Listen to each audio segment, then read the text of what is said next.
Yo. Yo. Yo. The headmaster is back, brother. You know what I said? I was debating whether or not I was going to get a workout in, you know? Usually I take today off. Now I was sitting there grinding packs last night off a stream and then this morning. I said, what kind of a person on the final day of batch 1 would just accept defeat and not go out with a bang? So what we're doing instead is we're going crazy. We'll probably do cardio later or something. We'll figure it out. But in the meantime, man, we got to finish this catalog or get as close as we can. Footies cards, we got a few more. I have to update that. I also need to update exactly where we're at with the batch re-release. Right now, we're at 105. Now it's 106. I got more. I just haven't put all of them in. So give me a second. We're going to update this. Oh, 107. Neves is in there too. Let's go. All right. Yeah, give me 1 minute. We're going to quickly do this. Lampard as well. That's another one. Cold. Kimmich we have updated. Tuca we have updated. Did we update Rashford? We did. Okay, I think we're all updated there. Yeah, we're officially at 108, boys. How many are you guys at?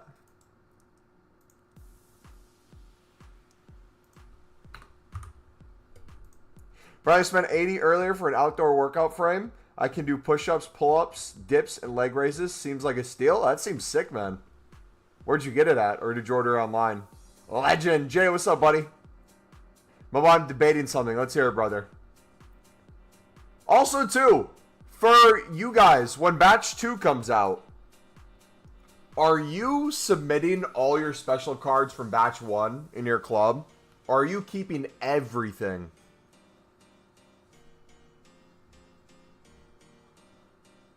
What's the play? Decathlon in a sale? Nice.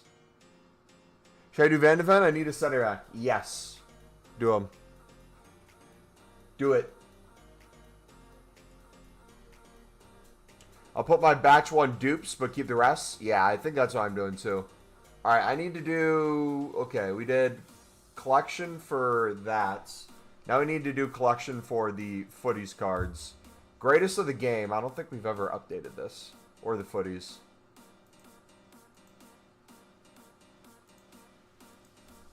So we'll do that over time, I guess. Right now, let's take the rest of our club.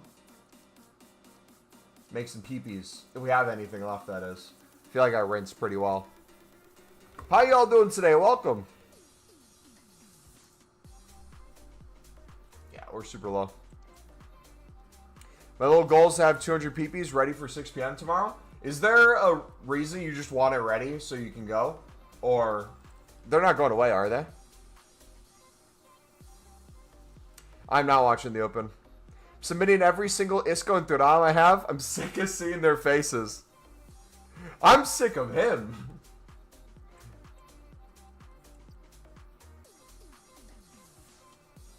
Yeah, we're officially out of cards, which is nice. Let's start opening packs. I'm not quite sure how to help you with that. Alexa, I never asked for your help. First of all, I don't know why you're talking. Second of all, Alexa, what is the Conmebol Libertadores? The adjective cognitive is usually defined as... No, Alexa, what is the Conmebol Libertadores? From intrepidtravel.com. They are community organizations that cover a variety of neighborhood interests. Alexa, what is the Conmebol Libertadores? Alexa, what is the Sudamericano? From Pedia.com.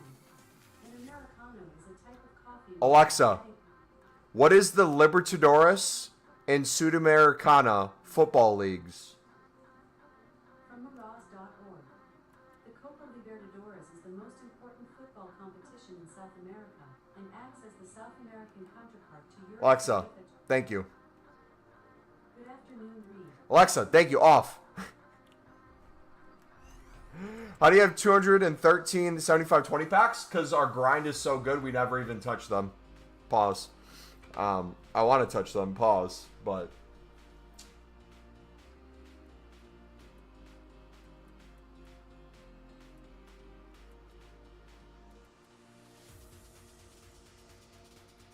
$75.20 are the most packs in the world. Hey, the thing is, though, they're going to be clutch for making hundreds of player picks in a row if you guys want to, because they're going to be the lower rating stuff. So you could chuck all those gold rares low end in your club, get rid of the dupes, and be in a position where you can make as many player picks as possible without having to open them and go to packs again. So if you guys are trying to get ready for tomorrow, that might not be a bad idea. Yeah, if you guys are enjoying the stream so far, do me a favor, smack that like button. Subscribe if you're new. How do you make the peepees then? What do you mean? How do I make the peepees? I make it with every other exchange. Hey! Did I have a Kepler yet? No, we haven't fixed the, oh, we do have one already. We haven't fixed the, Twitch issue. I have to look into it. For like 1,000 rares and 800 commons, like 252 a week packs, the grind never stops. Yeah, it's crazy, man. Crazy, crazy, crazy. So weird how EA would release the week 2 objectives early. I wonder if Team 2 players can be packed to them. They made a statement, didn't they? That they have something that is not supposed to be out yet, where it says you can get Team 2, but the Team 2 hasn't been released, so they're going to address that. Which pack do you open when your club's empty? I do this thing where I open the 89 exchanges, and then I make player picks from that, and I usually have more 89 exchanges and other exchanges than when I started. I do that in unlimited amount of times. Then when I finally get rid of all the dupes in my club, when it comes to like the special cards and stuff like that, I have even more exchanges. When it comes to all the golds in my club, then I make player picks with those. I'll usually get a crap ton of exchanges and promo cards from the player picks. I'll get a bunch of 83s and 84s that I put right back into the player picks. And I'll usually make 150 to 200 player picks from that. And then from that, I'll make all the exchanges again. And then once everything's cleared, my club and the dupe storage into exchanges, I'll then open the exchange packs and start the process all over again until the pack number keeps going up and up and up and up. I will not only never run out of packs for the rest of the game, most likely the number will only continue to go up. And the quality of pack will only continue to go up too.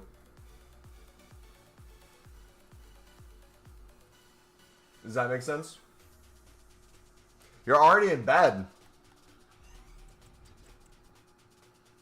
But do you also put 96 cards in the 89 exchange? For me, my specific grind, if I have the promo card already, and it's a dupe promo card, I send it. There's no player SBC I'm looking to do. But if I did, I would use the high-end ones for that. And then mix it with like 83s. Guys, don't be scared to put the gold commons and gold upgrades. It gets so annoying when you're on console.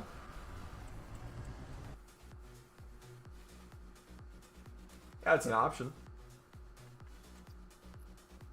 Tomorrow having a beach day.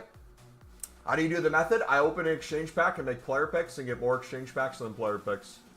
That's basically it at this point.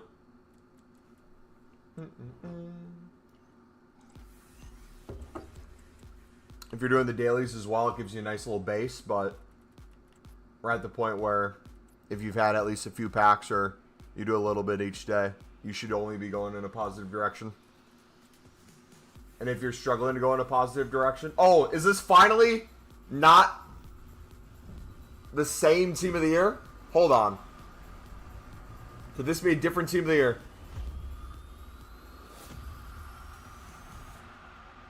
Nope. It could only be Shaw. If you're struggling to make additional exchange packs and you're doing the 93 plus, or you're saving fodder of some sorts, put those into exchanges. Instead of doing the 93 plus, if you're running low on exchange packs, put those 86s and 87s towards exchange packs. If you're saving dupe storage, high-end fodder for like a player SBC and you're running low on packs, put it towards 89 exchanges. Essentially, if you're doing something where you're saving cards in return, you're running low on packs, stop saving everything, and find something to put in. Yeah, you should be good.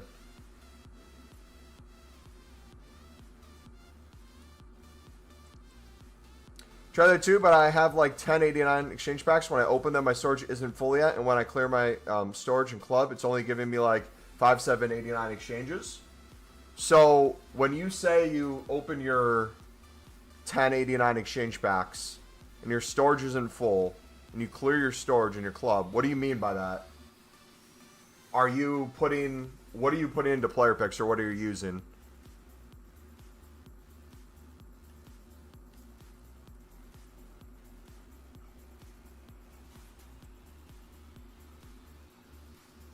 So TikToker Joto's son crying earlier. It's sad, but why?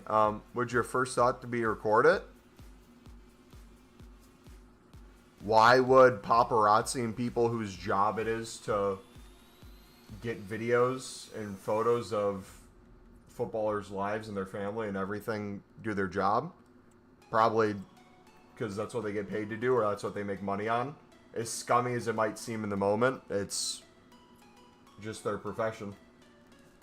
Obviously, you'd wish people would have some sort of kind of like respect and distance, especially if the family calls for it, but you also kind of have to expect that it's going to happen regardless if you're a celebrity and there's a death.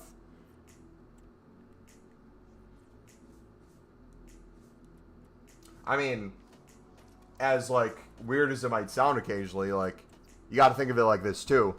To a lot of people, Jota was a part of their family. If they were a Liverpool supporter or a huge football fan, Portugal supporter, this is a person they've watched for years and years on end. It's someone that they commit to watching them play every single game, tracking their career. They know about their family. They know about their life. They know about the FIFA he plays. They watch the streams. They play Foot Champs as well. They feel extremely connected to this individual, so it's extremely hard on them too when they lose someone like that. And a lot of those people want to see the funerals, see the family. Yeah. Yeah. I don't blame anyone for how they grieve, but yeah, I just assume there's going to be cameras everywhere, even if you don't want them. Yeah, today I saved packs, made a dupe storage empty, and started my grind to get everything ready for Van de Ven, and now I have 190 plus cards in the storage and keep the same amount of exchange packs. I'm not a Liverpool fan, but I definitely put on the Jota Tifu they gave away. Now I'm going to get Van de Ven and use all my high-end fodder to get back to a high amount of exchanges, down to like 20 all exchanges, but it was in his house. Oh, it was in his house? I haven't seen it, so I had no idea that's what you're referring to. That seems too far if they like put cameras through the windows and looked into the house, but I don't know what it is specifically that happened. I opened all storage and everything except non-rare dupes. I submit everything up to 84s and PPs except non-rare dupes. I opened all storage, everything except non-rare dupes. Everything except. So you're not putting in all your gold commons in your club?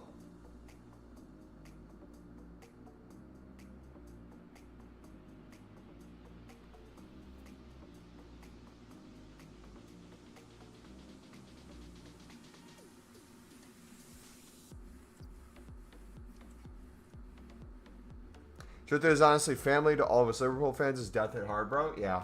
I couldn't even imagine if, like, someone I loved on Sunderland passed away. Obviously, it's sad when anyone passes away, but like that would hit me harder than even the Jota one.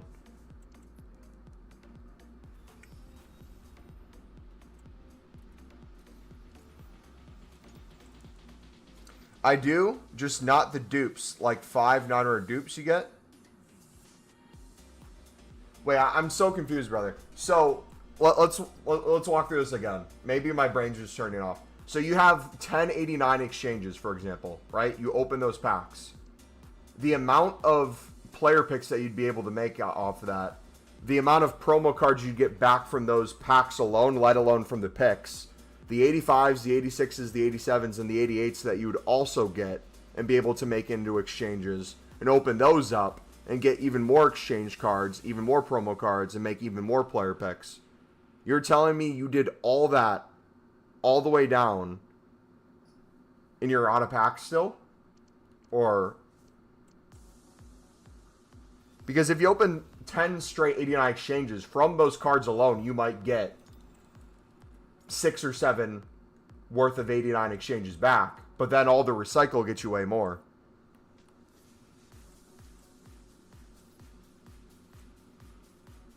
Or am I misunderstanding you again? Got a laptop, now I can watch you on one screen and grind pee-pee on the other? You're grinding pee-pee, brother? Hey, yo. It's near impossible to fail the infinite packs at this time of the year. Well, I feel like there's something I'm missing out on this. I feel like he's either storing something or he's like keeping special cards he doesn't have, or there's something here that's missing. I'm trying to figure it out.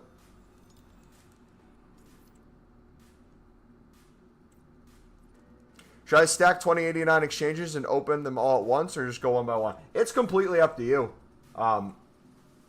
Whatever you kind of like feel called to for the grind.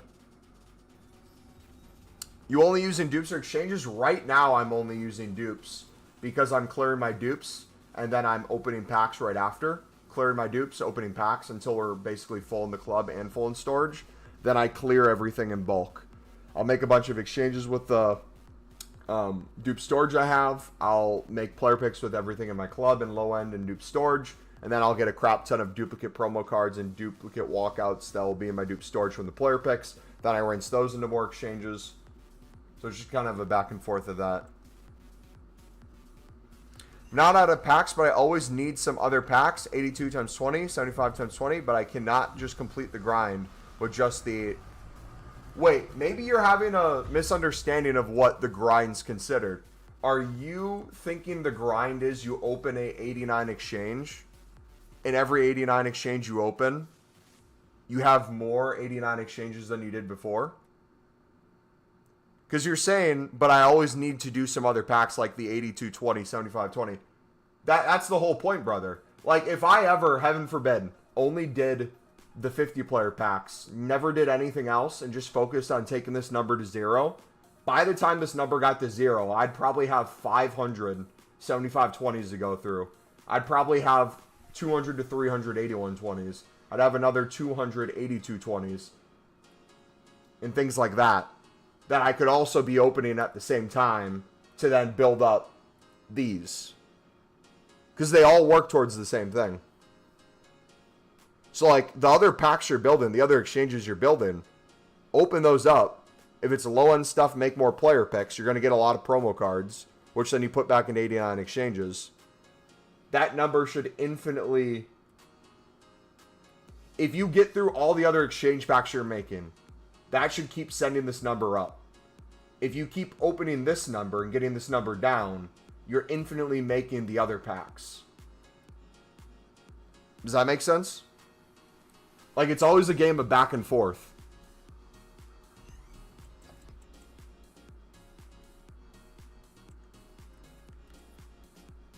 I feel like I've gotten Lewa a ton lately.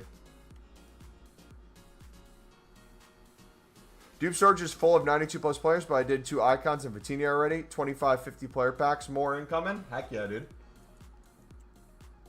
Heck yeah.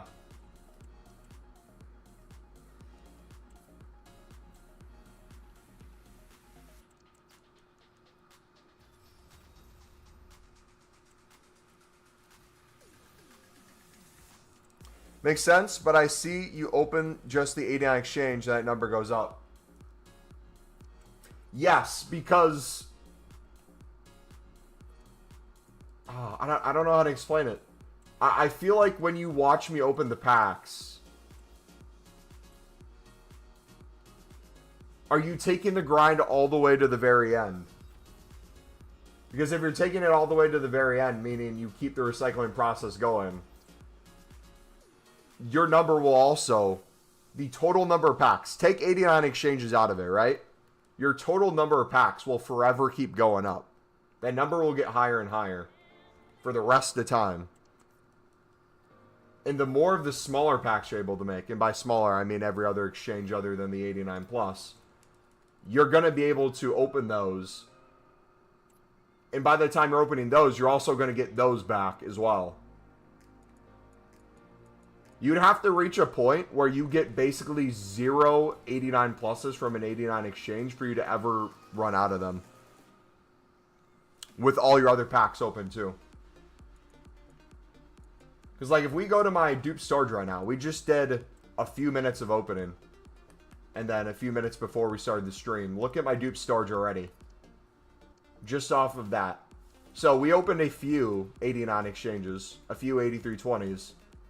Look at how many 89 exchanges we can already make. And I haven't even touched any of the golds in my club. I just touched the golds in my dupe storage. If I went to my club, I could make a crap ton of player picks. Which, let's actually do that right now. Let's now, before we open another pack, let's make player picks with everything left in our club. And see what number our 89 exchange can get to. Does anyone remember what it started at? Chatted with a girl instead of EAFC. That felt weird. Is she a free agent? Are you trying to sign her to a Chelsea contract or take her on loan for the season? Have you approached another club for her services? Is there a loan with an obligation to buy? Are you building a scouting network?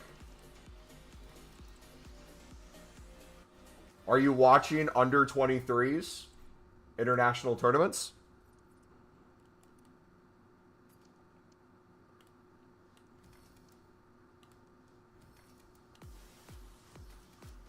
What's the player profile? Mill packs accidentally. The grind's too easy. Grind's so easy, man. I'm the Moroccan dude. I will never get sick of seeing that in chat. Never. Just check you had 67? Okay. So we had 67. And we are at right now how many?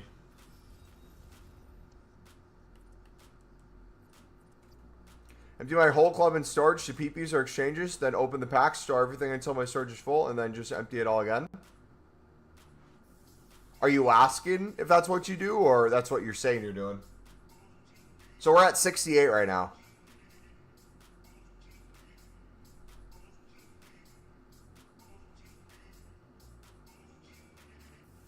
And we haven't even touched the rest of the stuff or finished the exchanges. Yeah. Yeah, I saw it got released early. I haven't done anything with it. Think she has a high heading stat? Mumbo grinding on them peepees till the end. Hey, yo. My dude.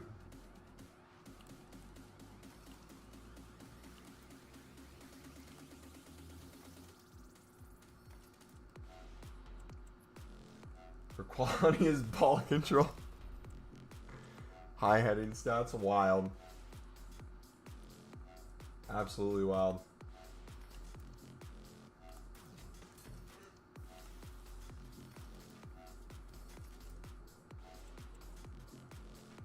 Can't open it normally. You gotta do the skip glitch. You got Kanu. Yeah, no. WTF. If you aren't opening your other exchange packs, start opening your other exchange packs. You should be opening everything.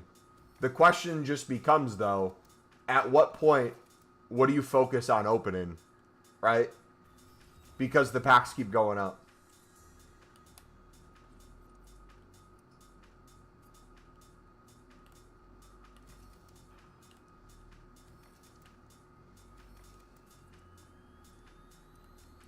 Who's the best footies you packed? James so far, probably.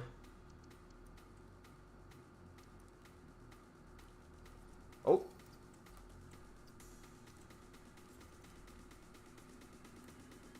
Her wingspan is wider than Zlatan.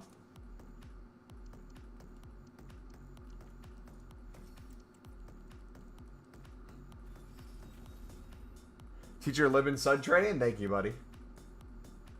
As you should.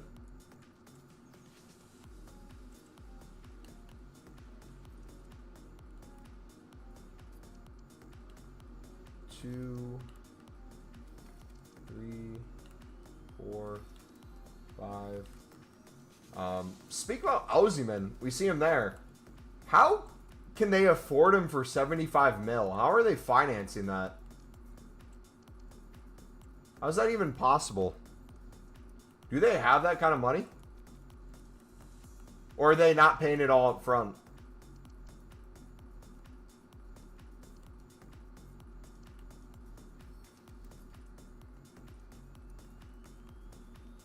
Now opening those, so I'll keep you updated. Just pack Rivaldo. Only need 15 more. 1 batch cards. Nice.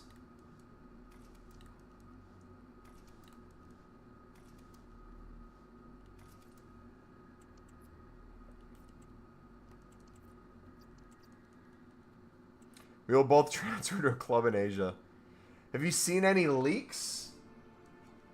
Besides the Conor McGregor one, I haven't seen anything. No. What's been leaked?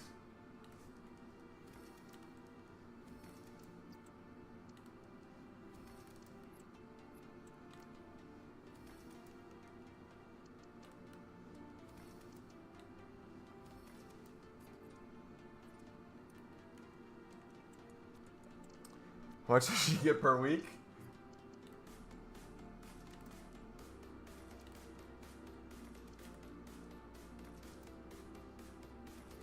Do you keep every special card? Yep. If it's not a dupe, I keep it.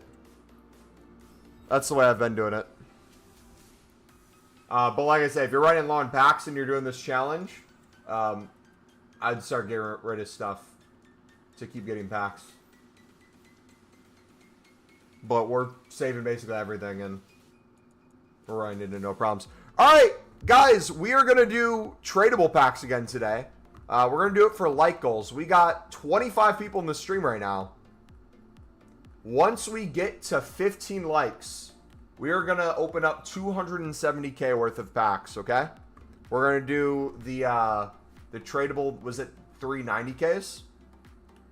So let me know once we hit 15 likes. We're at 2 right now. Wow. Unbelievable. You guys don't want to see pack opening, I guess. Yeah, we'll do the... Did they take them away? Oh, no, they're right here. We're going to do this one. The tradable 82 plus times 40.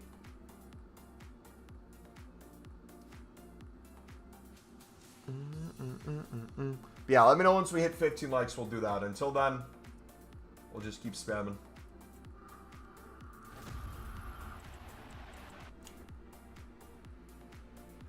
How does Connor's leaks affect his return? I think it makes it harder. For sure. I think there's a lot there to work with.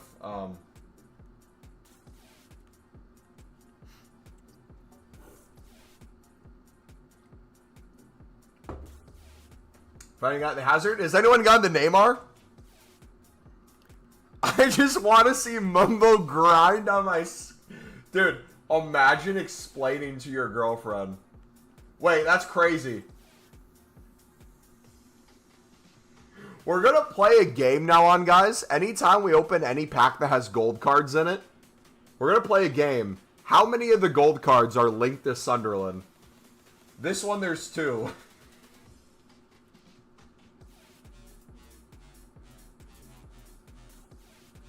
Dude, hot take, I would take Neymar over Mbappe. I don't know about you guys.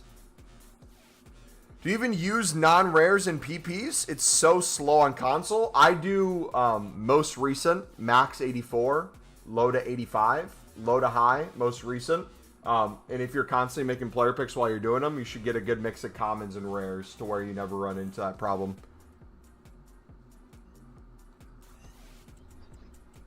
And if you do run into that problem, you then open another gold pack. And then it fixes the problem.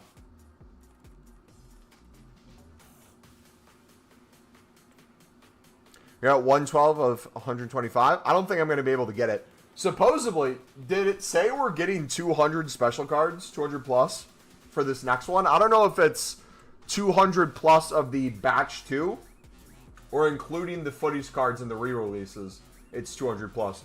Either way, it sounds like we're getting more than last time, which I'm going to go even harder this next week, which I don't even know how that's possible. We have over 2,000 player picks. I honestly think I'm closer to 2,500 player picks. So I can't take out tonight. Got to grind some peepees. True.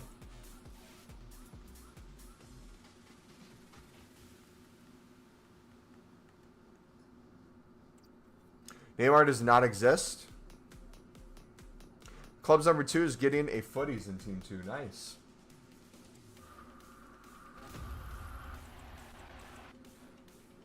Worth using 94 plus rated in that 93 PP if I'm a card collector. Worth using 94 rated in that 93 PP. I'm a card collector.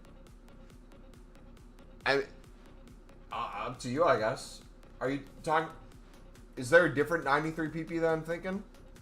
Are you talking about the icon one? Or are you talking about the Shapeshifter Team of the Season blah blah blah pack where you need 86s and 87s? If we're talking about that one, I wouldn't put a 94 in that.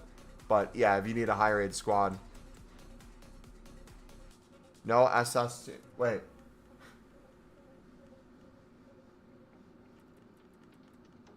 I wouldn't do that. I would make 89 exchanges with them.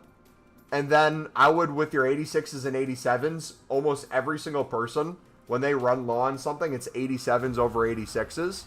I would either then do two things. I would start using dupe storage 88s. Not all of them, not a crazy amount. But if you want to use the occasional few to keep up with the 86s, do that. But also, too, if you're already unlimited packs and you want to give yourself a little bit more diversity, if you want to clear your club so you don't get dupes all the time, and you're opening a lot of like 82 exchanges, 83 exchanges, 89, the 50 player packs for the 89 exchange, you're going to get a lot of cards that you could potentially put into a Team of the Week upgrade, where Team of the Week upgrade, when it comes to ratings for the amount of cards you're putting in versus a player pick is infinitely better for the unlimited packs, but specifically for that SBC, your chances of getting a mix of 86s and 87s, you have a lot more diversity now. So if you guys are wanting to make it a lot of the 93 pluses while making unlimited packs and clearing your club a lot faster than just player picks, that might be a healthy compromise, is to start making maybe 50 to 100 Team of the Week packs a day as like an additional, you already know you're good. At this point, you just want a little bit more diversity. Bit less dupes. What's the biggest PP streak you've ever grinded, Mumbo? I've grinded a ton of PPs before. That's a hard one, man. Very hard. Pun intended. Need the pack rate to be better on top cards in Team 2. Opening all the duo guaranteed footy packs in Teams 2. If the 93 plus gets refreshed, the Team of Seasons have to go, bro. Yo, Mumbo, do you have a method for unlimited packs? Yep, it's just opening exchanges and putting them into more exchanges. Another Sunderland target. Let's go. What are you stuck on, Yuki? We can help you out, brother.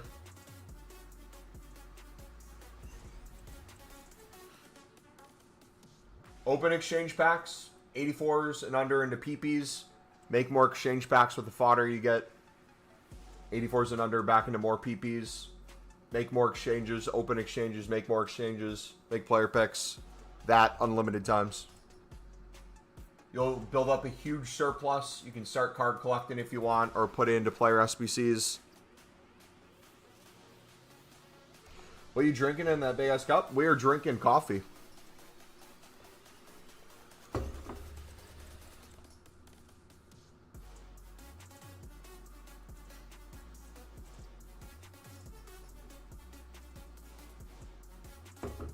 Unfinished champs. I finished on 6 wins and got Team of Season Dembele. Not bad for not playing.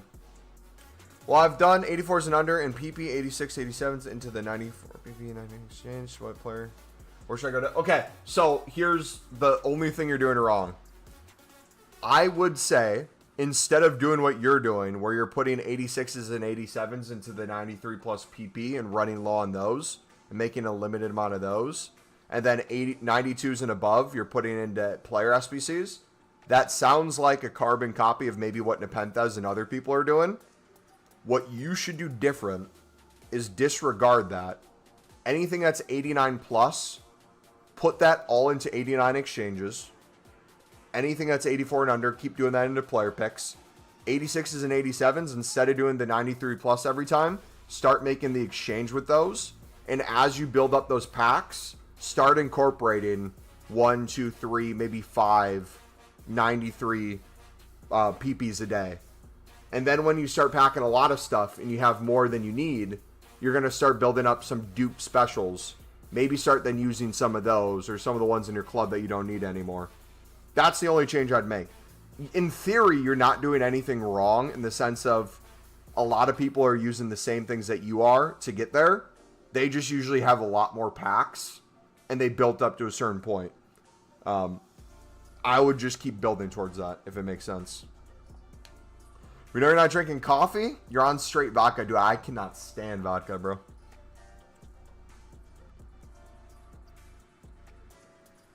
All right, let me know once we're on 15 likes, guys. Currently, we are on 8.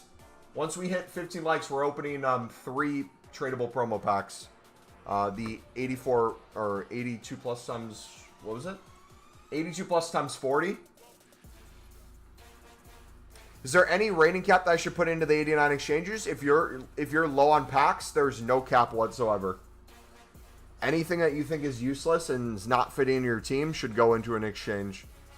Because the more packs you have, the more packs you can make.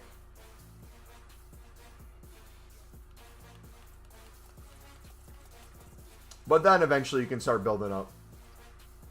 But in the meantime, if you're constantly running out, you're constantly stopping the grind, we want you to keep the grind going as best as possible. Because, like, look at our grind. We have more 89 exchanges than we started the stream with. I have 213 75 20s. If I ever ran low, I could start spamming those and build these back up easily. We have 113 of the 8120s still. We got 45 to the week packs. We got a bunch of the 8220s. Like, once you're in a position where you're never going to run out. So more depending on the player than the rating? Yes. Player ratings and all that stuff is important. Don't get me wrong. When you're trying to do player SBCs the most efficient possible. But you right now, efficiency is not your problem when it comes to making a player. Your problem is you don't have enough packs because you're operating on a day-to-day basis or an action-to-action in a negative direction. We're trying to get you to turn that to a positive direction, and then from there build. So for example, I'll show you what a positive direction looks like. If I opened an 89 exchange, I'll do one right now. We open that up. This one looks like it might be a low-end one, which is good for the example. We got how many exchange cards? Got nothing there. We got a Liao at the end that I didn't have before, so that's a W. That's a new one to my card collection. But I got 189 plus. That was actually awful. That's perfect. Okay, so we have an 86, an 85, a 92. Usually, we get a few 89 pluses, some 88s, some 87s, and 86s. And then the rest we can put into player picks. This is a perfect example of a low-end one, how it still can be good. So we'll chuck those into dupe storage. And we'll go make player picks with all this stuff that we've been opening. And then you'll see from that, we keep getting the special cards. We keep getting the exchange fodder. And then we make the exchanges. We open those up. And keep that going non-stop. When's the last time you got a dono? I think last week we got like 50-cent dono. Think it's fine to discard dupe common golds? If you are at a point of already unlimited and you want to start opening packs faster or more efficiently, and you're fine giving up some dupe golds or some gold rares and quick sell them, and you're already infinitely clear, I see nothing wrong with that. If you are someone struggling to make infinite packs and you're doing that, I would ask, why are you doing that? So yeah, you should be good. JB, how's it going? You mean the rapper 50 Cent? My pee-pee isn't pee-peeing? You might want to go to a doctor, buddy.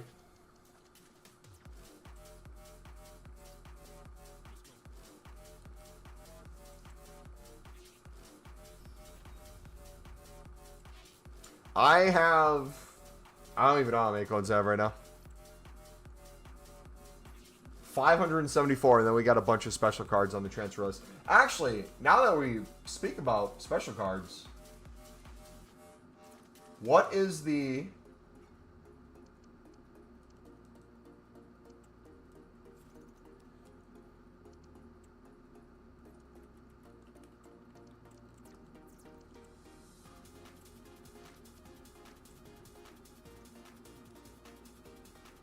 I'm curious. I kind of want to try something for tomorrow. Should we go, not all in on 88s, but if we see 88s, I mean, any special 87 and under we could pick up too, because technically there's no supply of those unless it's a hero. But I feel like most of the lowest buy nows on a lot of the cards we're packing is like 15k. So any specials under that, I feel like have at least some value to them.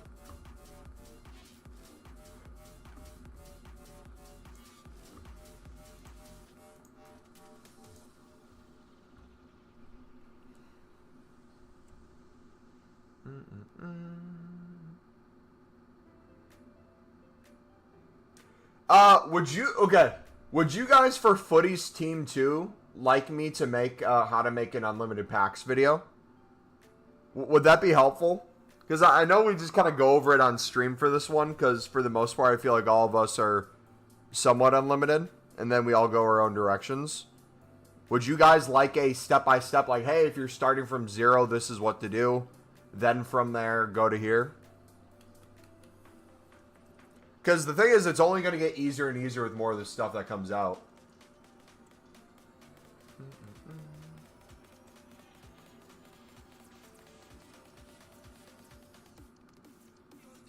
Oh, I didn't do max of 84. Whoops.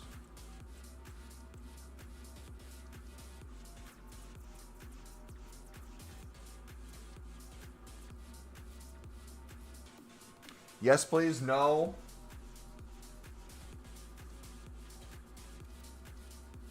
Yeah, it'd be nice to have something to link to at least. Albeit it's already a week into the promo, but I guess the video would be good for the rest of the promo. And then if something else comes out as a repeatable, makes it even easier. Wait a second. These quick...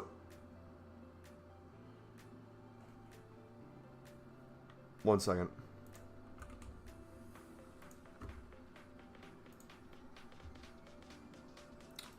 $11 divided by 0.95. Ooh, so we could do 1,000 plus coins profit on every single one.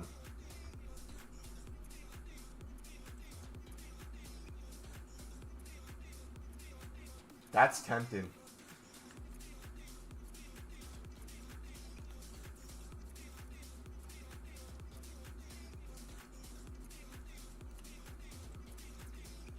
Wonder how many pop up actually. And how often.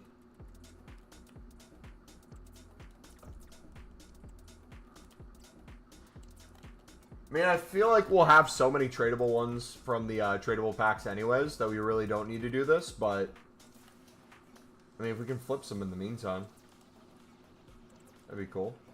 What's the ooh, hold on.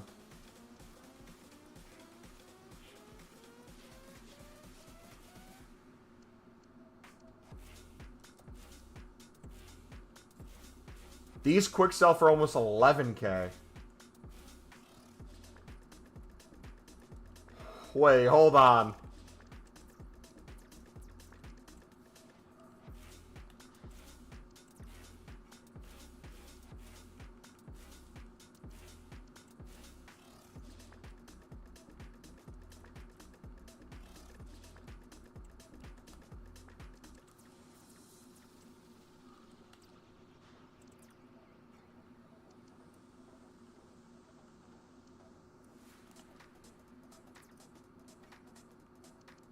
What's he quick sell for?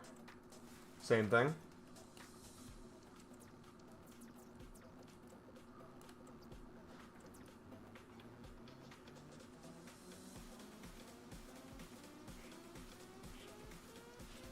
This could be overpowered, boys. Especially with them going out of packs again.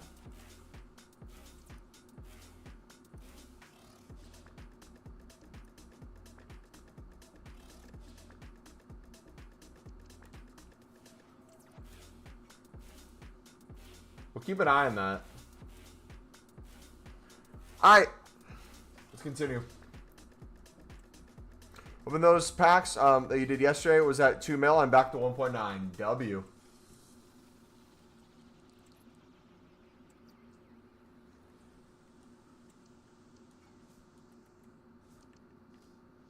Oh, also too. Is anyone in chat? I'm gonna ask a question because I'm not struggling with this, but I know some of you are. Is anyone in chat struggling to, when you're making player picks, you have batches where there's just a crap ton of commons instead of rares, and you're wondering how to fix that on console?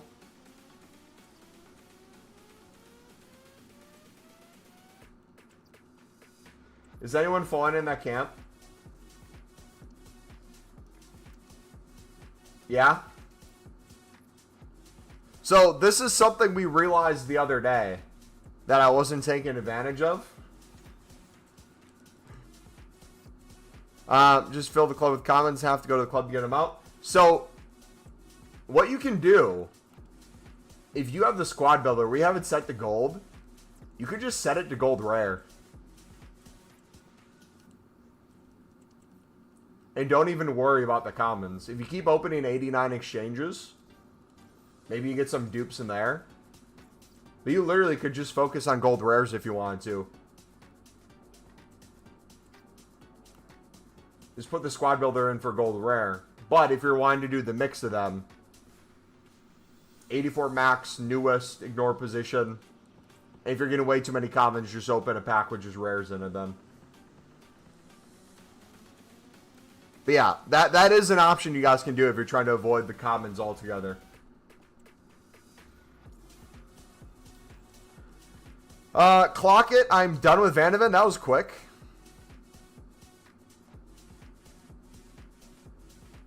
I'm doing value high to low and I put some commons on the bench. If you do most recent, whether you do low to high or high to low, that's usually the best in my opinion.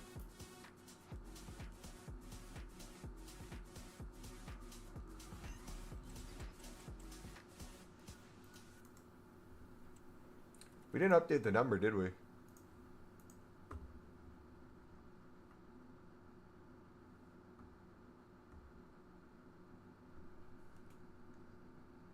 One second. We gotta update 2 numbers real quick.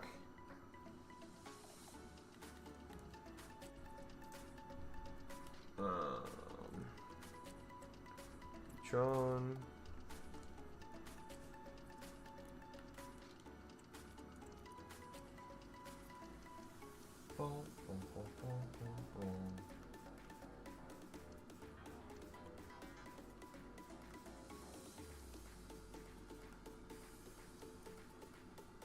Where are they at? John. Charlton. Prince.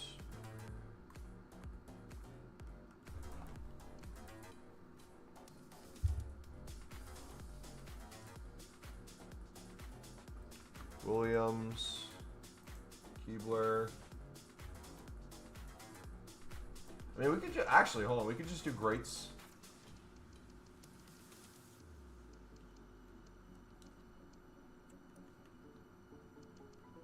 Pastor, Sajic. So we're just missing Scott.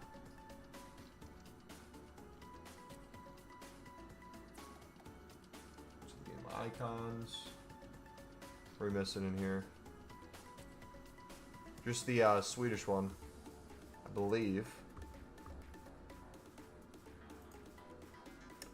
Ice Chuck 5-6 special cards in with the 84s, and it's done. True. English, Sweden women's penalties are just hilarious. What happened?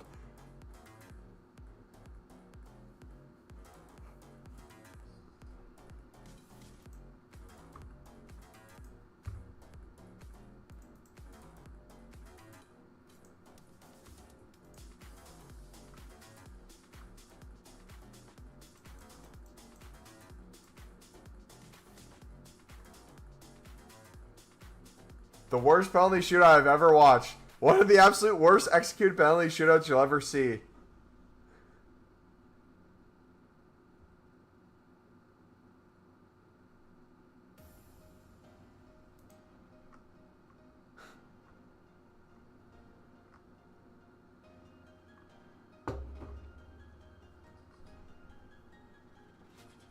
Hang your head in shame.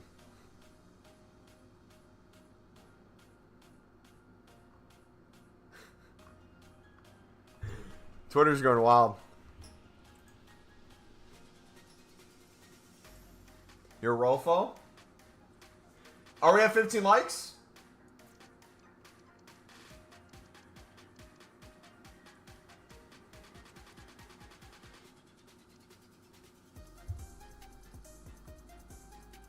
Until which range are you giving players in exchange? Anything I'm putting into exchange if it's a dupe for me.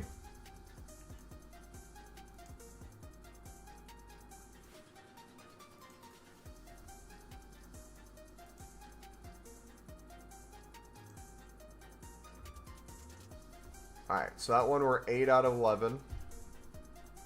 This one we are... Let's see real quick. Footies icons. Clavert. Figo. Barnes. Footies heroes. We really have 0 Footies heroes?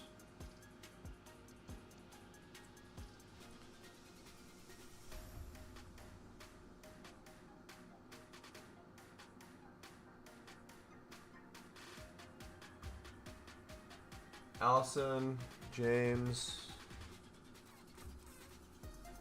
McCabe,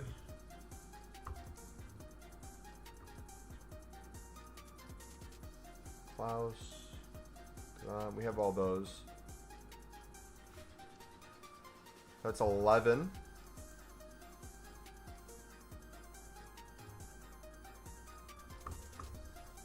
That's right, 19.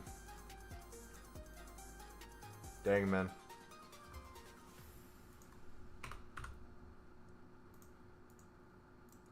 Alright, did we update this one? 108.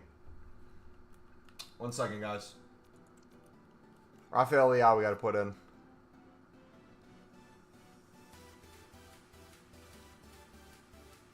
Lets me scroll down.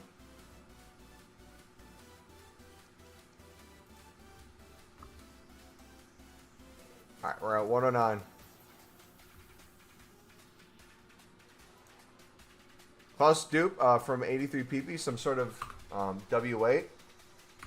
Some sort of W, right? Yes. That's a really nice W. You should at this point be getting a lot of dupe footies.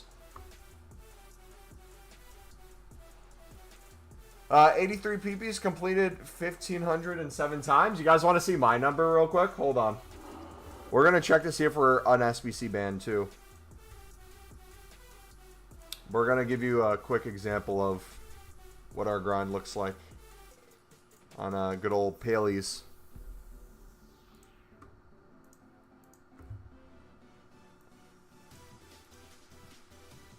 Is FIFA back? FC26 the best trailer we've had in a while. You guys can fall for the gameplay propaganda. I will never fall for gameplay propaganda. I fall for the menu propaganda. You could have the worst game ever, and if you give me one repeatable SBC, I will be on my knees pre-ordering.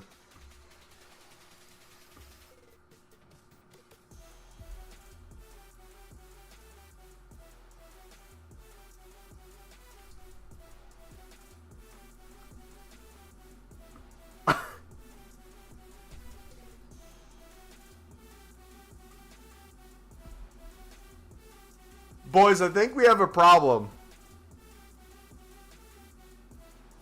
So should I do Vitinha install the unlimited grind and get my packs back up? If you have enough packs, you're never going to run out of packs. Install your grind and get whatever player done, and then go back to the packs. Yeah. Yeah. If anyone asks what I do with my life, there you go. There's a good example. What else was I going to check while I was here? Oh, we were going to do one of these, weren't we?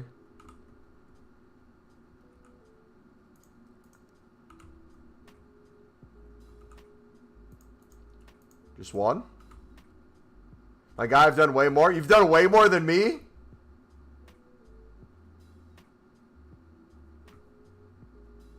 Brother, you might be cooked. So here's a perfect example. If I'm one card short, this is where I'll start using some additional, like, 88s and stuff. Just to quickly get that done. So we got 2.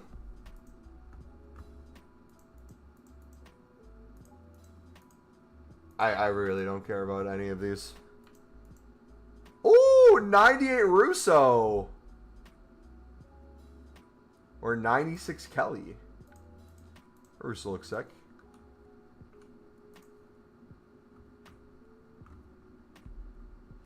Bro, check concept players. Team 2's there? Really? We'll take a look at it. Predict first week budget beast for FC26. Every Sunderland player. Alright, were we at 15 likes, did you guys say? Do I owe you guys tradable packs? No, we're 2 away. 2 likes away from 15, boys. We owe you 270k worth of packs. If you're just getting here, welcome. My name is Reed. You can call me that or MumboElite. We are degenerate on the menus. If you have no life like me and like opening packs nonstop, you'll love it here. Alright, I think we hit it. Yeah, we are at 15 likes, boys. Come on, can we get a crazy pull? We'll look at concept players in a second. We got to do this first. Alright, good start. Who is it?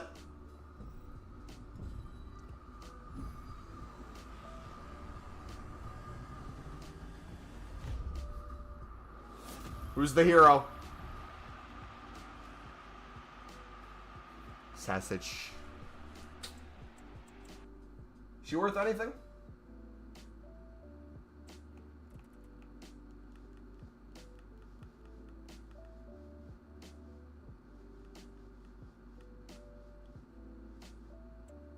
Nah, not really.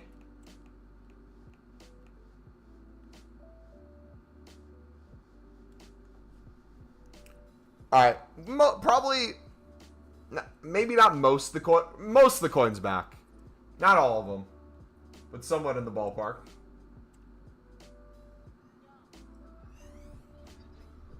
Pat Coleman footies, nice. All right, Kane again.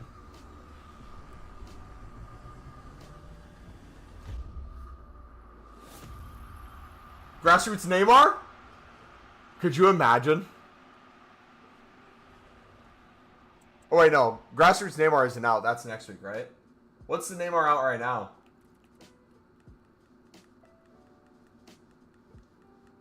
Alright, that one was awful.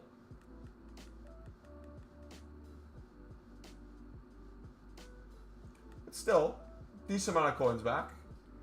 I feel like if there's a thing to risk it, it's these.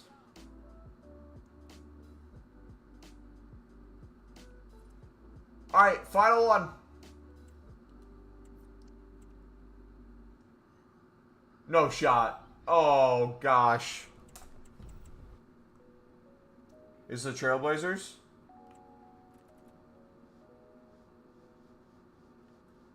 That one was awful. The rest weren't bad.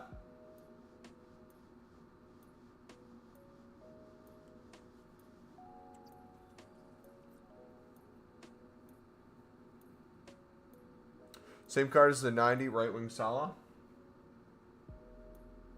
Here's cards, winter wild cards. Gotcha. All right, so we can go to concepts and see the cards you said?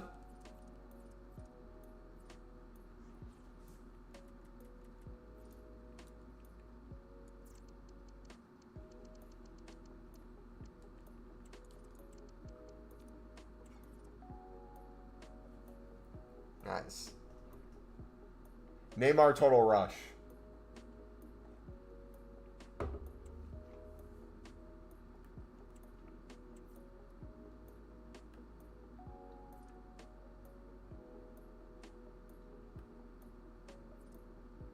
Look at those dribbling stats and passing stats.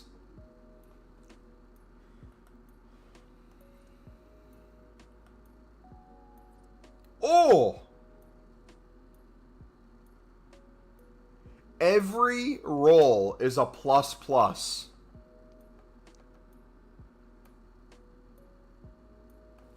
That's disgusting.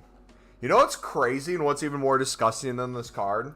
The fact that if I pack this man, I probably wouldn't play a single game with him. R9 looks crazy.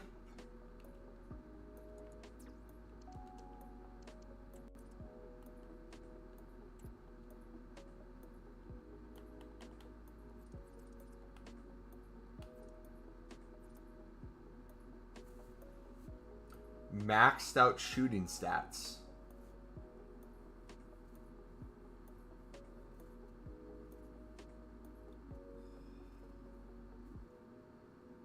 How much do you think this card's going to be on the market?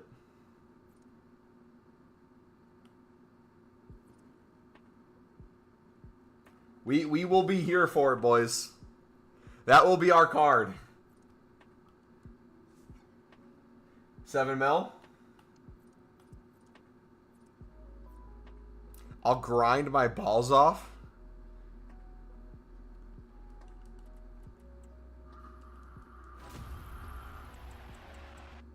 Mine is rapid and quick steps, so just saying.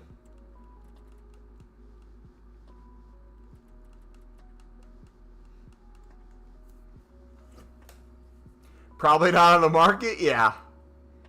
It's going to be all 15 mil. No one's going to pack them, so EA is going to put like 50 on the market at the same time. For like 10 mil.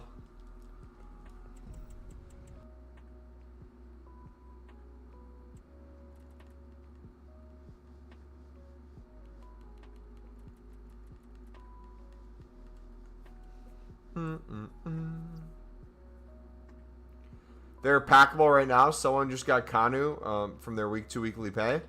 The week 2 pack's the only thing you can get them in though, right? The weekly play.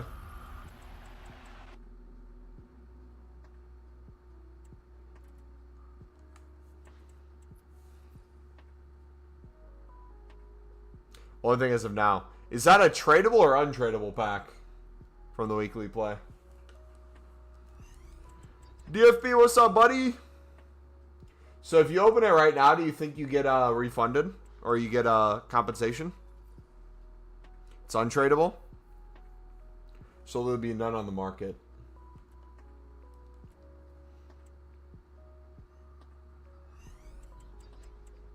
Sick.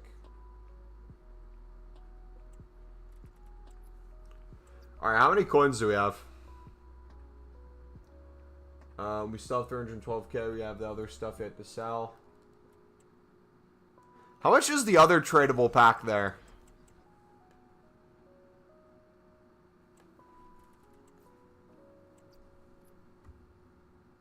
We said the 90k ones.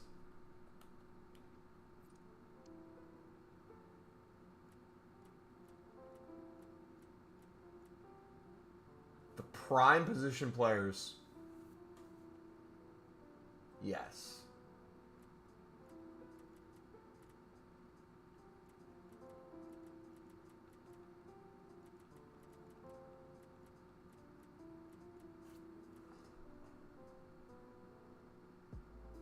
Let's see. We got 35 people in here. If we can get to 25 likes, if we can get 9 more likes,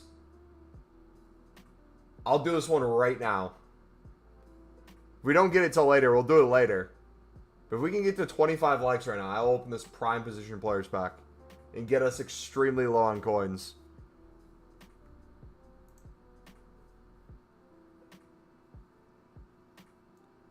It's probably not going to be worth it in the slightest.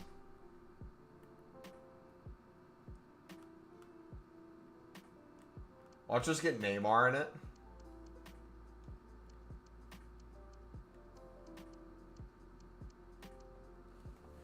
Packed a 4K Lib bronze card.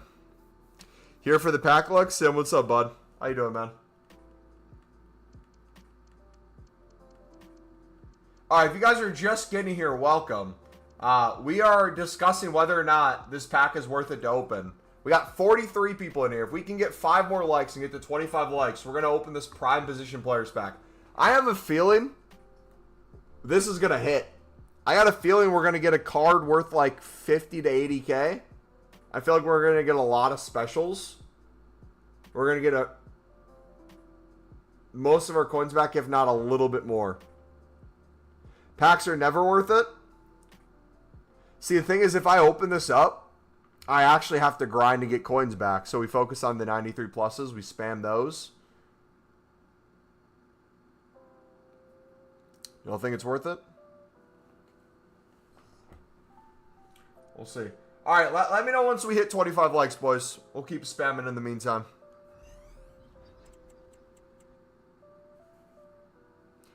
Sim 2 out of nowhere.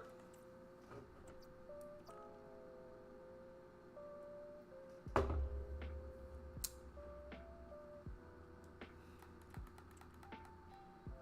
only one WSM. 2? That's me.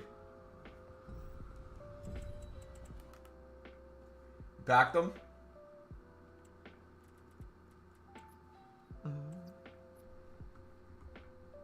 Alright, come on, EA. There's a Neymar somewhere. I'm feeling it. Please. Get good, kid? I'm never good.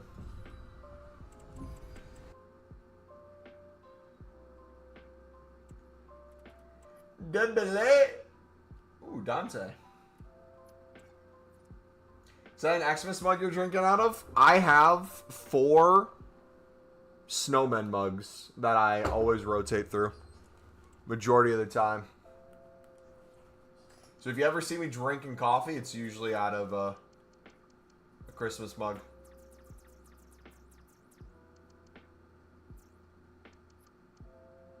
Isn't mug like slang for something in the UK? I was gonna make a comment, but I wanna make sure I know what I'm saying before I say something.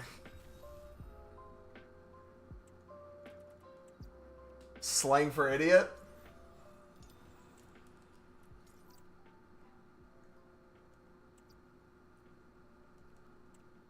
Thank you. Yeah, mug is you twat. Okay. Merry Christmas, thank you, buddy. Or like idiot. Yeah, like all the same thing probably. We're also streaming just here for now. We're usually live on Twitch too, but our Twitch has been weird with dual streaming lately. We'll try it again this weekend. We'll try it again tomorrow, I guess.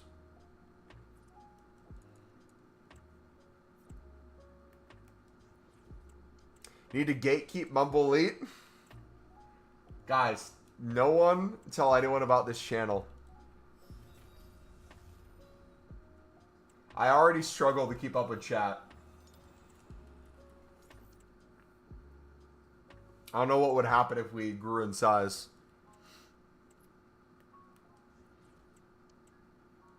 Or it can be used in a playful way. So you're telling me I should call a woman a mug? And she would like that?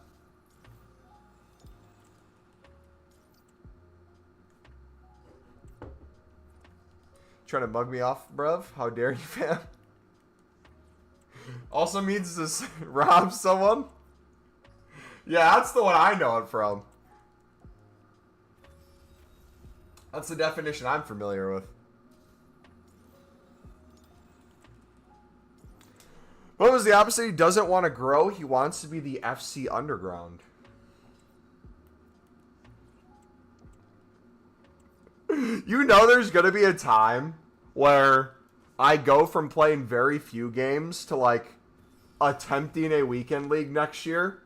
And there's going to be people that come into the stream and the chat and they're going to be like, Mumbo bro, what happened, man? You changed. I'll be like, what do you mean I changed? He'll be like, You're playing Weekend League? Why are you playing gameplay, bro? I'm here for the menu content. When there's like no menu content out, there's a gold upgrade. Maybe a daily SBC that you can do once. Maybe the marquee matchups for the first week.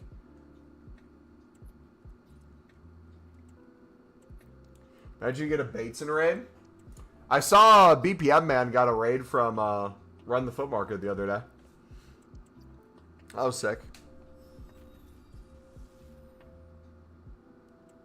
Yeah, Ugly Mug. I remember that one too. Like the face, yeah. Weekend League for you will be easy. Think Div 5 and below. Play Make-A-Wish version. Hey. I'm going to be Elite Div next year, brother. Just you wait. All y'all are sleeping on MumboElite's gameplay. Where's our infinite gold upgrade method? We'll come out with it, don't worry. Dude, it is kind of fun the first week. The promo cards are trash and we're making gold upgrades. There's like a player pick or a repeatable upgrade out that's like a 78 double instead of the 75 double of the gold upgrade. And it'll be like 11 golds needed. 6 gold rares, 5 gold commons. Yeah, nah, I'm good, fam. I'll pass. I have to make a second account. Just play that every week. Get an ego boost and then play the better one to get 0 wins. I'm trying to think the best weekend league I've ever had. I can't remember. Because I don't play weekend league that often. And when I do, I feel like we go 50-50 or somewhat close. Unless we're giving free wins, then we'll be a little ahead of 50-50 and then we give the rest until we're at a loss. Bella, how's it going? 18-2. I feel like next year I have to genuinely try to do well to get a baseline. But if we're in the bad foot champs, it's not going to matter, right? So we got to get to the good foot champs. So we do the Sunderland / Zlatan / Icon / RTG right off the rip. And we try to be as meta as possible. Footies Team 1 upgrade SBC. Do I do it? If you want to. 2 more likes for the 250k back. Once we hit 25 likes, we're opening the, was it 270k? 275? Whatever that one is. Whatever the tradable 84 plus times 33.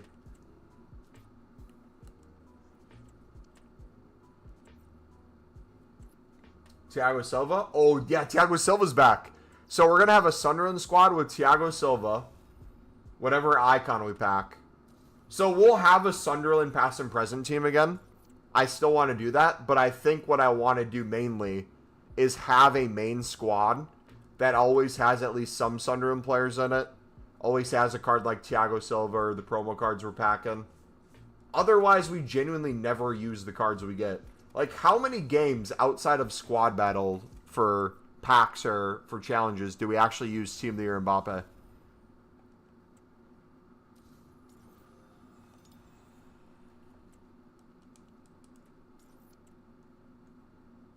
Flash, dude. Oh, I want Pogba so bad.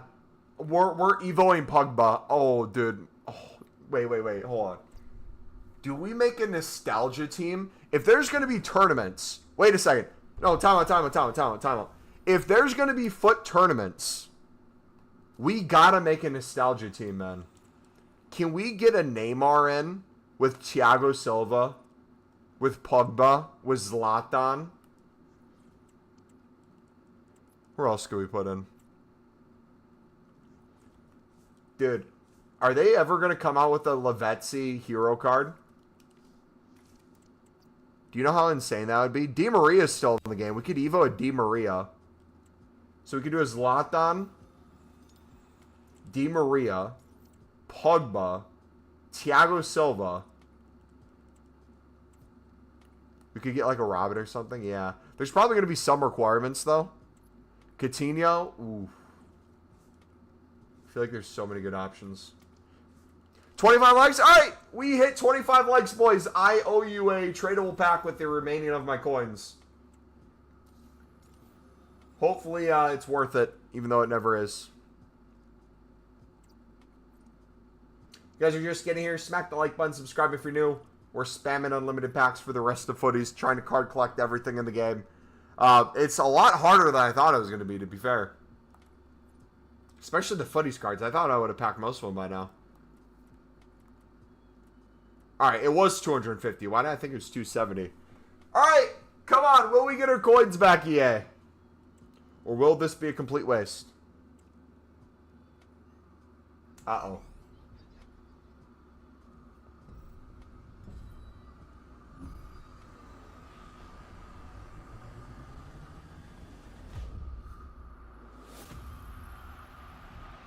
Uh-oh.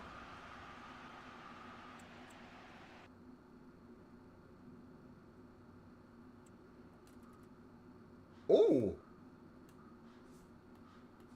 It's not the worst. Well, it wasn't good.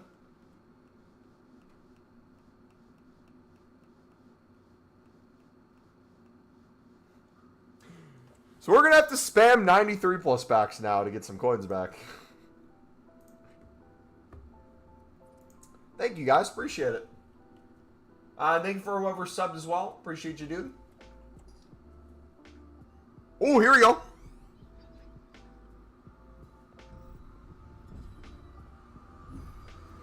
What do we got?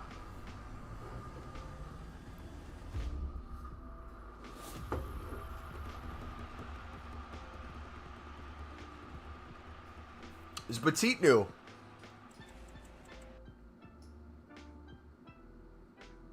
No, we have a Petite. Dang it, man.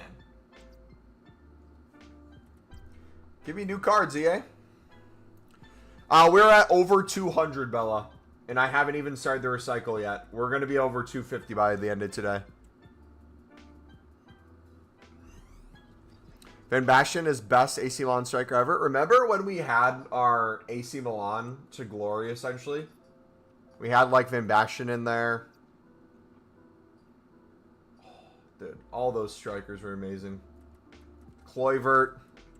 All the mid to horrible icons and heroes that no one would ever use, we ended up getting use out of. Dude, do you guys remember? Jeez. When our community was obsessed with Crespo, and we had people doing Crespo RTGs.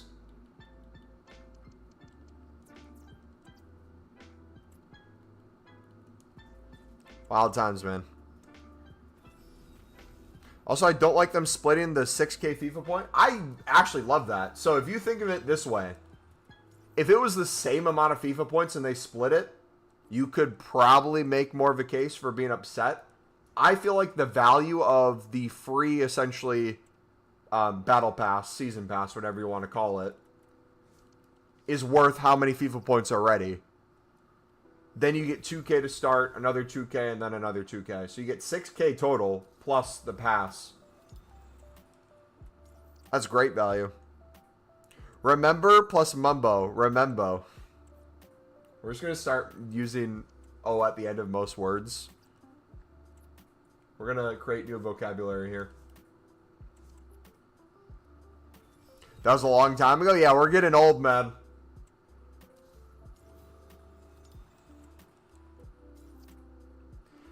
Does anyone...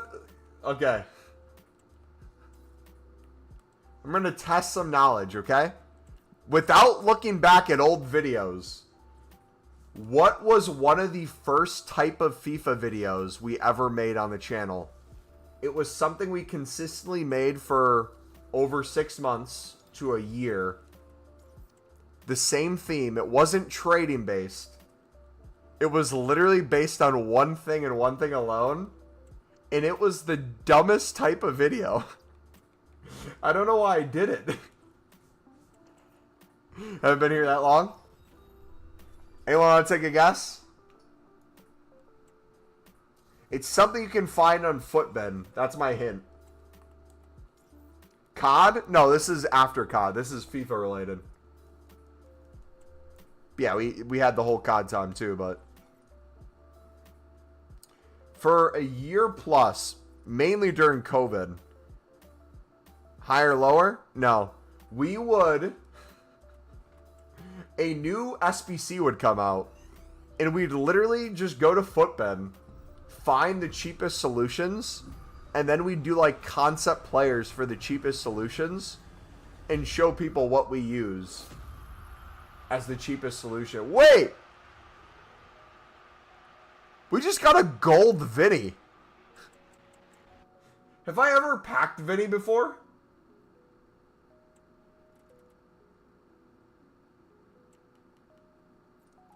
That might be the rarest gold in the game, man. What? Yeah, we literally just concept, put the cheapest players in, and then make a video with the SBC in the thumbnail. Be like, hey guys, here's the cheapest solution for this player. This is how much it's going for. This is how much these are. I think I said like you can get it cheaper these ways, but...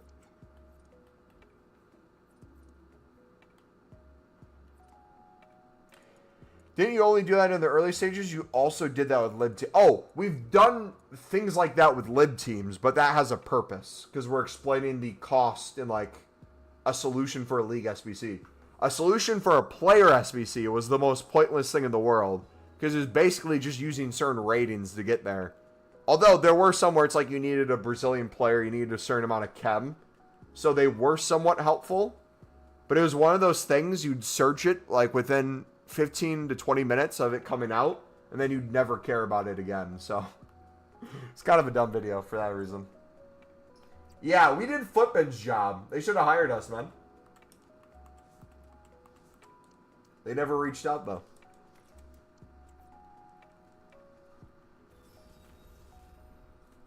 Dude, you know what's crazy? We turned down $500 a month for promoting FIFA coin selling for a website that I shall not name. One of the coin sellers. Because it was during a time where we were doing a no money spent RTG. And I thought it'd be extremely hypocritical if I'm telling you guys not to spend FIFA points or buy coins. But if that sort of offer came now, I feel like I'd have no problem with it because we're making different content. Showing you guys how you don't need that, but if you wanted to, you could. But now the money's completely dried up in those areas. They don't offer you crap unless you're already like super established. They used to just throw bread at you plus a affiliate code. Now it's like, hey, work with us for a month. If you get X amount of sales, we'll give you something. They need 2 weeks of Mumbo Lib classes before I kind of got a grasp of the total concept, and then the document was released, and they couldn't stop me. Dude, we had the Lib doc. I remember that. Oh, my goodness. You know what I'm going to do this year? We always talk about what we're going to do for the next game. I think I'm going to be a man of my word this time because we always change it. I think focusing on coins instead of saving like a crap ton of packs will be the infinitely better outcome. I think we still save packs, but I think we save league specifics. I think we save like certain objectives and SBCs that make sense. But like, for example, league SBCs, let's say league SBCs are a carbon copy, same thing as this year. I don't think saving like the prime gold at the end and other ones makes sense. I say spamming league SBCs as much as possible, making as many liquid coins as possible, enjoying the promos as early as possible would be the thing to focus on. And then after that, start saving up some other stuff. And then with their coins, very close to enduring Team of the Year, then go for it. Hi guys, Mumbo here, and this is the cheapest gold upgrade solution. Dude, you know what'd be funny about making like a solution on any repeatable SBC right now? I remember how it was at the start of this year. We used to make videos in the past where it's like a player pick only needed gold commons. And so like if it was like 7 gold commons needed for a player pick, gold commons would go to like 500. So I'd make videos where I'm like, hey, they're 500. I told you earlier this week in stream, in the last video, you should, anytime these are 300 coins, go all in on them in club stock. You can essentially double your coins now and send the rest into player picks. Now that they're up, you can bid under 500, flip them for profit, use some if you want, and then store the rest or sell the rest. But as you're watching this video, remember, the next time you see these for 300, 350, stock your club with them. You'll be thankful later. We did that for like 1 week this year. And then you know what happened? They had like zero value. No gold commons had value for the longest time. It was the most frustrating thing in the world. Remember we had so much coins? You fed me a delusion I could make 300k a day? Brother, that lib silver flipping era was the best coin making era ever.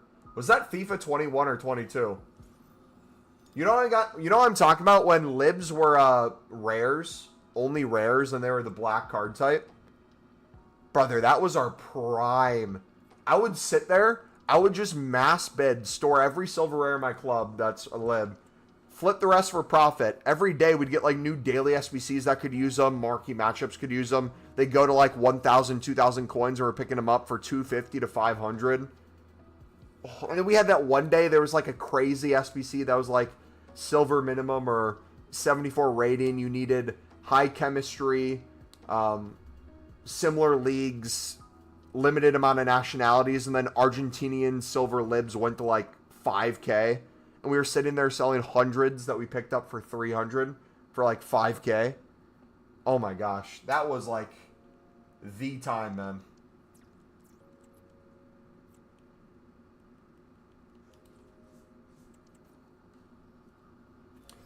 Oh, do you see the CEO got caught with the affair at the Coldplay gig? Yeah, that whole thing was extremely comical. The memes with it. Obviously, affairs aren't comical in general, but the way it went down.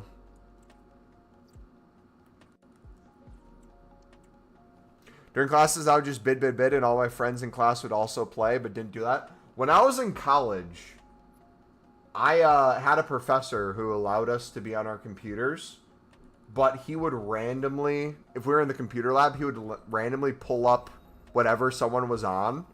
And so I remember I was on the computer grinding bids for silver libs. I was going balls to the wall, bid. And then I didn't notice he pulled it up on a screen.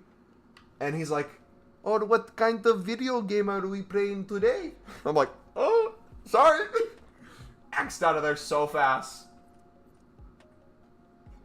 You wouldn't believe it, though. The woman next to me, she's like, "Excuse me, I know this is out of nowhere, but are you MumboElite, the famous lib trader?" I was like, first of all, chill. Second of all, I'm flattered. Third of all, are you subscribed with notifications on?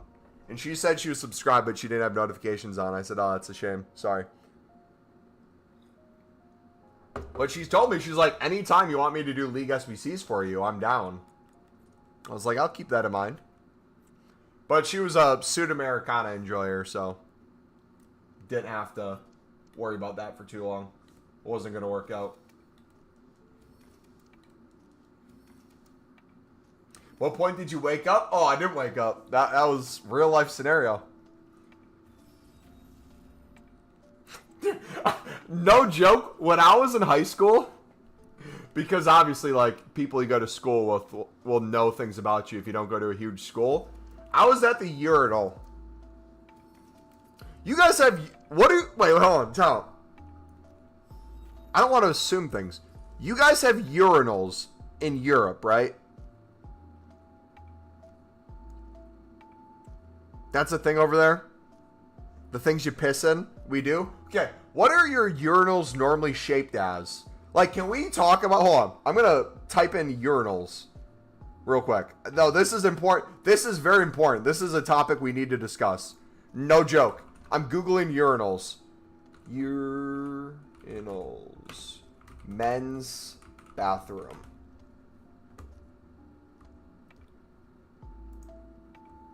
Like a bowl kind of? Yeah, so there's different forms.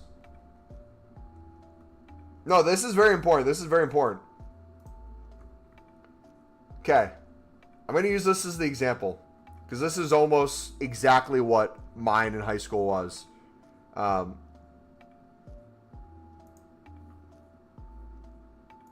Can you guys see this okay? No, this is a real question. Where else should we piss? No, One, I didn't know if you had a different name for them, because you guys have a different name for everything. 2, I didn't know what they looked like, so I was curious to see what they looked like. 3, I didn't know if you had different sizes like these, where you have some lower, some higher, or if they're the bowls or they're this. But then also if you had dividers. I was going to ask a bunch of questions. But no. So, this is a common thing for men. Right? I feel like everyone should know this. But we're going to do a little experiment real quick, okay? So, here's the urinals, okay? If someone is right here, okay? I'm pissing in this urinal, right? If this is number 1, this is 2, 3, 4, 5. The next person who walks in, what number urinal do you take? 5, right? Yeah, 5. So you take this one. Once 5's taken, if there's 1 at 1 and there's 1 at 5, what one do you take next? You take 3, right? You take 3, obviously. And then this is the awkward category. If you see someone's finishing up, you maybe wait a second and then you go. If there's dividers, no problem. You go ahead. If it's busy and you have to, sometimes a 2 and a 4, you fit it in, right? You squeeze in there. You make it happen. So, this man, I was at urinal 1. Okay? I was at urinal 1. Taking a piss. No dividers or anything. But instead of there being 5, there was 7. Okay, there were 7 urinals. I'm in urinal 1. I hear someone open the door. Toot, toot, toot. I hear someone walking in, minding my own business, taking a piss. And all of a sudden, someone comes to urinal 2. Not only do they come to urinal 2, I feel them staring at me.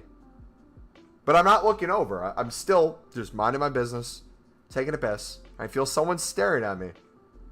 And then the next words I hear are, MumboElite. I'm your biggest fan. It was a dude I haven't met before who watched me on YouTube because he played Call of Duty and I played Call of Duty. I was like,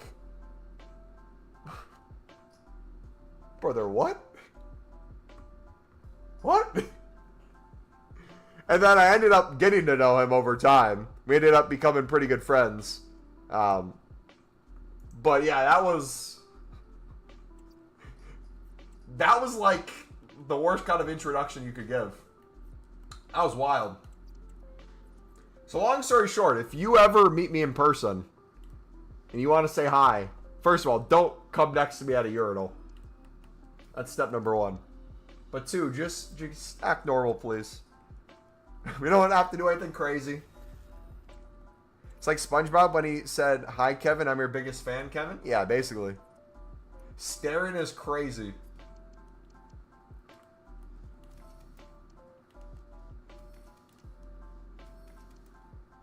Pause. That's scary, but straight to the point. So don't come next. Oh, brother. Nah, man. What are we doing?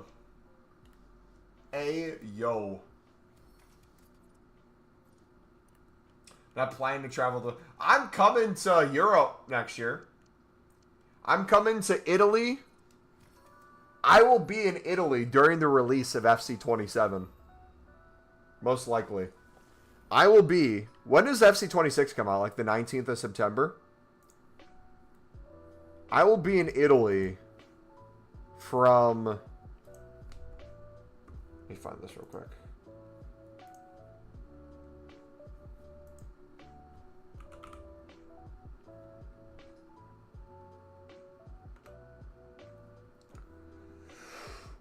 I'm going to be in Italy I think end of September, beginning of October.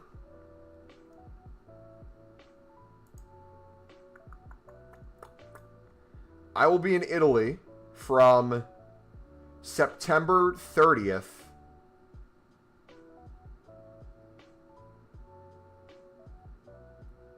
to October 12th.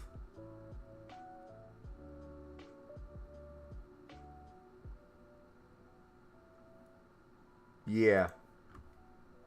And then I might be in England this year. We'll see. I get my passport tomorrow. We may or may not make a trip to England to watch Sunderland play later this season. I got a buddy who'd go with me.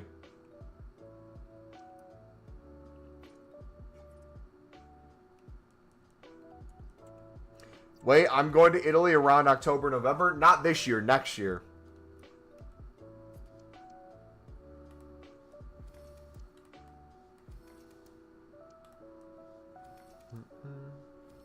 Might meet up with MumboElite. Where are you going to be? Oh, unfortunate. Sunderland vlog? Dude, no joke. Hold on. Genuine question. Is it understandable?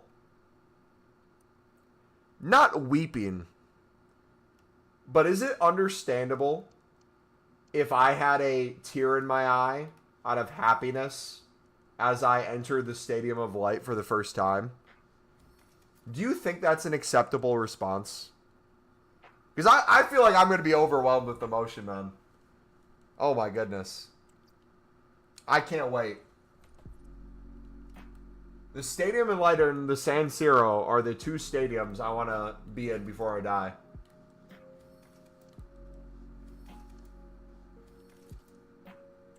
That'd be so great. Second game was Stunt Peg and away days. Want to see a lot of tears?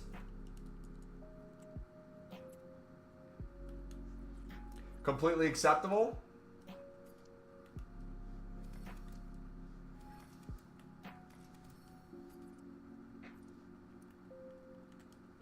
If I see you, I'll buy you fish and chips. Yes. Nah, bro. I want to play some street footy with you guys. We're going to pull up. I think it Brexit tackle someone. Got emotional when Messi won the World Cup and I'm not Argentinian. Dude, no joke. I don't know if anyone else was this way. I will not lie to you guys. I was in full-blown, not only tears, I was like heaving when Messi won the World Cup. And I don't even love Messi. But for me, that was like my childhood was officially complete. It's going to be the same thing when Messi and Ronaldo retire. When Messi and Ronaldo retire, it's going to be one of the saddest days of my life. Because that's like the people I grew up watching when I was young. End of an era, man. But it's like something I never thought was going to happen too. Same thing would happen if Ronaldo won the World Cup. I don't think Portugal's going to win the 2026 World Cup, but like same thing would have happened there. I know I'm still young. I'm 27, but if you know, you know. It's just one of those things. You can't explain it. Like Zlatan retiring. Dude, the thing is, when Thiago Silva retires, I'm going to have mixed feelings, right? If Thiago Silva retires, I'm going to be sad, right? But he's already done with the Brazilian national team. It's not like I'm watching him there. He's in the Brazilian league. He's playing Copa Libertadores. That's cool and all. But the second he retires, we'll get an icon Thiago Silva or a hero Thiago Silva most likely. So it's like there's a trade-off at least.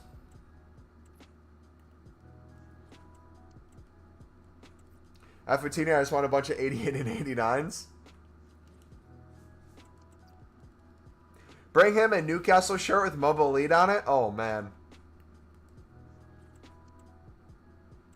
It was like he's brought me so much joy, so I was so happy for him because it's what he wanted so badly. I respect Series 7, but don't like him. Dude, I know it's probably a good thing to have, but it's very frustrating when you go through it. Does anyone else, like, if you think too intently about something. I'm trying to think of an example.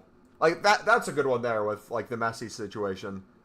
But, like, do you guys ever get to the point where you empathize with something so much and you can put yourself in, like, someone's shoes or, like, see an accomplishment or something happen, and then it's just extremely emotional?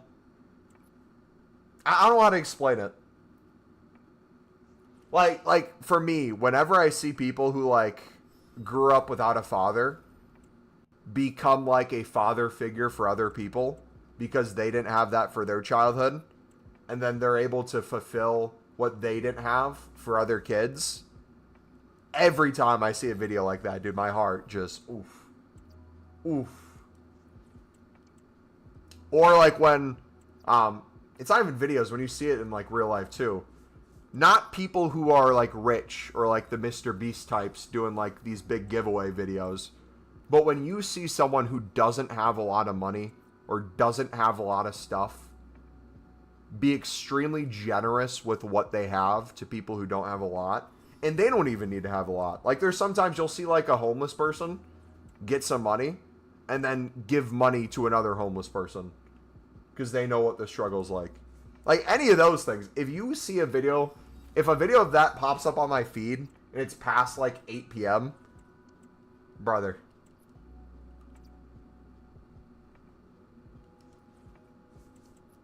From Morocco, what's up, buddy? Yo, do you know Talby at all?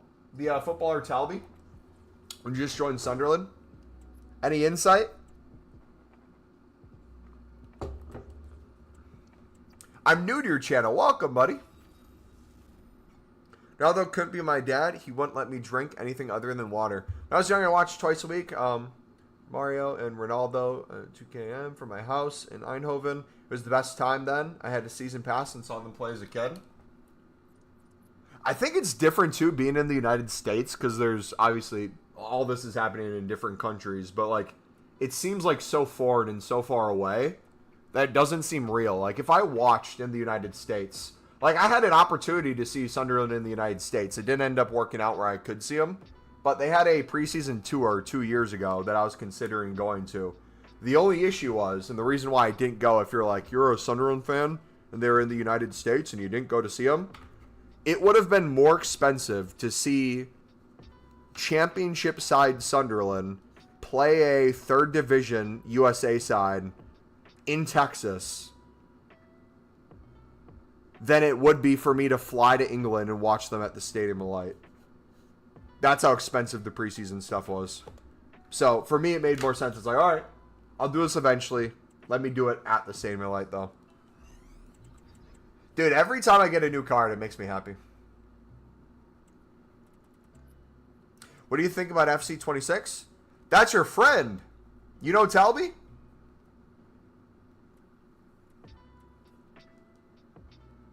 I'm excited for every new FIFA or every new FC, but I'm always hesitant. I'm always going to buy the game. I'm always going to pre-order the Ultimate Edition, but I'm very hesitant when it comes to, like... Right, as a content creator, it's a balance of... I'm going to play the game. Obviously, by playing the game, I'm promoting it. But is there feedback I can give in a way where it's like...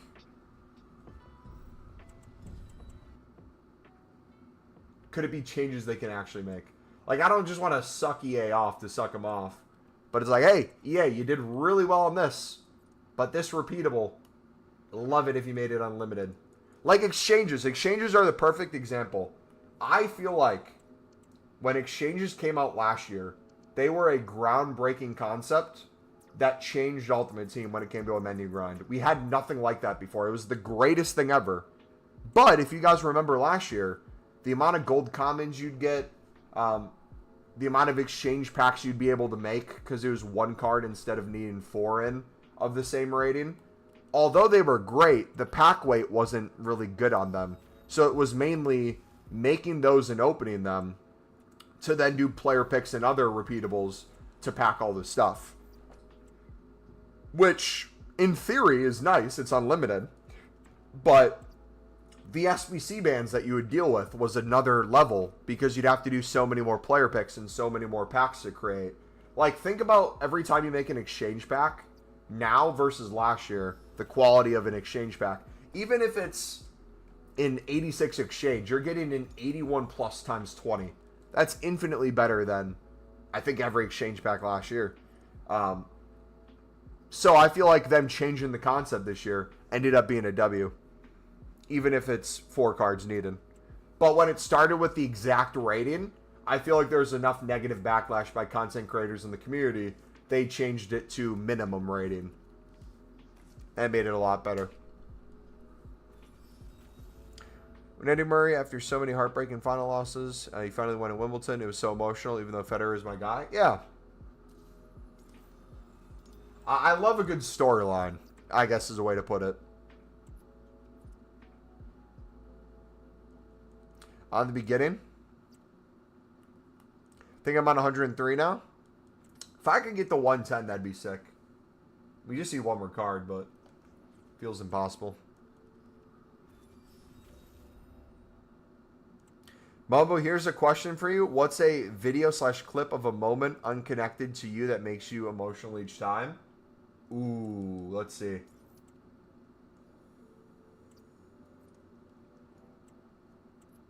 feel like if you go through my TikTok, you'd see a bunch. I'm trying to think, is there a specific video?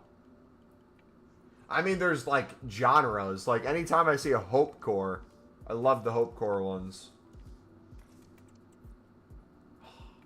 Let me think about that one a little bit, because I feel like I could give a bunch of different answers. Do you have one?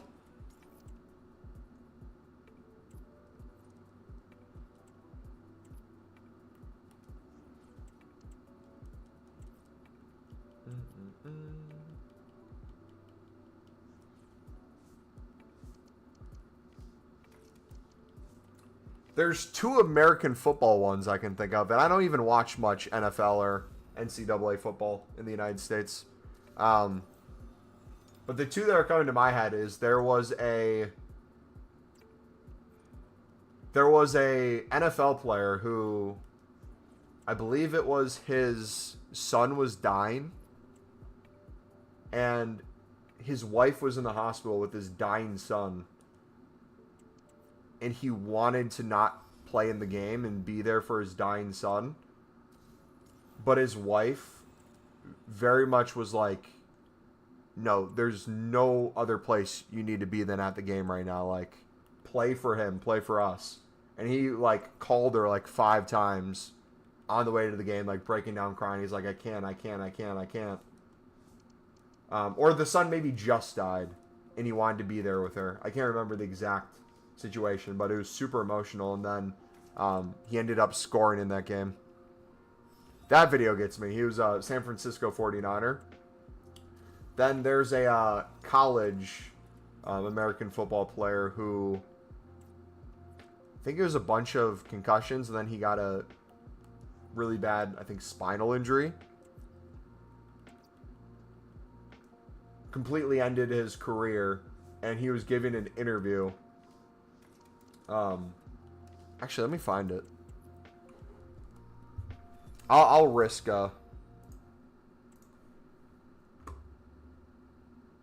Dude, that the Brock Lesnar's daughter,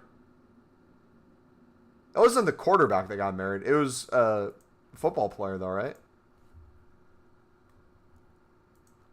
One second. Let me find this. I will risk a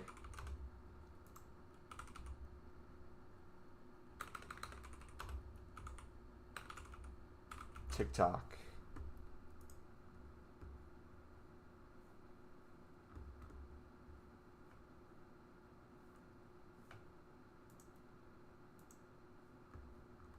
Does it show? No, it doesn't show my my reposts on here. Oh no, it does. Oh, this one got me too. Oh no. Oh, hold on. I'm not gonna play them. Recently, there's a few. So there's one of Ninja who is started exploring his faith a little bit more. And this one is a crazy one, just seeing how much he's changed over the years. That one was a cool one. That wasn't super emotional. A little bit. This one was sad. For obvious Jota reasons. All the Jota ones were sad. There was...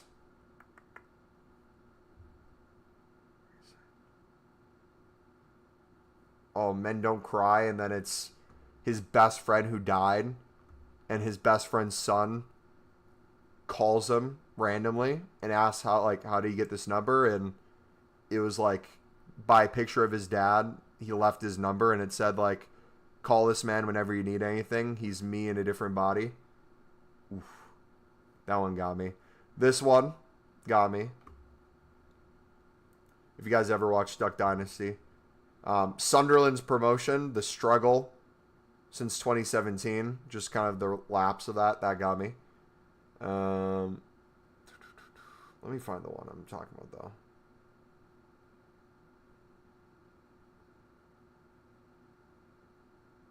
These ones always get me. Helping his son walk. Where's the one I'm looking for, though? One second. We'll go back to packs in a minute. Drafting his son, that was a good one. Oh, where's the one I'm looking for, though?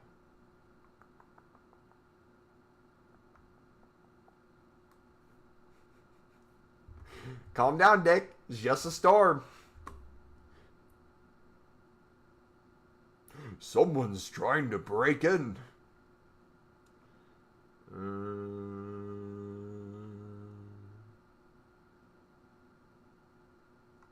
Where is it?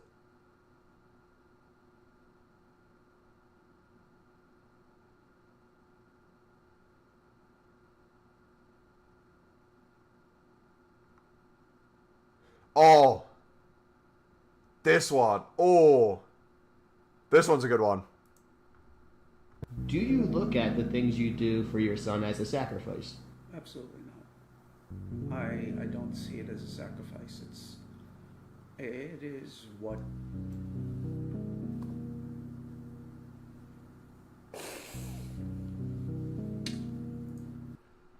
A lot of people are like, why did the reporter ask such a crazy question? But you can just see in the son's eyes and his face how much he feels like a burden and is afraid that he's a burden to his father. And the second you see the question asked, you see the relief leave the son when the dad answers. Look at that again. Like, watch the dynamic. Do you look at the things you do for your son as a sacrifice? Absolutely not. I don't see it as a sacrifice. Just it is gone. What... Whoa. Ah. Low taper fade. Yeah, that one gets me a lot. What's up, Mumbo? You been? Hey, Tech, what's up, buddy? Hey, been, brother? I've been good, man. How about you? For me, normal involves animals, dogs, or elephants, etc. being protected. Ones where animals are reunited with persons who save them from poachers or something. Those are good. Have you ever seen the ones where there's like a tornado and like an old lady thinks her dog died in the storm, and then like under the broken down house is like this little, the smallest dog in the world just wagging its tail, ready to see the owner while it's giving an interview to the news? That one's crazy.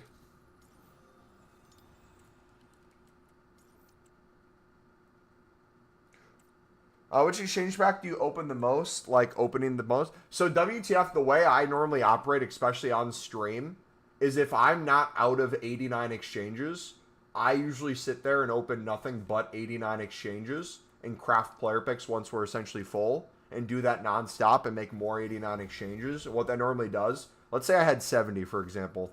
I might go from 70, slowly work my way down to 60, but with the things I just packed from those, build up to 65 with just the specials that I got back from the pack. But then I'll get another 5 minimum from all the player picks that I'm able to make. So I'll have either the same number, if not more, than what I started with, on top of all the other exchange packs I make in the process of making the player picks and the things I open. But I don't then sit there and open the smaller exchanges if I'm not out of the 89 exchanges. I'll keep trying to bring that down as far as possible. And then I just make infinitely more of the other packs. And then once I do occasionally run out of the 89 exchanges, if I'm really going hard, very rarely does that happen. I would have so many of the other packs that by the time I open those, I'd probably have built up over 189 exchanges. I do it over and over and over again.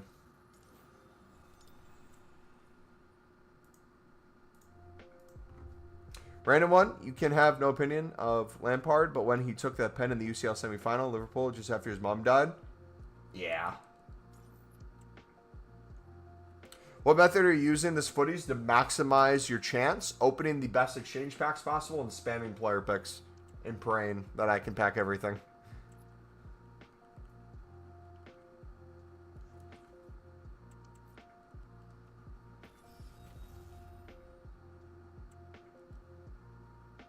How do you make so many PPs at a time? You can't open packs and store PPs?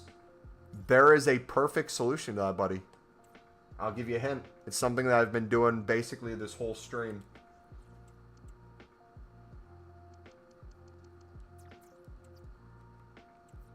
Can you guess what it is?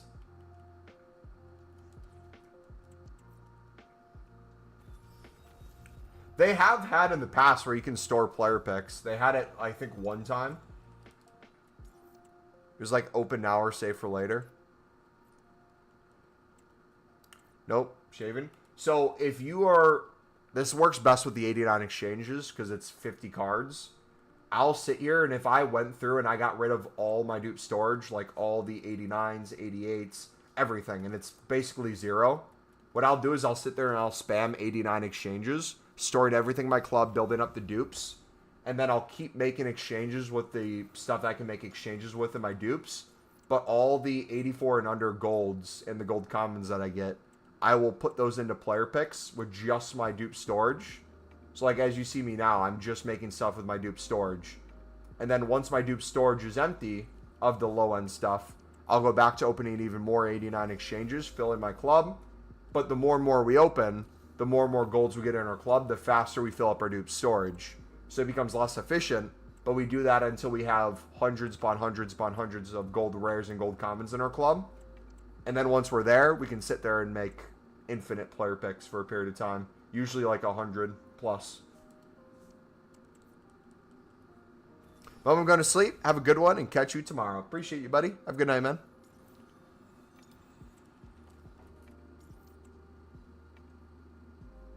One second. I'll be right back.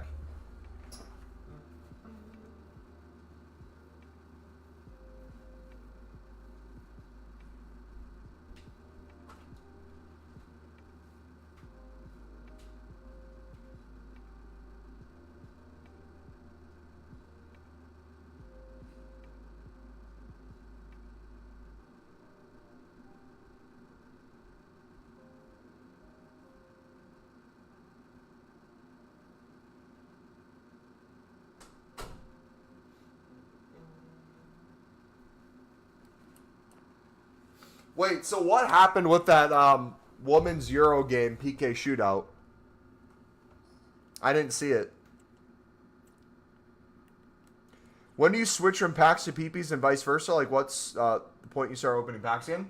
Like I said, when I'm on stream, and what you're seeing me do right now, is I mainly take care of my dupe storage with the low-end stuff, and then go back to opening packs. And I do that until basically my full dupe storage is full of exchange stuff. Then when it's essentially there, I make all exchange packs with my dupe storage. And then repeat that process of making exchange packs, opening them up, making player picks.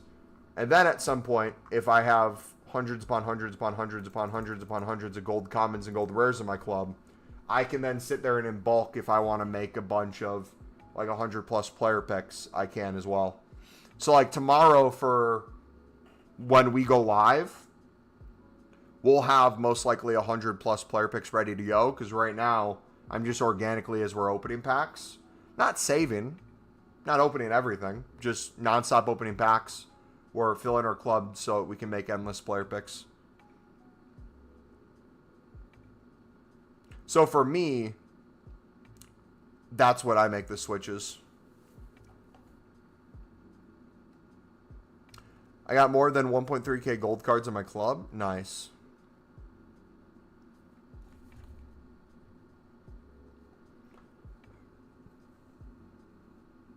So out there probably has 9 R9. I'm sitting with the Puyol. Thanks, EA. Just realized I've got older. I've got way softer. I got emotional at that scene in Toy Story 3 at the cinema.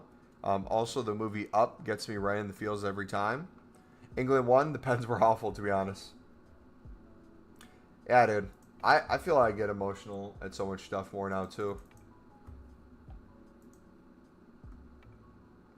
But not in, like, a bad way. Like, in a really good way. I feel like I can just understand things a lot more deeply. Which is like a blessing and a curse, right? It's like I feel like the way I used to look at the world was so... not in a shallow way, but it's like if you have issues going on in your life, usually you're worried about like those problems first. But then as you like, I don't know, get problems solved in your life or you understand your life more, and you just look at the world then. You just see the best moments of people, the worst moments of people,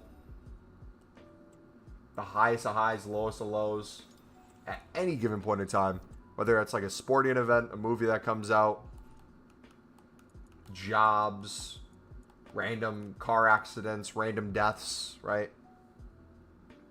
Like the Jota one happened when I was on my way to camping. I was on a camping trip, so I didn't really have good internet access. The signal on my phone was horrible. Finding that out was really sad. And didn't believe it either. I'm like, what? No way.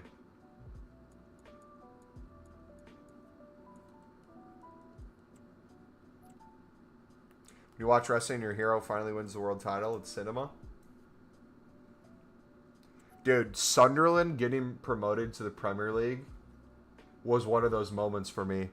It happened in League One to the Championship, but it was more intense during the Championship playoff final because the League One playoff final, the lead was big enough. They had a 2-goal advantage, and when Ross Stewart scored, you knew the game was over. This one was different because Sunderland was losing for most of the game, and then they came back. And just in the fashion they won, and just the fashion of the build-up of the playoffs, dude, it was just brilliant. When making peepees, you set it to storage only or all. If you are trying to make peepees and open packs as fast as possible, you probably want to go through your storage first. If you have it set to all, it's probably going to pull from a mix of dupe storage in your club, but probably a lot from dupe storage. So if you're trying to balance player picks and storage, I would focus on storage only. And then if you eventually want to switch, you can to do all, or just club, or whatever you want to do. But I'd focus on dupe storage first.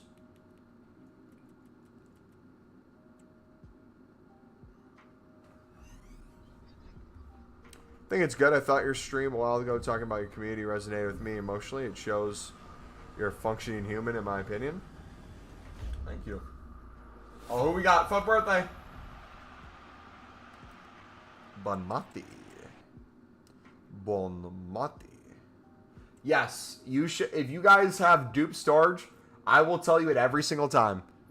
If you ask me, Mumbo, I have 95 pluses taking up 99 out of the 100 dupe storage space. I don't know what to do. There's no player SBC to put them into that I want to do. Send it. Send it. Stop asking. Send it. Send it. Look at this. 96 Figo. You know where he's going for the 500th time? That's a cute Bellingham. That's a cute Bonmati. Send it all. Put them all in. But there's like 97 in there. If there's 97 in there, put all 97 in and start at 0 and then get the 97 again. Build it back up. Set a new challenge for yourself. What I want you guys to do for tomorrow, from now until new content tomorrow, get 0 special cards in your dupe storage and see how many of the 100 you can fill up to while opening packs. There you go. Are you going insane?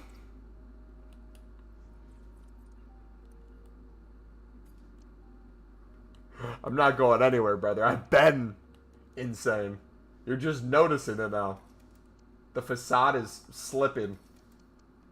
The real MumboElite is coming out. Cried my eyes out when the last Everton game at Goodison Park, when they played Life by the Beatles, my dad's favorite. For reference, his father is buried right next to the stadium. Oof. Oof. Yeah. Dude, oof. One of my favorite movies of all time is The Conjuring 2. And The Conjuring 2 is in the UK. And when they're shooting the movie, in the scenes, they play Elvis Presley. And they start going, wise men say only fools rush in. And guess what Sunderland's song is singed at every game, win or loss? But I can't help falling in love with you.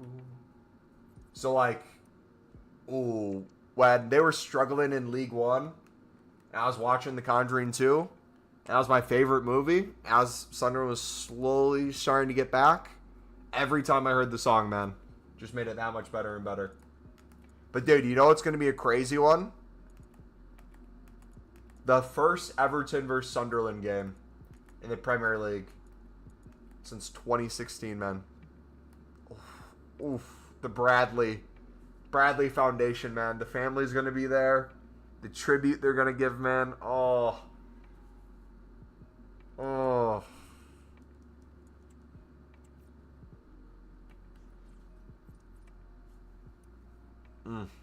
I'm going to be balling. Bro, to be honest, you deserve way more subs than you have. You explain everything 10 times. If it's being asked 10 times, no BS. Well, to be fair, I do have usually videos as a guide that I would say like, hey, if you want to learn this, here's the grind step by step. If you have any questions, let me know. I didn't make one this time, so that's why I'm being a little bit more hands-on than probably usual. But I read in the second part of your thing, you say, way better than a Mad HD gamer or something. I appreciate the idea and the concept you're saying. I appreciate you saying that you appreciate me reading your chat, interacting with you, and helping answer a question. But please, let's not twist two things. It is a privilege for me to be able to do that because I can read chat. But if I had 1,000 people in here, 5,000 people in here, 10,000 people in here, I would not be able to do that, right? The content would have to be different. Or I would still attempt to read chat. I'd be able to not see as many messages. So what a lot of you guys appreciate and value in this community, I'm glad you appreciate it and value it. But if there ever comes a day where our community gets to a point where it's so overwhelmingly busy in chat, that's just the nature of, you know, content creation and streaming. You can do things to manage that a little bit. Like, I know some people who will go to, like, sub only to slow it down a little bit more, or they'll go to, like, YouTube member only, or if you're on Twitch, sub only over there, and things like that. But in general, man, yeah. That Ronaldo reunite return commentary was elite. Oh, dude, that was crazy. You start to be a bit creepy with the drive of sending high-rated cards. What can I tell you, man? I'm passionate about fodder. It unlocks something inside me. It is one. I can't have a sub. 20 years old singing soft songs to me right now. Is every Sunderland game song? Where's all our fans? Where's all our fans? Oh, yeah. We're Sunderland. We don't have many fans. Will Wrexham promote next season to the Prem? Absolutely not. The most newly promoted team that I have the least amount of confidence in is Wrexham. I also despise Wrexham. I get very heated when it comes to Wrexham for one main thing. I do not care that they have ownership that is supporting the club and the community. That's great. I love that, right? I think every club should not only serve the community, but have the players' best interests and have a plan to do well in whatever football league they're in, and for the foreseeable future try to get into a better position. However, the Hollywoodness in the fake underdog scenarios that Wrexham was in for the longest time. It was every season they went up. They are now the underdog. They now have to prove something that they've never done before. Meanwhile, they've outspent every single team possible by huge margins. And then they act like it was out of nowhere. They did the magical thing. The championship is going to be the true test to not only the Wrexham club, the football club itself, the management, the program, everything. But you're going to see which ones are bandwagons and which ones are actually football fans. Because you're going to see a lot of people, when they're not winning every single game, be like, oh, I don't want to watch this, man. Like, imagine playing a Wednesday night, a rainy, windy night in Stoke, and your 35-year-old grandparent elderly players that no longer can cut it because League One they peaked, but Wrexham hasn't cut them yet. They're playing against a young team in Stoke that has spent a lot of money too. They got some good Premier League players on loan. They got some European players, maybe different nations, some foreign players that they're taking a gamble on that are just running circles around them. That's going to be the interesting thing. I realistically think the way Wrexham will spend and like the amount they cut of their team already, realistically, they're this year a mid-table team with room to build and grow into a playoff team in the next few years. What they shouldn't do, though, is follow the same program they did before, buy aging talent that has proven themselves, because they're going to fall into financial fair play traps, part of it. And then another part is they're just going to struggle across the board to like really have any youngsters. But from the recruiting they've done so far, it looks like they are targeting some young players. What's your grind right now? Opening exchange packs, opening player packs, and doing that nonstop. I swear I get soft banned for the third time during a stream. I've been only console. How come you haven't been soft banned yet? I'm very strategic with how we go about opening packs, switching back and forth. Go to PS4, PS5, Pale Tools, my phone. I try to slow things down in a way where we're not just constantly saying they're spamming something really quick. And that's how breaking apart player picks and packs helps too. You're spreading around what you're doing and you're not looking like a robot to EA. That helps a lot.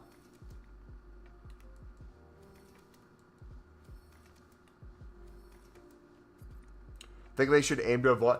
Any team should aim to avoid relegation, but I think the situation they're in is they shouldn't get relegated and they shouldn't get playoffs or promotion.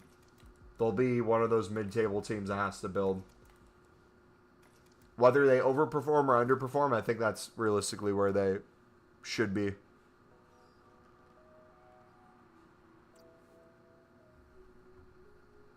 I think music has the most powerful way of transporting you emotionally due to a connection to a personal experience memory. Yeah, it's crazy how that works, man. And what's crazy about that, too, I don't know if anyone else finds themselves into this camp at all. It's a weird feeling. I find myself drawn to songs or albums that I listened to during a time period of my life that was maybe like hard or there was some struggle in it. Because there's something super comforting in hearing that again. Even if you're not going through that. Or like you're sad again. Or you didn't have the best day. Going back and listening to that just unlocks a part of you where you're like, oof, this is just hitting just right. Championship will be the meat grinder for them. Dude, the funny thing about the championship is every team, it's been the same ones recently, so it's happened less and less. But every Prem team in the past that has come down is just so cocky when the season starts. Oh, we shouldn't have gotten relegated, but don't worry, we're going to piss the league. Look at all these quality players we have. These ones are going to stay. And then that first few weeks, oh, this player leaves. Okay, we got some money we can spend on here. Oh, this player doesn't want to join us. Don't worry, we have the best midfielder in the league. Oh, this player who's 25 and wants to be in European competitions, you're upset that he doesn't want to stay and play in the championship.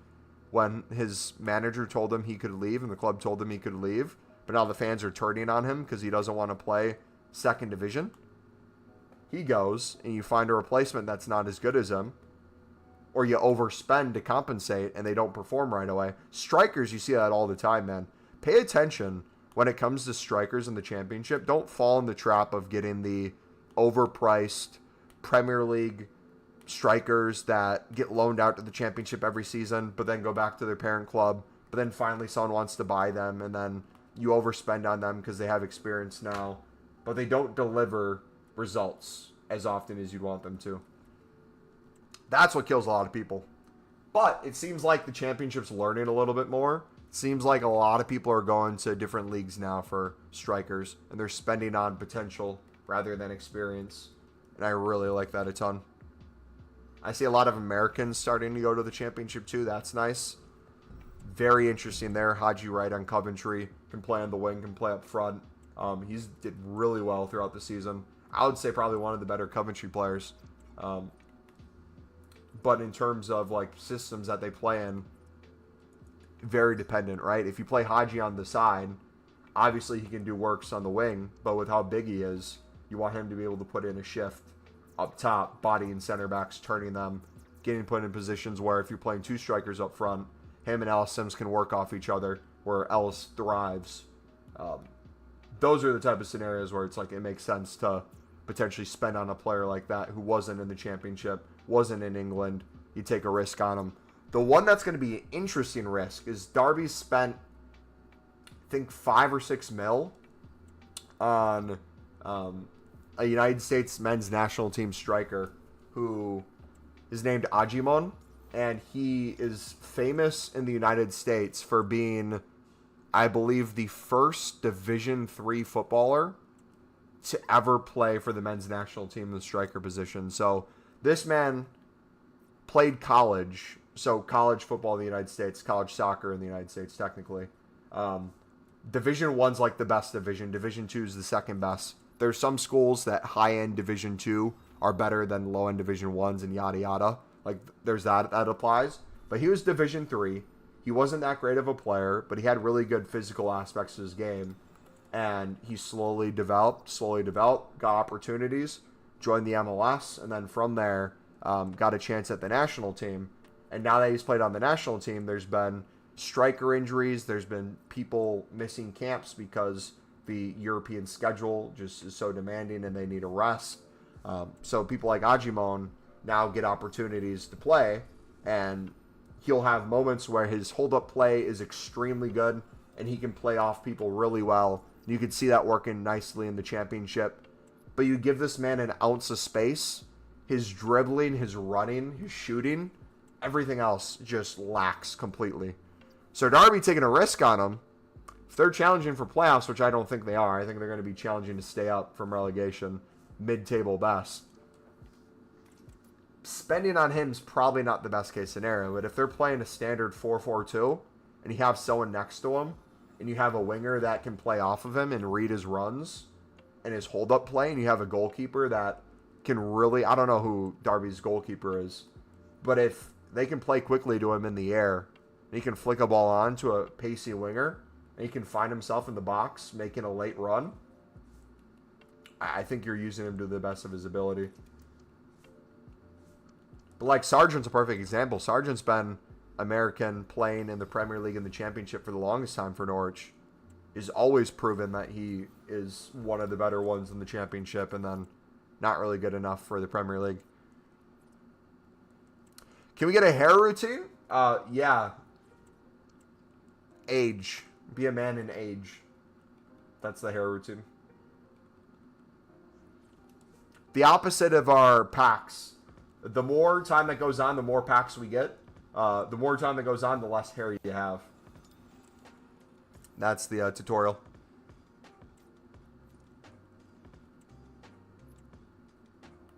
I do 84s and below into the player picks, personally.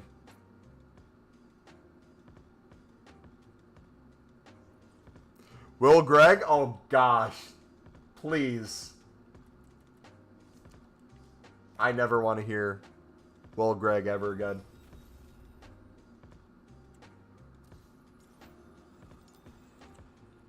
Wrexham play Southampton. First game, whoever concedes first, everyone will say welcome to the championship. The interesting two are going to be... obviously, Wrexham's going to be interesting, but Birmingham, the way Birmingham's spending and what they're spending on, I think they're going to do relatively well, or they should do relatively well. Honestly, they're in a really good position to get automatic promotion, even though they came up from League One. They're in a really good spot. They're like the Ipswich. Also, Ipswich is in a very interesting spot. They have Amari Hutchinson that they bought from Chelsea that did wonders for them on loan when the previous season they were in the championship before last year in the Prem. But he's looking to leave right now. I think Bournemouth wants to work on a deal with him worth up to 35 mil potentially. Sheffield United, they're going to lose... I'm blanking on his name. Who's the midfield? Hammer. They're going to lose Hammer. He's going to go to probably the Netherlands and get a good contract there. Which, like, also, too, if you're a footballer, one of the things I don't understand, and maybe it's like they believe in the project or maybe it's the wages, but it's like if you're a footballer in the championship and you're on one of the better championship teams and you leave to join a club that just got promoted back to the Premier League and you're the hands-on favorite to get relegated again, and then you're on the team that gets relegated, and then you get sold to the same team or a different team that just got promoted again. At what point is it like you want that back and forth yo-yo to stop and you wait for a mid-table team to try to buy you? Or you go to the Eredivisie, depending on the languages you speak, maybe you go to La Liga if you know Spanish, or if you're an American player too. Like, if you're a Mexican or United States player and you're playing in Europe in general, I feel like La Liga and Bundesliga could be your best friends. Bundesliga more for the Americans, but La Liga for Mexicans is just brilliant moves a lot of the time. A lot of success there. Also, too, it depends on like the part of the game you want to grow too. Some leagues you might not be able to keep up with the pace of the game. Like if you're an American who's either center attacking mid, a winger, but you're not cut out for the Premier League, but you played it in the Championship, maybe a move to the Bundesliga or Serie A, where the game's a little bit slower, maybe a little bit more physical, or not even more physical because the Prem and Championship are physical, but there's different aspects of the game where it might suit them better. And then with enough development, maybe you get to the point where you make a move to the Prem. But the back and forth yo-yo, man, I never get it. But also, too, everybody talks about how, you know, the Premier League money is spent so differently, and the top end of the Prem versus the bottom end, especially the relegated teams, how much of a difference there is, like financially, and how hard it is to stay up for that reason. That's starting to seep way more into the Championship, where you have the newly relegated Prem teams that have gone down to the Championship. You have the Norwich, the Stoke, the West Broms that were supposed to go back up, but they've stayed down. Either missed automatic promotion and lost in the playoffs, semifinals, or the final, or they just missed off of playoffs, the 3-year financial fair play period, or is it financial fair play period? What do you call it? Whatever the rolling window is. That passes, you don't have the TV rights money as much anymore. That's dwindling. You didn't get the best sales on players. You didn't sell them for a profit, so you're limited there. And then it takes 5 to 10 years to build back up. Honestly, although the Sunderland one was sad that they went down to League One, I honestly feel for the Stokes and the Norwiches more than anyone else, and even the West Broms too. Borough, I don't feel bad for in the slightest because they show zero ambition whatsoever. But, like, there's so many teams that used to be in the Premier League that just rot in the Championship. Mainly due to, I would say, their ownership more than anything. Lack of wanting to have the club be successful. And then you see others where they do it in a completely different way, like Hull, where Hull overspends on everyone, buys the whole Turkish national team or any player in Turkey, tries to turn it into a Turkish team, and then gets any pushback, and they're like, oh, we'll be fine. And then Sunderland sees that, and then Sunderland fans will get mad and be like, you see, they're going for it. Why don't we spend like Hull City does? And then Hull City not only has no money to spend, all their players leave. Now their ownership is looking to bounce. And the club may face relegation. It's like, oh, maybe not spend as crazy as them. Maybe spend smartly. So finally cleared my entire dupe storage. W, man. Baseball Mullen, got to be in Deadpool. If all goes wrong, true. So true. Go to Ajax? Yeah. I mean, also, too, like, if you're a player under the age of maybe, like, 21, maybe 22, like, 23 to 26, I feel like is more of your prime, depending on what position you play. Like, goalkeeper, it's a little bit different, maybe defender, too. But, like, if you're an attacking player and you're in your early 20s or late teens, and you have an opportunity to go to a league outside of the championship, where if you're in the championship and there's a chance to get promoted, and you think you could play in the Prem, I get it. But if you're a young player and you get the opportunity to play European football, whether that's Conference League, Europa, Champions League, I feel like I would jump on that opportunity, man. Like, you're seeing that right now with a lot of, I know Argentinian players, but there's some Brazilian players too, where it's like they'll sometimes just come out of nowhere. You'll hear about them from the Brazilian league a little bit, the Brazilian Serie A, but they'll make a move to some... What's the young Kippa thing he says with Conference League? Chelsea was playing a bunch of Wi-Fi passwords. But you'll find these just kids out of nowhere that start balling out on a random Tuesday in the Balkans. And then all of a sudden they're linked to like Napoli or they're linked to Atletico Madrid. It's like, dang, man. That's a great career hop. Talby, Club Brugge, he's playing Champions League football. They're doing really well in their league. Now he's a Premier League footballer. Gets bought for a lot of money. Young guy. If it doesn't work out, plenty of opportunity to go to different countries in Europe too. Have a fantastic career. Go to bed. Have a good night, buddy.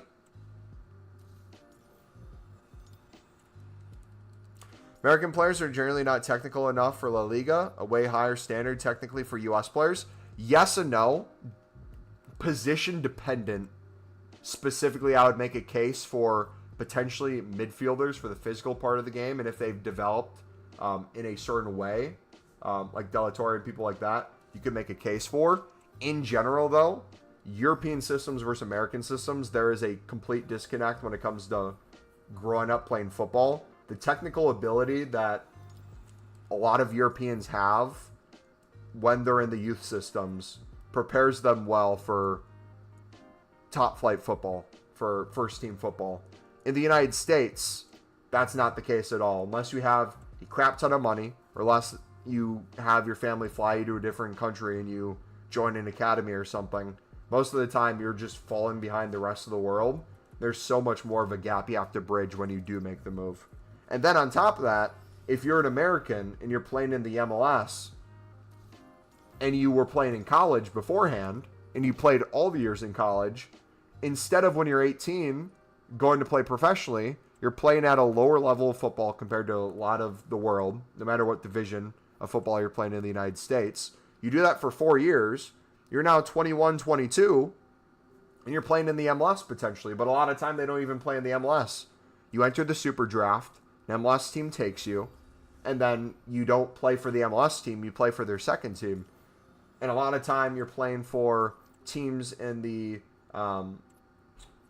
championship or the League One of United States standards. And besides like an Open Cup occasionally, you really have no MLS experience.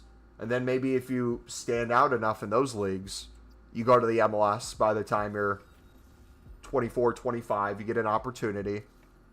What European team, what country, what league, realistically, if you're 25, mid-20s, are you making a move to where it makes sense?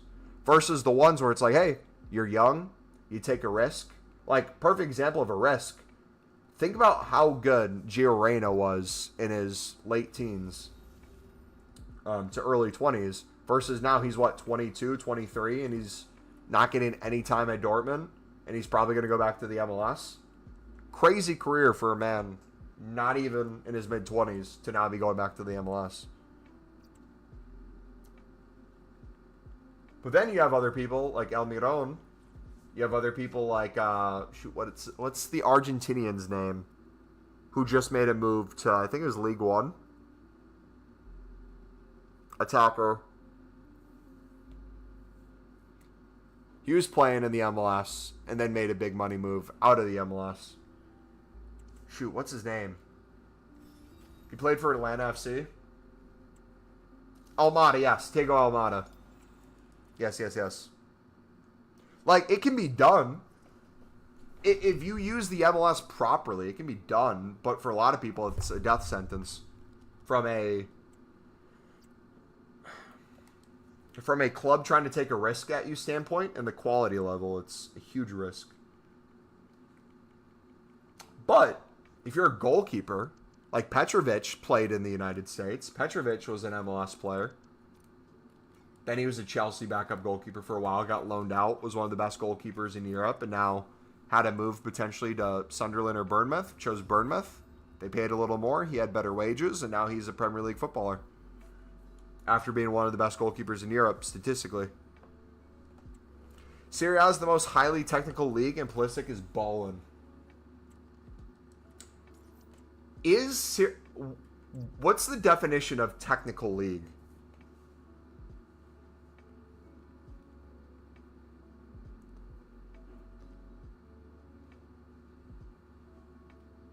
Because I think you can make a case for it, but I'm trying to visualize it in my head. The LeBron James of soccer. Took Welcome to the 6th division of the Champions League in 6 seasons. In Football Manager, I think I can do it. But you need to play the bigger teams to get that sort of jumping up. Well, that's the thing, right? If you're in a league that doesn't have too much competition, right, outside of Europe, let's say you win your league easily or you place in a position where you're Europa League, Conference, or Champions League, and you're now playing against Liverpool on a Tuesday, and you have a bunch of people who've never heard of your team before, never heard of you before, and you ball out and you score against a Premier League team, and you prove, like, oh, this person can not only dribble in their highlight reel, we're seeing them in real time dribble at a Premier League defender, not only take them on with confidence, beat them, and they have a good end product, or they have really good passing ability too. Makes it way easier to take a risk on that sort of player. Like, that's Talby to a T. Sunderland bought Talby, not even as a potentially straight-on starter. They bought him as a, hey, we don't expect him to hit the ground running, but we're taking a risk on him because we think he's going to be an absolute superstar.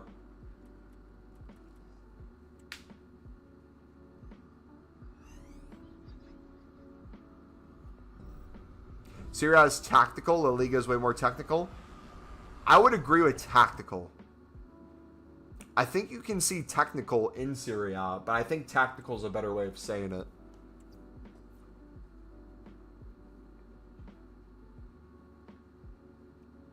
If that's the case, why is Chris MD not signed yet? He's skinned so many Premier League players. Brother, I know you're rage baited, but my goodness. Actual footballing games, not videos of you one-on-one against a player.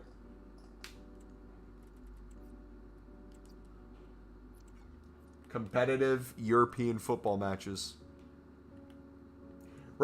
Speaking of that, remember when... Shoot, what was the American TikToker's name?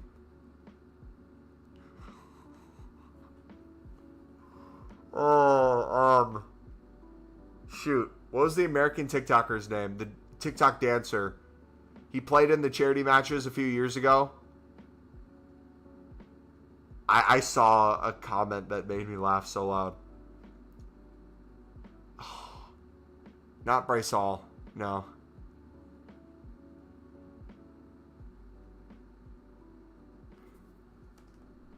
Midfield is the last position U.S. players will make in Spain. Trust me, it's not about physicality in mid in Spain. It's about how you look after the ball. No, that's what I'm agreeing with you is what I'm saying.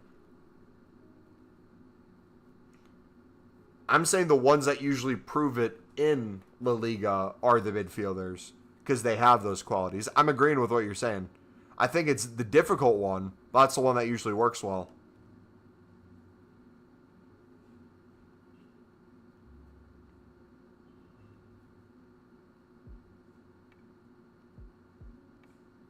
Della Torre is probably the most recent example, too.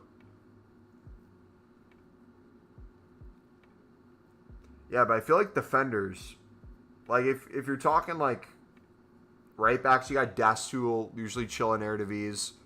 Didn't do well in Italy for AC Milan as much. Played in La Liga, but for Barca, didn't do as great either. Usually it's the case, though.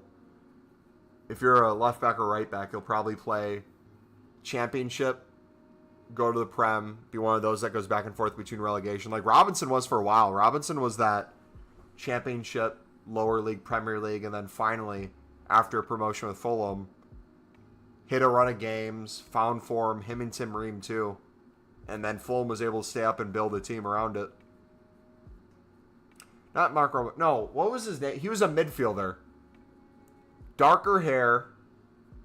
He could dribble, he could pass. He was going to play in the MLS at some point, but he turned it down for TikTok. It was a Sidemen charity match. Yes, this was a few years ago. It was during COVID too.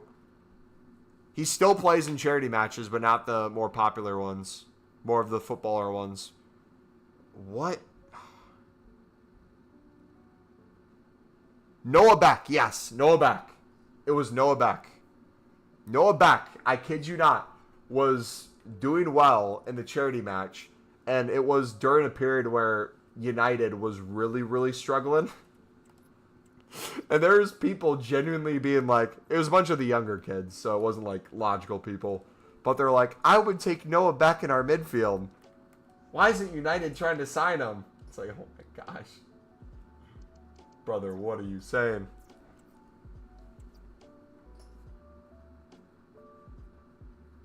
Played in semi-pro youth tournaments in the summers across Europe. You can really see the difference in football cultures on the pitch, even at lower levels. Oh, I bet.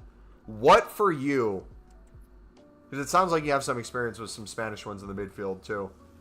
What positions and what nations did you play where you were like, wow, these people are different levels? Like the flair of Brazilians. That sort of thing.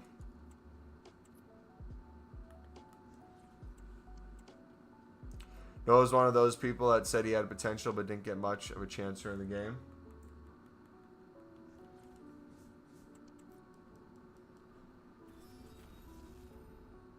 Got any fun goals for tomorrow? Yeah, so I'll make a bunch of player picks out in advance. Most likely. I'll spam packs too. We'll have the counters for... I think there's going to be 200 plus cards this time, which is nice.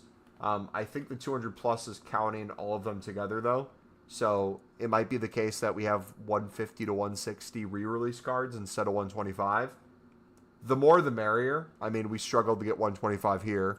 The footies pack weight on the upper half is so insane that I don't expect to get those either. But if I could pull a Messi or R9 type of card, like one huge one, and then collect within like maybe 10 to 15 of the re-release, that's like my best case scenario and what I'd be happy with.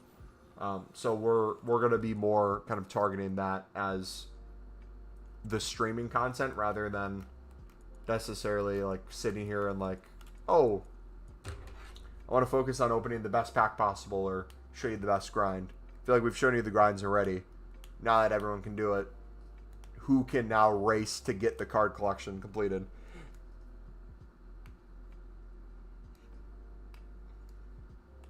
You remember Usain Bolt has scored 2 professional football goals, so anything can happen.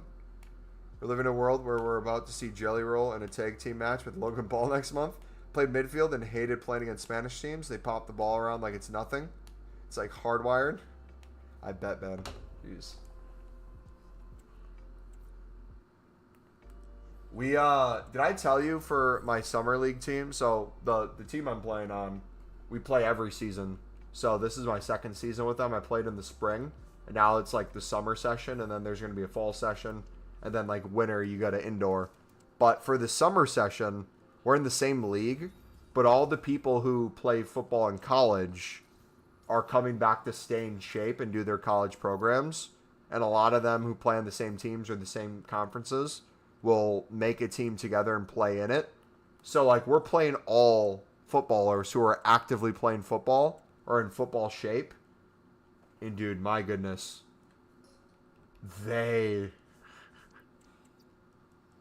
We beat one this past week.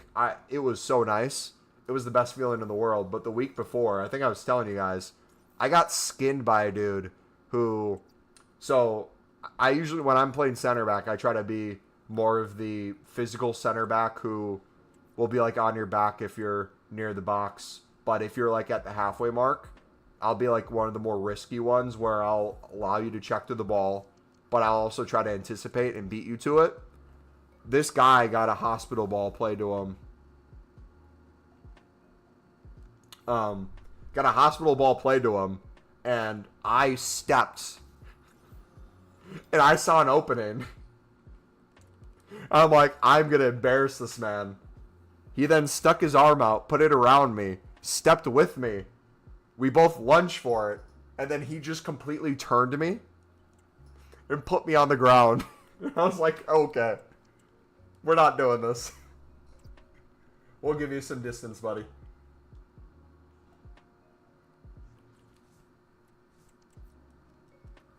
You're a defender that's giving him back shots, basically.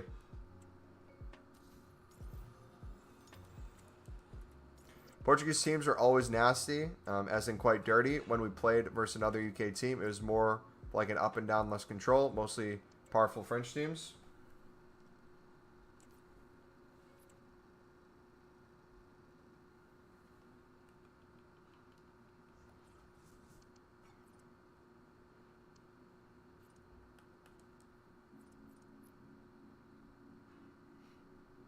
Dude, we might hit 5K mumbos this stream. That's wild.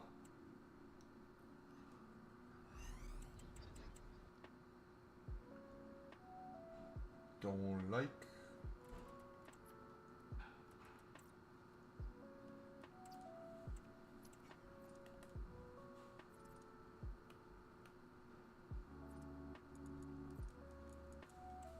Ken, what's up, buddy? Oh, you're helping the mumbos. I see ya.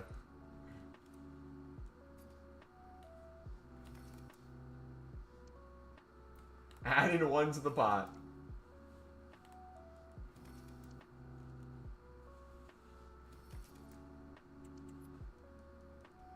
Mumbo vs. Mad HD Gamer. Akuna on a pole match. You into any RPG games? What RPG games do you like? I mean, this year I feel like I haven't really played many games outside of EAFC. And not even like EAFC in general. I haven't done much outside of Ultimate Team this year. I used to, in the past, at this point, be playing pro clubs, be doing more career modes, be doing, like, the summer Minecraft, be playing some Call of Duty, maybe. I think there's a level of me. Part of it's the menus, for sure. But, like, outside of, you know, horrible gameplay for large sections of the year, and, like, even now with some of the competition you get in the sweats, I genuinely think this is, hot take, this is one of the better games in recent years. For, like, the content that I make. Like, if you go off of exchanges last year, you would have thought nothing could top that. But exchanges are even better this year than they were last year. So it's like, if you're a menu grinder, at this point last year, you're like, I'm just waiting for an unlimited 8510 to complete a catalog. But now it's like, we got the 89 exchange, 84 plus times 10, 185 minimum guaranteed. A lot of the packs are getting multiple special cards, many cards over 85. It's essentially even better than an 8510.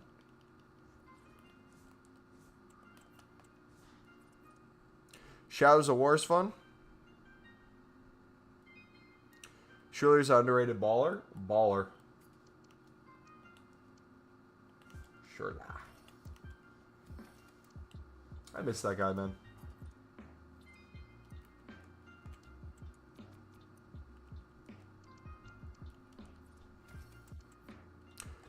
German teams are always mixed technically and physical. I played against Andre Schürrle. By the way, he was nuts. The Dutch teams were always hard to play but couldn't handle pace.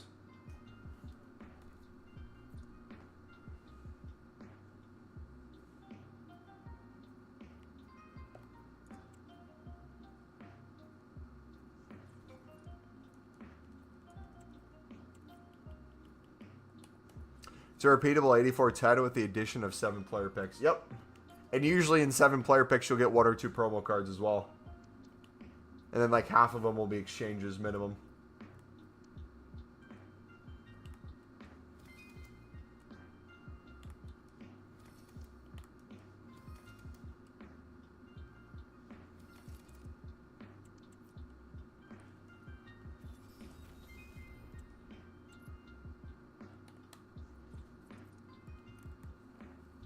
I need to send a text real quick.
All right.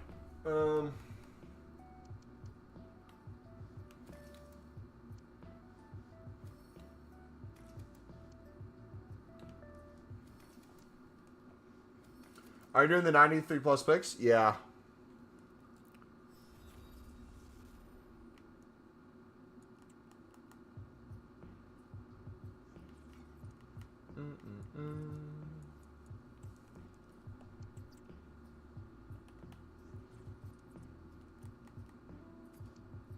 One, two, three, four, five, six, seven.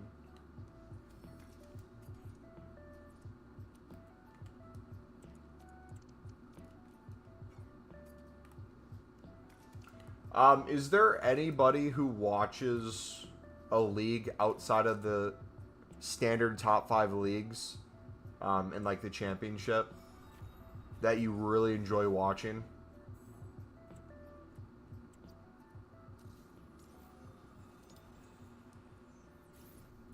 Like, is there anyone that swears by like the Liga MX? Or maybe you watch like the Belgium league. Eredivisie here. Is Eredivisie considered a top 5 league?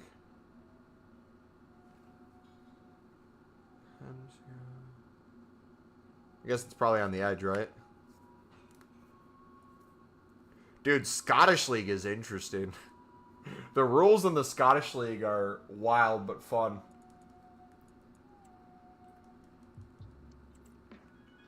It's probably number 6.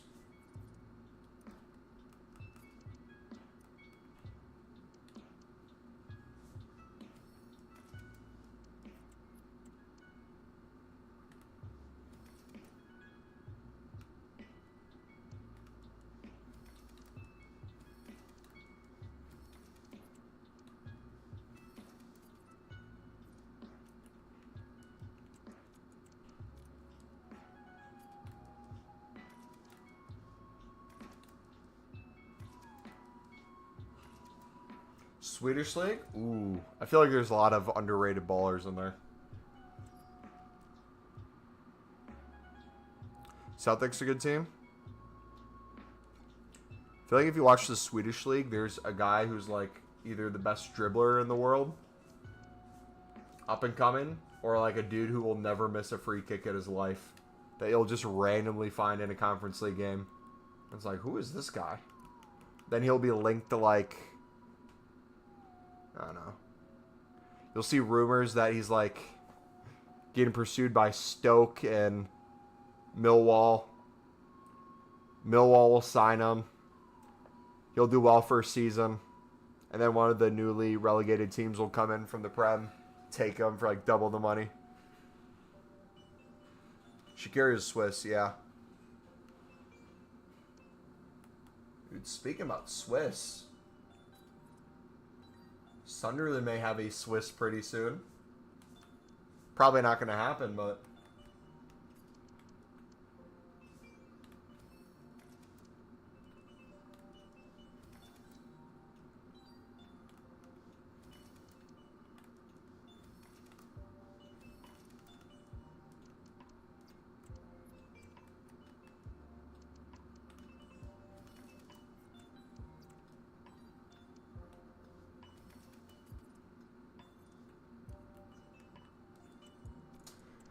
Who said that Henderson to Sunderland didn't happen?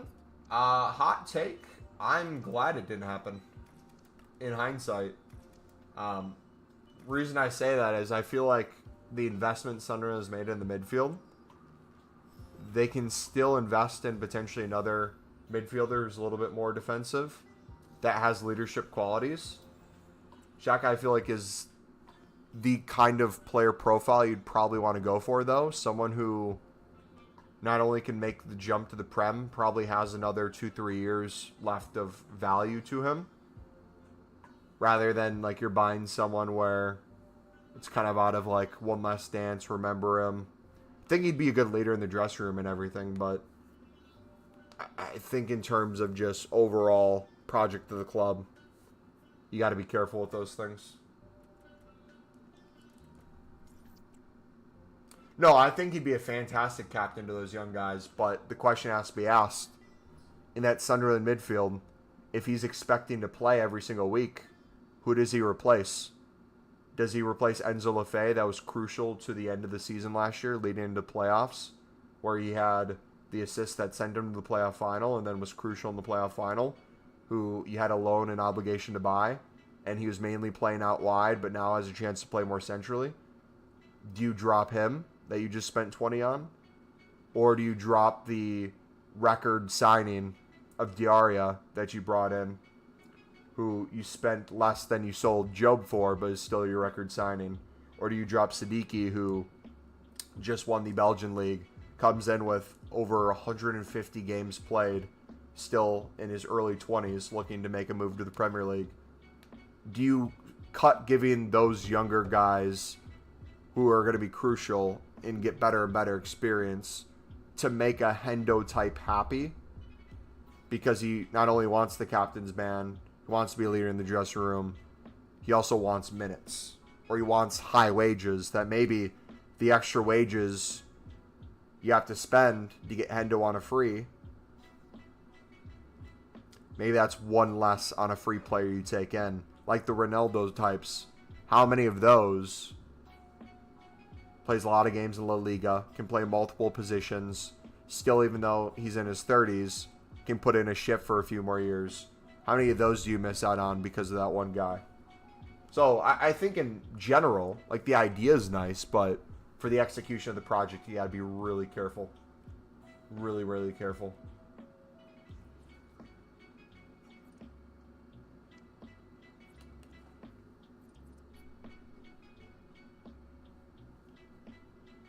Henderson doesn't need to play a lot. He realizes that he's 35. Okay, but here's a perfect example. If you didn't have the context of Sunderland, you take him or Xhaka. Which one would a footballer take? Someone who's won the Bundesliga, is still a big part of their national team, still can not only play well probably in the Premier League, but put in really good shifts, versus Henderson, that still will do relatively fair in the Premier League, but probably can't play week in, week out. Will be more of a rotational player. Probably be on high wages unless he wants to slash them completely out of love for his boyhood club. But again, without thinking it's Sunderland, I think just player-wise and profile-wise, you probably take Xhaka over him.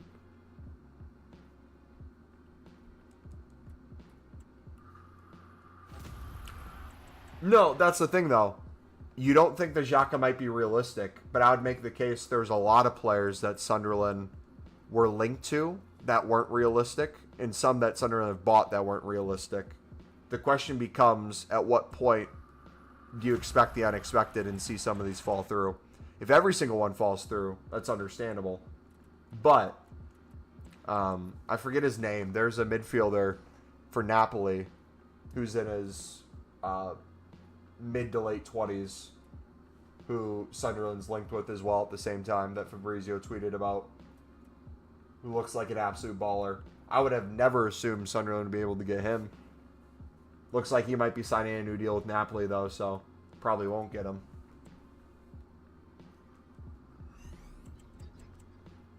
Celtic and good team never belong in the same sentence.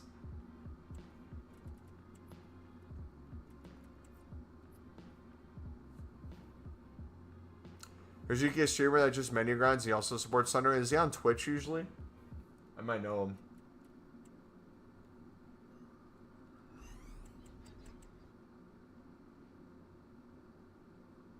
Yep, Zombo. But you know what? And this is the funny thing. You know what exactly is going to happen? Sunderland's linked with Xhaka and Zambo. Sunderland will, out of nowhere, get a Fabrizio, here we go, 25 to 30 mil midfield signing that no one has ever heard was linked to Sunderland. And everyone will be like, when did this happen? That's usually how it goes. Or Leeds will be linked with someone, and Leeds is like almost guaranteed to get the player. And then suddenly, Sunderland will be like, you know what? Let's have a look at him. The who's that super tall goalkeeper that in Ultimate Team had a like a 5-star skill move card? He's not coming to Leeds anymore. It looks like he's signing for, was it Roma maybe? He stayed in the Serie A.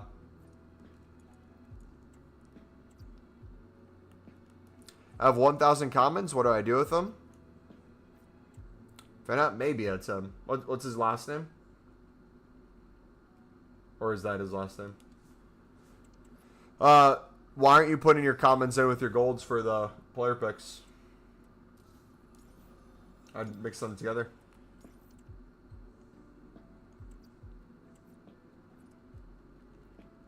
Yes, him. Savage. That's what I'm thinking of.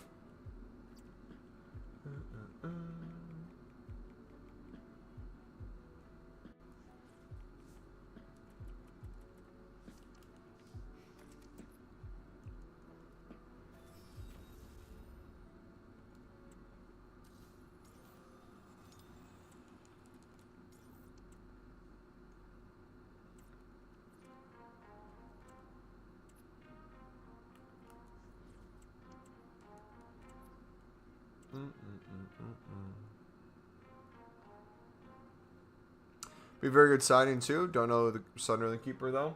Sunderland goalkeeper right now is Anthony Patterson, who on his best day is probably like top 5 goalkeepers at the championship level currently. The things he has working against him is realistically, as an English goalkeeper, you have the Burnley lad who Newcastle's trying to buy, Trafford, who will eventually probably become England's #1 when Pickford's done. But at the U23 level, you have Trafford, who will always play ahead of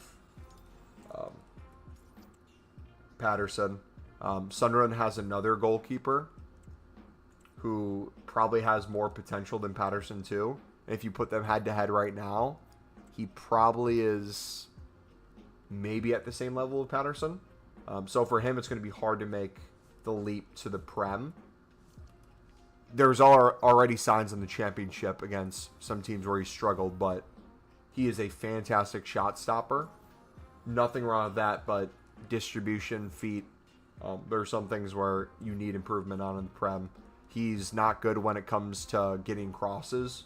He's not dominant in the box whatsoever. So Premier League teams who get 15 plus quarter kicks a game, free kicks in a dangerous area, I would be very scared with Patterson potentially being the starting goalkeeper. Now, getting him cup matches, getting him some time, but having like a main keeper, I think is crucial. So Sunderland has looked at a bunch of different options. They went for one of the best goalkeepers in Europe, Bolka, last season. Played in League One. A lot of clubs were after him, Premier League clubs too. Ended up signing with Nyom. Literally sounds like a car speeding. Nyom. They're one of the new Saudi League teams who are also spending a bunch of money on a bunch of other players like linked in and about the Prem. So they lost out on him. Next one they were going for is Petrovic, who rating-wise in a lot of areas for under 23 goalkeepers or whatever age he is, was ranked like 1, 2, and 3.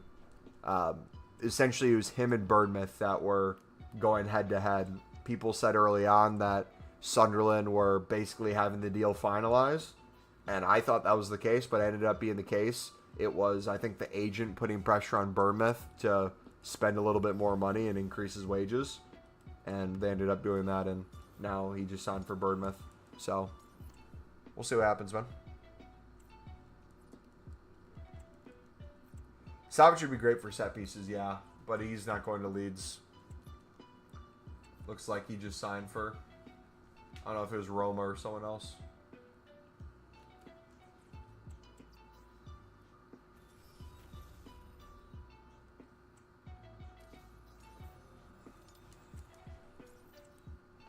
When do you think we get the 8410 repeatable? We already have the 8410 repeatable, plus an additional 40 cards in the 89 exchange. But if you're talking about the actual 8410, I don't know. Have they increased the amount of 8410s we can do a day, or is it still there? I honestly haven't been doing the dailies. I haven't been paying attention to the dailies much. I know I probably should, but...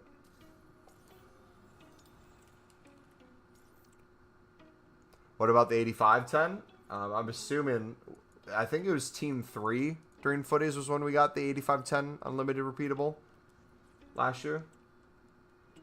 So maybe Team 3?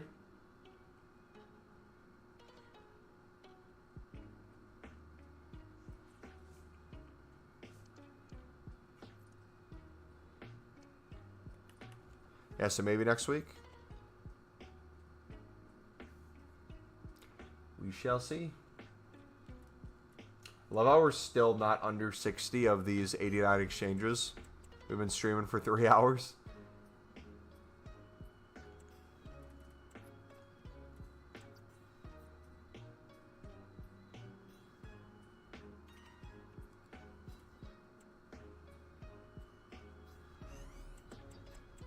Let's see your team. My Sunderland Prem team is slowly getting better.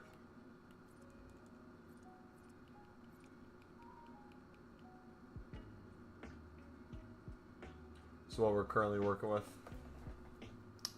Ignore Allison. Pickford has like 40 reactions, so it's a waste to put him in goal.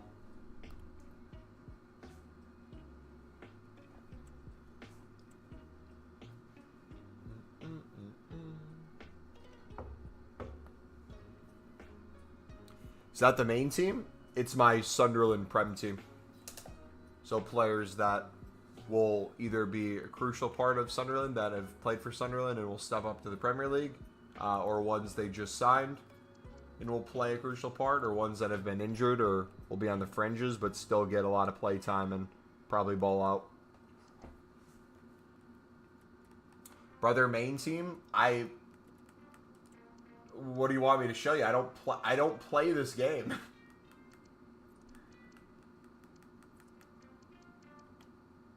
Want me to show you my club of just all the best cards I have? I play like 2 games a week with this team. I have Rodri. I have Messi.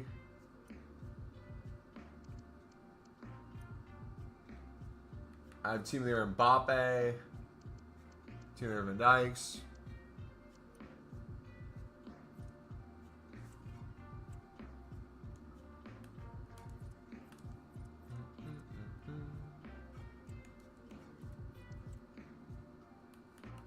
Why don't you play them? What do you mean?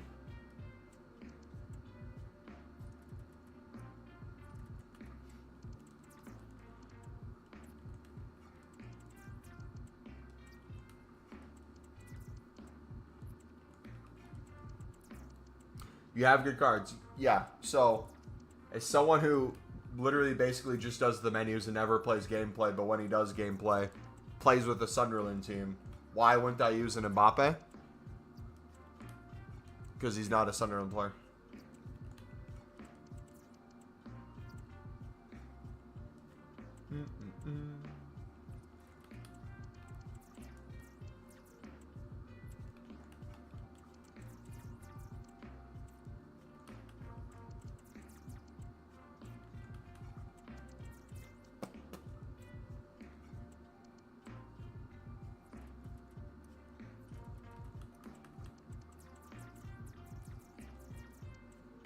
Pogba's a youth player? Yes, he was on a plane heading to Sunderland, so he counts. No, in general, like, here's my thing, right?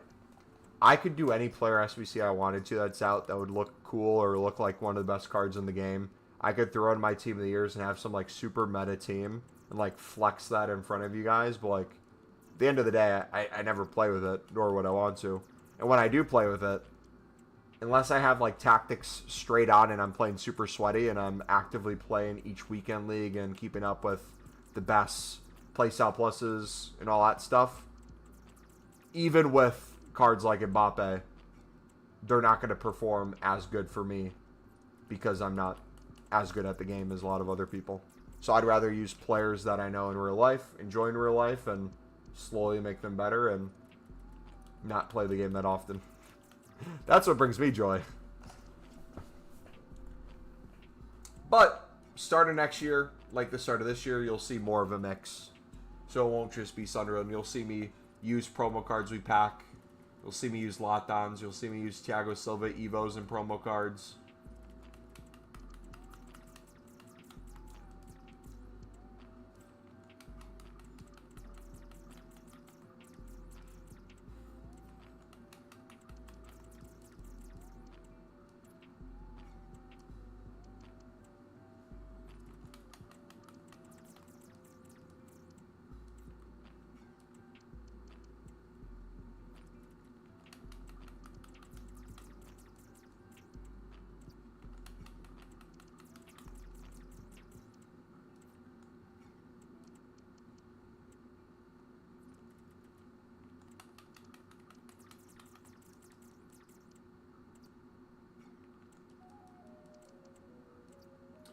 At what point are people just quick selling some of their special cards?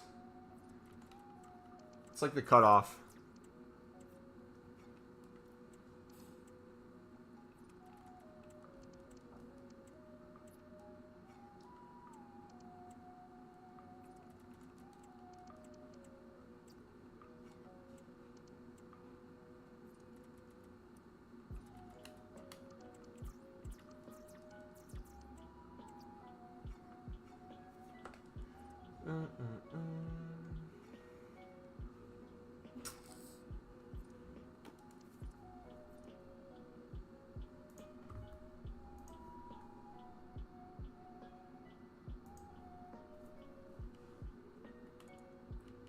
Alright, let's get the grind going. Time to clear a little bit. Having it too high of lower price range and not being able to sell it.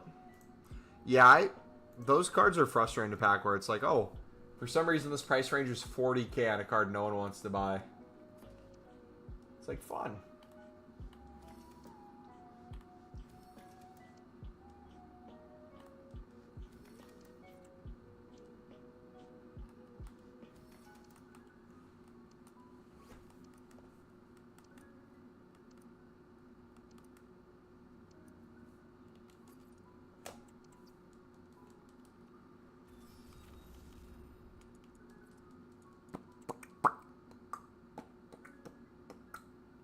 To be fair, though, I'm surprised I haven't been SBC banned. I can't remember who asked that before on how I'm avoiding SBC ban. I should have probably been banned by now.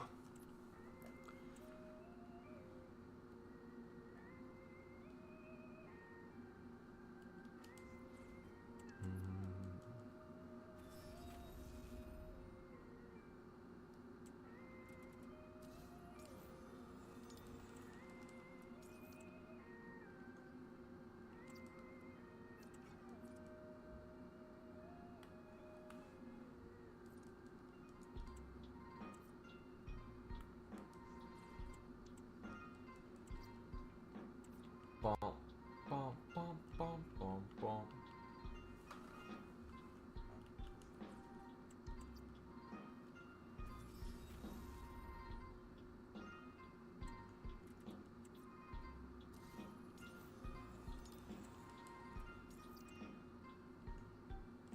Watch me in soft band in the next 5 minutes.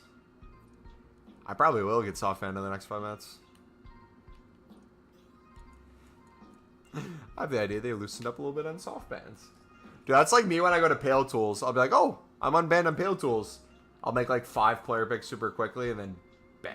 It slows down. Let's go! Yes! Come on. How many is that? Putting them down. 1, 2, 5, 6, 7. Yes. Okay. What's up? I'm hosting a party at my apartment, and I had to figure out a weekend that worked best for people. And usually I'm not the one who like plans stuff like this. So I made a list of all the people who would be coming to see if it'd be a yes or no. And since it's for our Bible study group from our church, it's mainly a group that we met on Thursdays. But I wouldn't want to do it on a Thursday. I'd want to do it on a weekend, especially during the summer. So the issue was finding a weekend that would work best for the most people. But the issue when you do something like that is there's always people that can make one weekend but can't make another. If the majority can do this one, they'll potentially want the exception of picking the other weekend. So you got to be very specific and articulate things in a way where you don't just like openly ask like, hey, what weekends work best for you? We're doing this one. You kind of have to go with like the, like, hey, this is the date we're thinking. Can you make that? If not, what other ones are the better options? And like the thing I have working against us is our apartment's community room that we reserve. On Saturdays throughout August, there's a lot of weekends that were already booked. So I essentially looked at the people who wanted to go, found the date that worked best for them and me to reserve it, picked that day as the default day, asked all 18 people, hey, thinking of doing the party on this day, are you able to make it? And I had a yes, no, maybe list, and if I could get at least 50% yes to commit, I'd then buy the room, reserve it, call that today, make an announcement on it, get the maybes to commit, and then the no's to potentially change their plans if they want to. But then if they can't change their plans, let them down lightly or say like, ah, dang it, hopefully next time we can make it work, or we'll do more later this summer, something like that. And so far, I got more yeses than I thought we'd get, and the maybes are yeses as well. I only have 2 outright no's.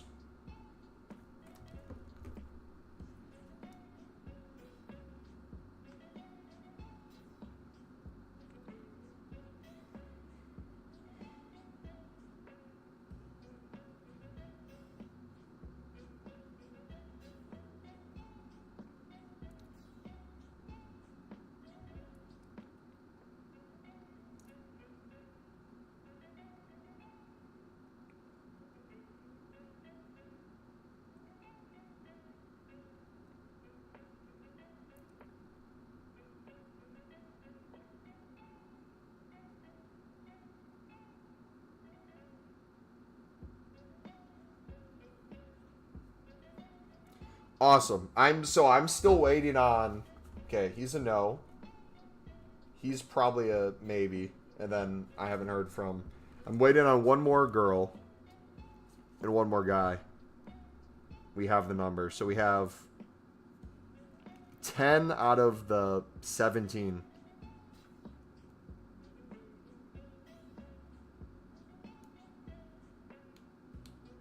Now, most likely be 12. 2 no's. 3.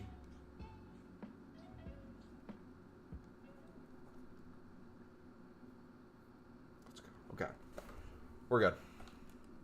No, so what I did too, the reason why this was frustrating was everyone has different amounts of times it takes to respond to text messages, but also too, a lot of people,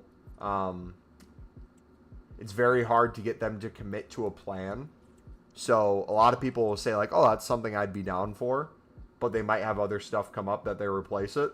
So you have to get hard commits early and soon enough. And that's the difficult part too. It's like, hey, if some people have some other plans going on where it's like, hey, I might have like dinner with a friend that night. Okay. Is that a friend that you could potentially see throughout the week and you'd be able to do that? All right, come to this. Yeah, so the most no's it could be out of this list. So one of the guys just texted me no, and then the other one texted me yes with him and his wife. So that's 2 yeses. I have a no on one of our leaders, who will probably come over anyways and hang out another time. So that's not the biggest deal. No on a guy who already can't go to a lot of things. So getting him to go would have been almost impossible anyways. So it's not the worst thing that he can't go. Dan's a yes. Actually, you know what? The maybe that I have is now a yes. Because he texted me as a yes. It's the day after his birthday, so we're going to celebrate his birthday there too. Let's go, dude. Perfect. So we have the 8th yes. 2 that we haven't heard from yet. That will most likely bring it to 10 yeses. Oh, the other maybe is a yes. But I don't have 18. It's less than 18 names. So the percentage is even higher because I overcounted. Overcounted the amount of people. The same yeses. And the only other maybe is someone that's no longer living here. And they live like an hour and a half away and they might be coming. We have one who's coming who's 3.5 hours away. She's making a weekend out of it. Let's go. Beautiful. Sucks about adult life. You have a website for that, by the way. It helped me a lot. We have a group chat that I'll put it in. Yeah, I just used a notebook to write down the names and like do the checklist.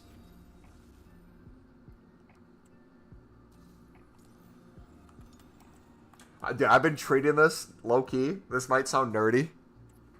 I've been treating this like football manager / like career mode.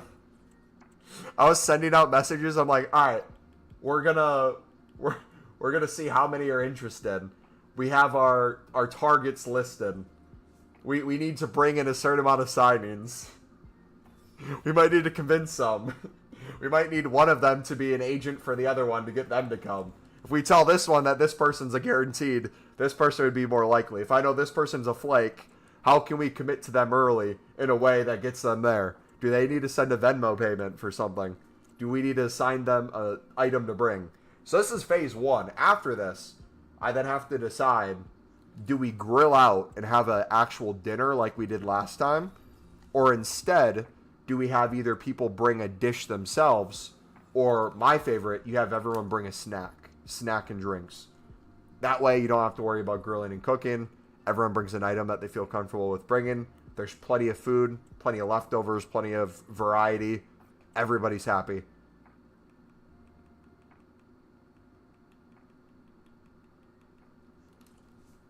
So we did it. Woo! But no, the reason I was stressing is I saw a lot of the weekends were already taken up in our community room at our apartment. So not only do you have to reserve the room, you have to put the money down as well. So I prematurely spent money on the room and reserved it in hopes that this weekend would work the best, as I had half the yeses I did now. So I had hope that we were going to get more yeses. And it ended up working in our favor. Bring your own food means everyone has something they like to eat, so that would be a very good option. Yeah. Huh?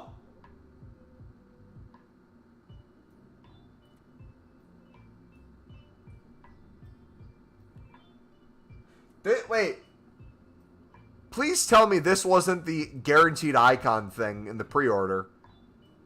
I know this was the thing, the early bird.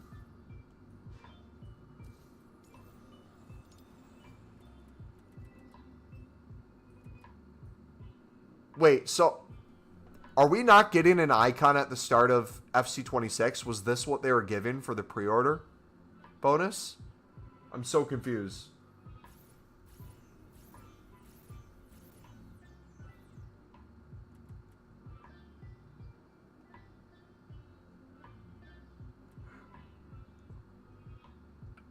Brother.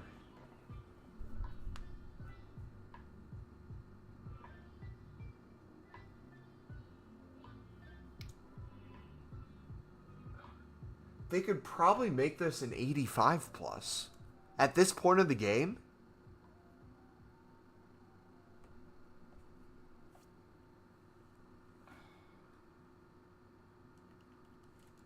Gotta take Kenny. Gotta take my boy Ken Dog.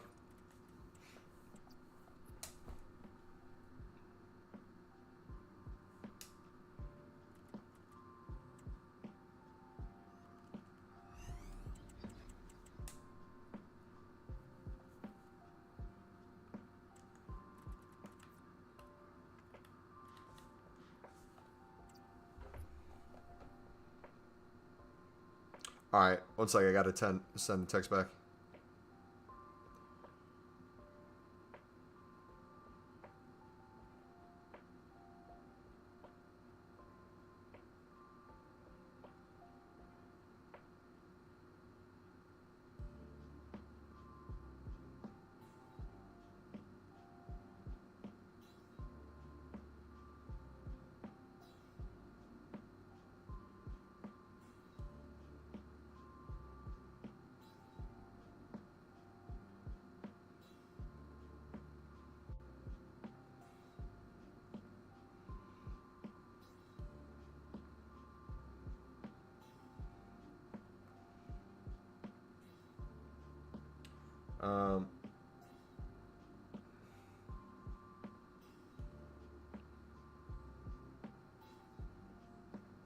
One second.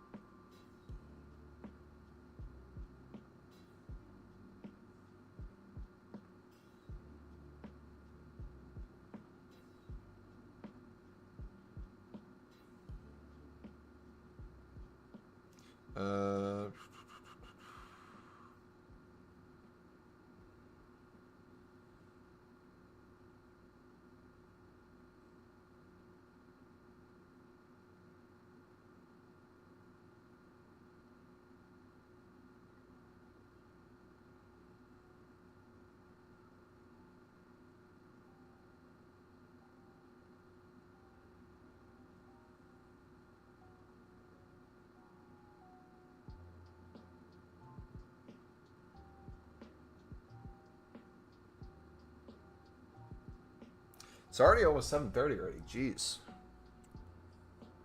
What do I reckon Batch 2 is going to be for the re-release? I think it's over 150 cards of re-release. If we assume footies are going to be around the same with the greats of the game and stuff, and it's around 30-ish, and they said there's going to be over 200 cards in special packs, it might be the case we have like 170 plus re-release cards.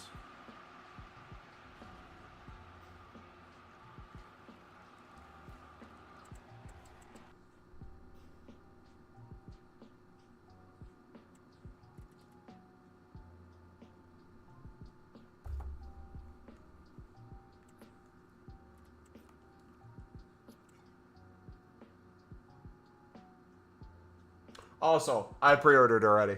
That's how we got the rewards. We pre-ordered this morning.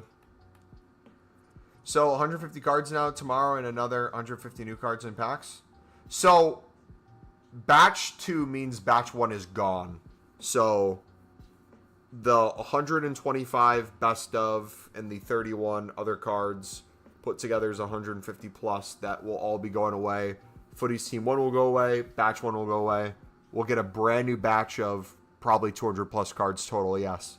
So even more diversity, which will be nice. It didn't look like anything was under 88 rated, so we'll have some 88s again, but for the most part, we'll be chilling.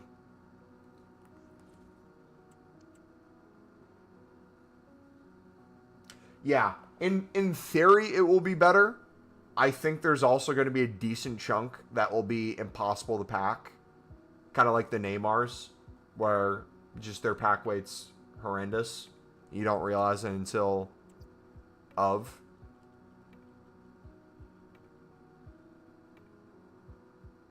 Wait, what's your definition of shocking? Are you saying, like, the best cards that they're re-releasing?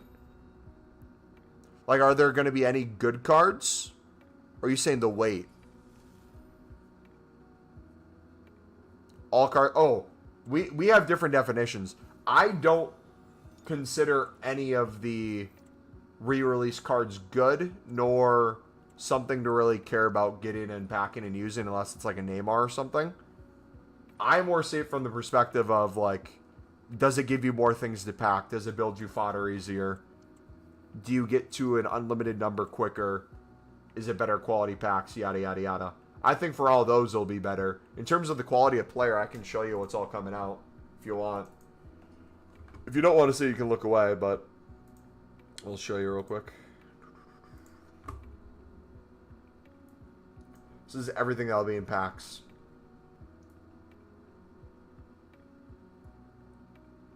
So we'll have Team of the Year Mbappe back. We'll have Pele back is 96. Van Dijk in packs.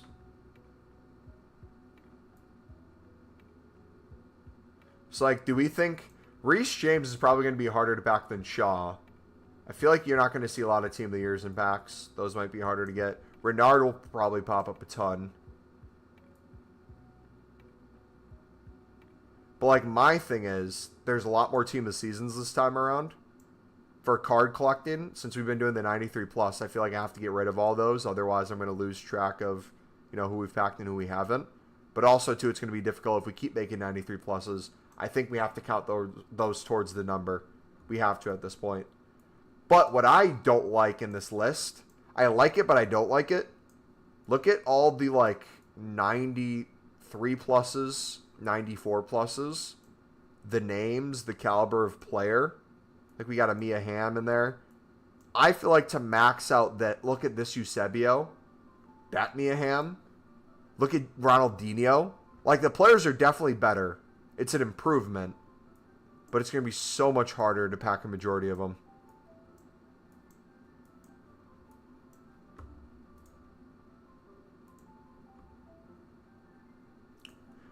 Does anyone understand how they can have multiple versions of a card in packs at the same time? Like, how does that work? Like, if it's an icon, I get it. But can they do that with a card that's a gold card? Like, usually it's the base gold card, right? And then you have the chance of getting that promo card. I don't know. I don't get this game.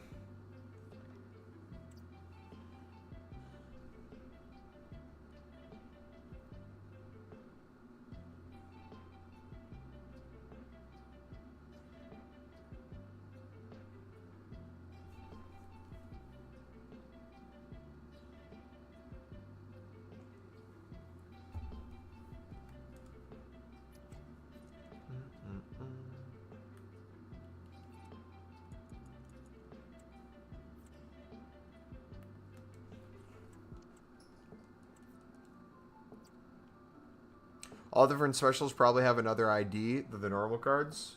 I wonder how they code pack weight.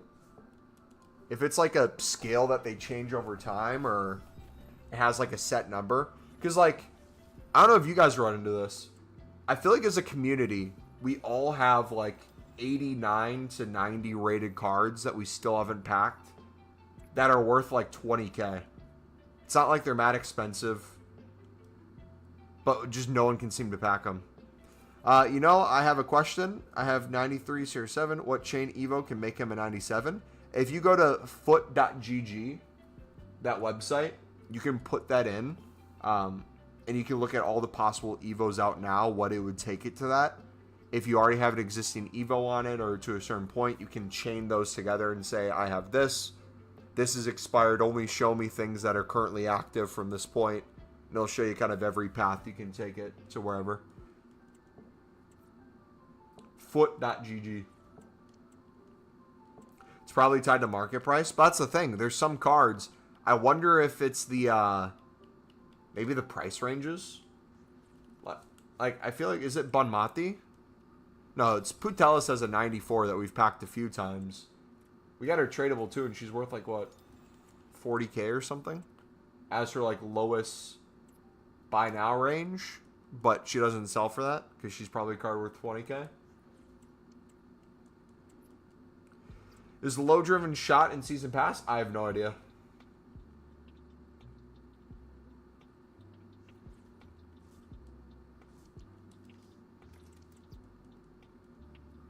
Yeah, it's probably a factor out the whole formula. That makes sense.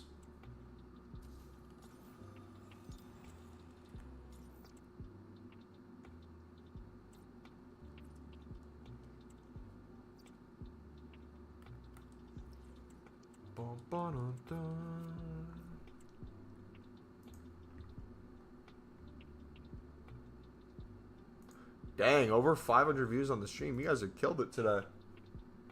W.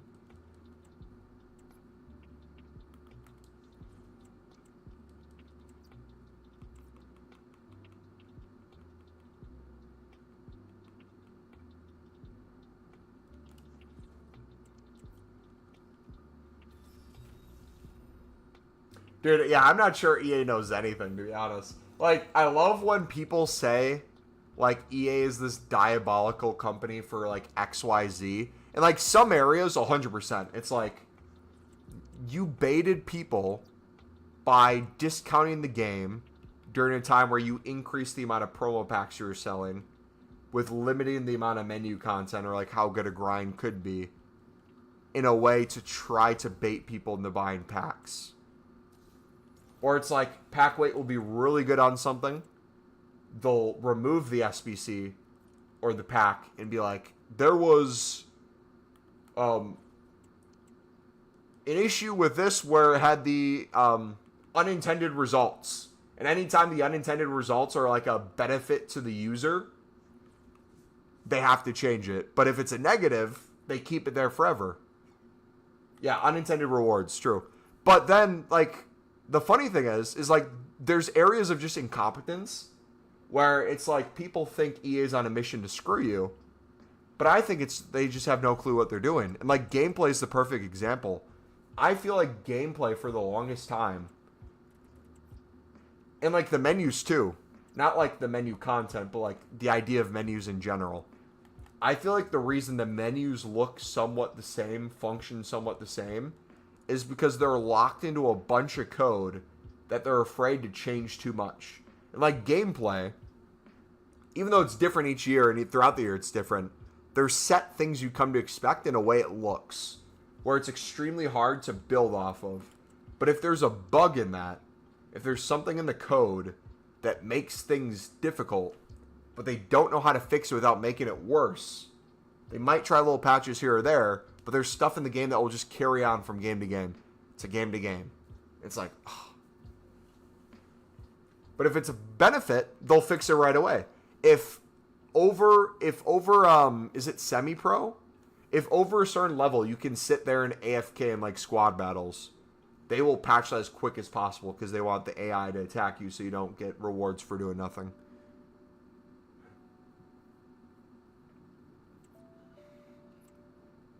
think it's a whole lot of spaghetti codes, especially with all the animations. Well, it's like other companies will do stuff too where it's like it pisses me off. Like Call of Duty, for example. Call of Duty should be its own set game every single year. I don't like the COD HQ on how you keep needing the COD HQ for every new game that comes out. They promote it on the COD HQ. You play it through the COD HQ. It's the most frustrating thing in the world, and I feel like part of the games are screwed because of the fact it's in COD HQ. And the amount of innovation and change they can do is limited to needing that. Remove it completely. Go back to standard games.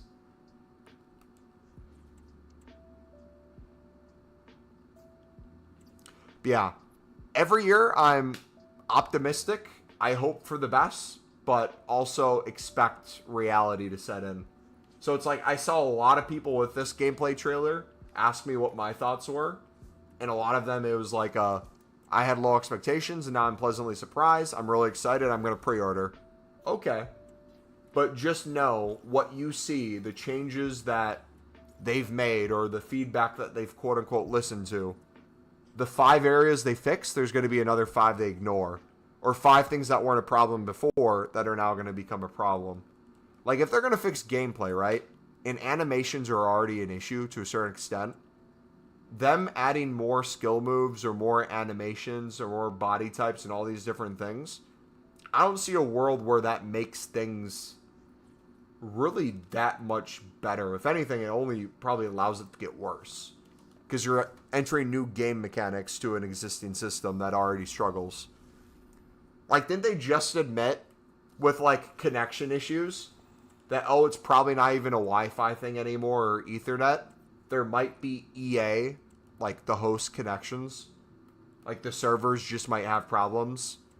And there might be unintended consequences to that. Even if it's, like, 1 frame drop. I was watching the Run the Foot Market video on it today. That's what he made it sound like.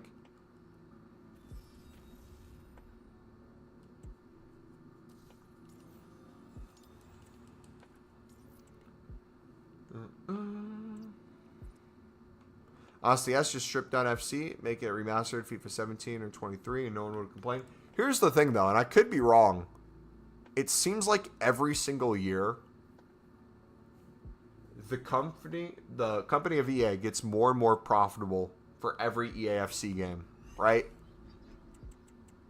And I think that's true, but I think it's misleading. If we look at the numbers, I think the player base in general probably dies quicker throughout the year, especially with the power curves and everything.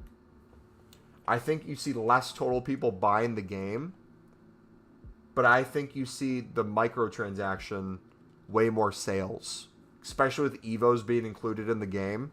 How many EVOs have you guys done where you had a card that was not meta, was decent stats, decent rating, and EA came out with a SB or an EVO worth 250k to 500k coins, or however many FIFA points it was, and it gave you the current meta in terms of the playstyle pluses. You got it. You did all the games to get the stats to play with it.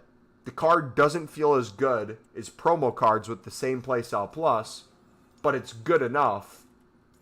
But then they do a patch where if low-driven shot was the thing you just essentially paid for to be on your card, because low-driven shots are overpowered, when they then patch low-driven shots and make them pointless, your card is now pointless.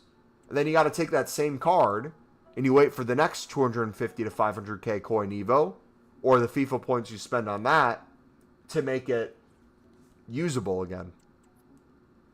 Or you take all these existing promo cards or gold cards, the Neymars, the Ronaldos, and you Evo them in a way where they become extremely usable, but the gold card goes up in price now. Like a Neymar or Ronaldo might be worth 150k now. And you just used all your coins and FIFA points on the Evo. So now you're like, okay, do I spend money on buying FIFA coins and risk my account being banned? Or do I buy FIFA points, open some tradable packs, or buy FIFA points and do some of these Evos so I can start making coins? Do I buy FIFA points to do the Battle Pass, the Season Pass, So I can get liquid coins and tradable packs in there to hopefully get more. And if I don't have enough, I can buy more FIFA points.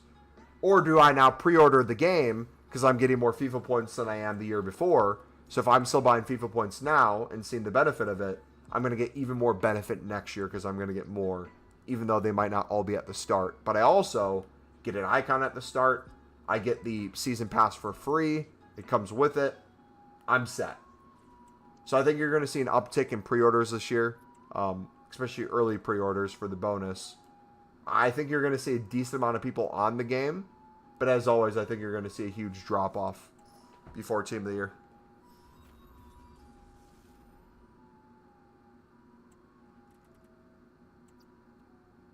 Honestly, it feels like they make their own EVOs a necessity by making the game worse. Yep. Literally. And people wonder why I EVO Sunderland players and why I don't play gameplay a lot or why that's like my quote-unquote main team. It's like, I have all the meta ones. I play what the meta is. I can do decently well, but that's not fun to me. What's fun to me is like skilling with a Sunderland player or someone who it's like when they're in the championship this season, consistently overperforming and helping Sunderland reach playoffs. It's like, oh, I want to continue EVOing this guy and eventually see him in the Premier League. That'd be cool. And to get him to be a 90 rated to 94 rated card with stats that are on par with crappy promo cards, that's like a dream to me. I'm not hoping he's like the best card in the game. But if he can make it that way eventually, sweet. I just assume the EVOs, whether it's the rating, the stats, the playstyle pluses, they're all fake to me. None of it actually is a reality. But then on top of that, you'd spend 250k to 500 coins or the FIFA points for them a week later to give you a free version of like a very similar path or very similar playstyle pluses that if you just waited a little bit more time, the card would be even better. Or you could chain it in a way that would make it even better. And those are always frustrating. It's like, ugh, I don't like doing EVOs when they first come out. I like waiting to see if I'm missing anything. So for example, in the mid game, if the card doesn't have a ++ in certain roles, they just won't make the runs. Yep, exactly.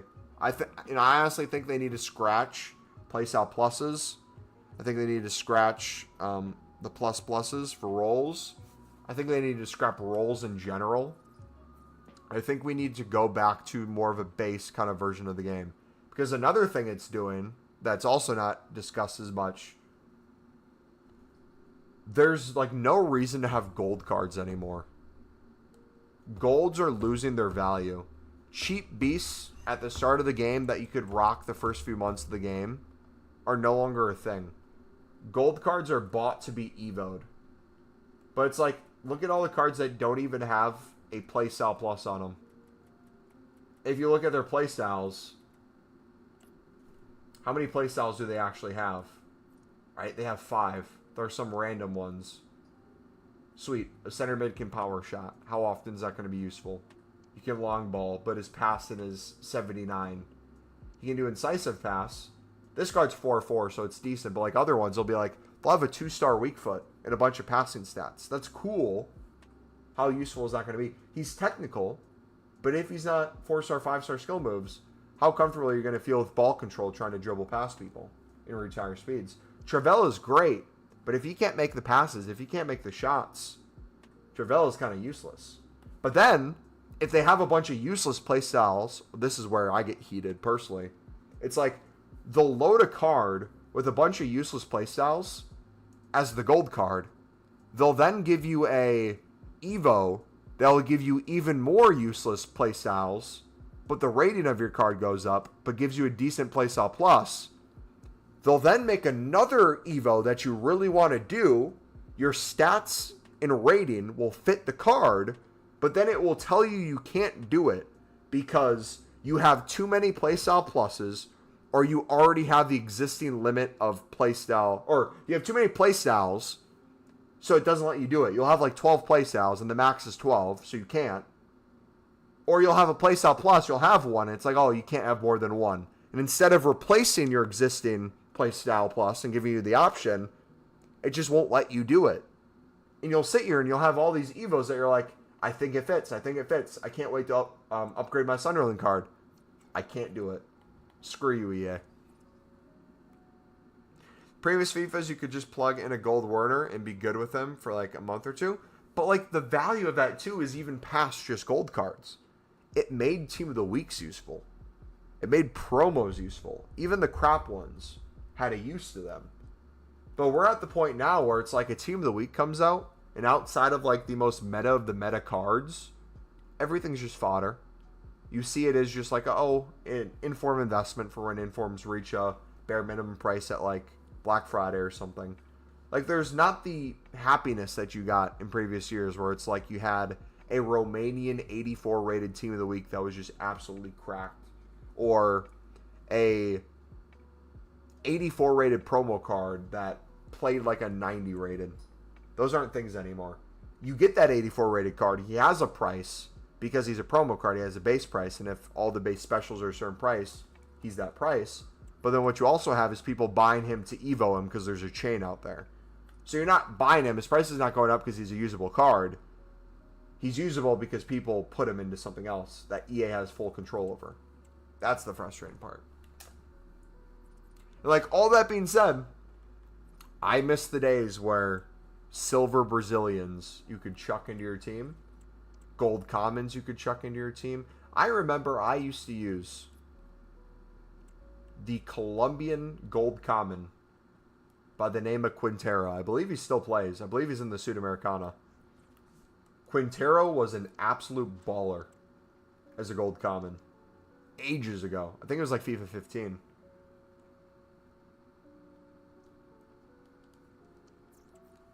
The other 8 through 10 was my reaction whenever packing an inform this year, and it's not the reaction you want to have. The problem is how many promos you have nowadays. Yeah.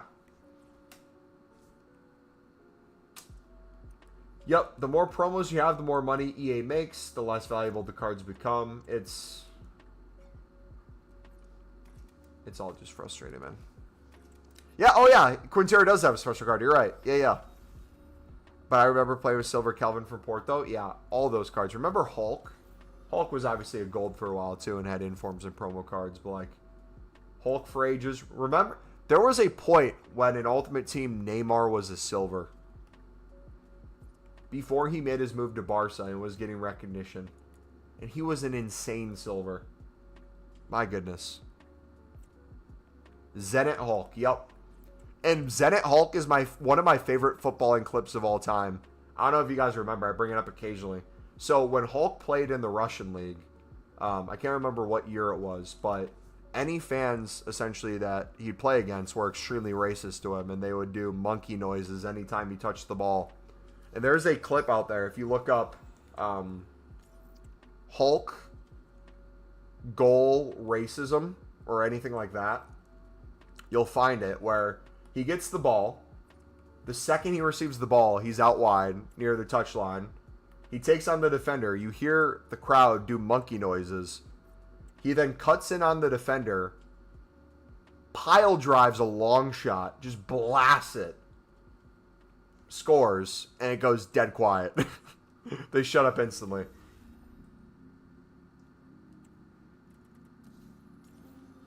Baller on his day, man.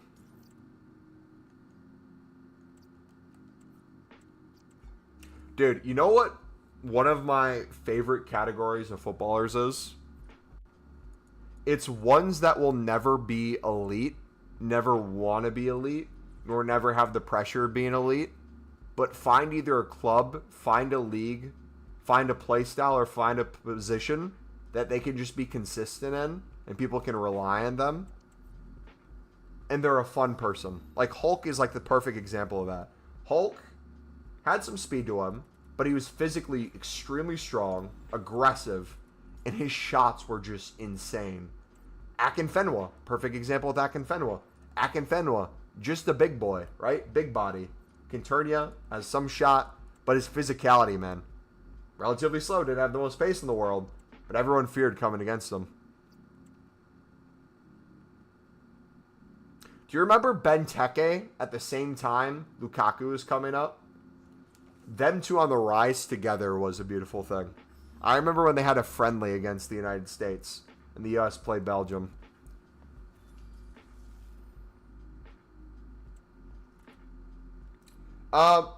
There might have been a game against Benfica. The one I'm referring to, I'm pretty sure, is a Brazil or a Russian league game. Honestly, all had one of the special traits. Hulk had a cannon of a shot. There were Bono's of charisma, Ozil's assists. None of them were world beaters, but they were best in their traits. But see, that's the difficult one though, because you're naming some names where it's like it's a little different. Charisma, when you talk like the Portuguese national team, his importance, I would say, is similar to like the importance of Di Maria in Argentina. But when it comes to club, there's different expectations. Ozil's an interesting one because Ozil, playing for a team like Arsenal, playing for Real Madrid, that's a lot of pressure that he was able to perform with and has the special traits too. But like one of them that I was really disappointed in, remember during the World Cup that essentially made Colombia have some standouts, and because of that, you had Rodriguez have the just tournament of a lifetime and Real Madrid bought him. Imagine the type of player he would have been if James never went to Real Madrid, but maybe went to a lower La Liga team or had a career where he kept going to team, making progress. His worth went more and more up, but he was always kind of at his level. I feel like he made too big of a leap.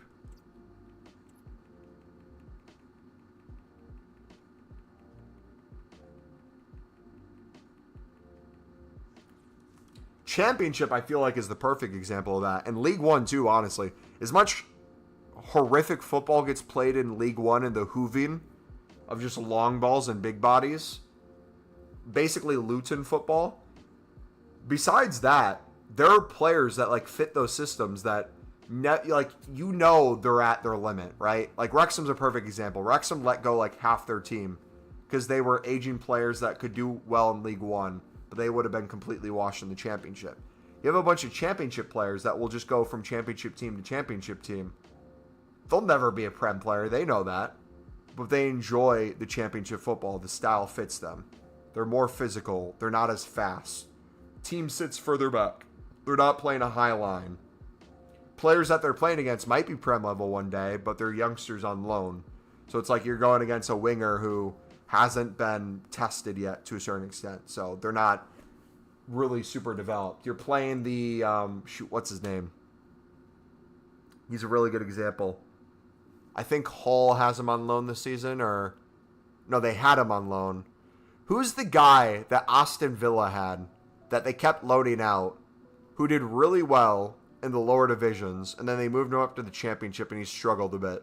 But he had insane pull a few years ago. Like, everyone was like, this dude is destined for Premier League football. He needs to continue to develop. He's a winger. What's his name? Shoot.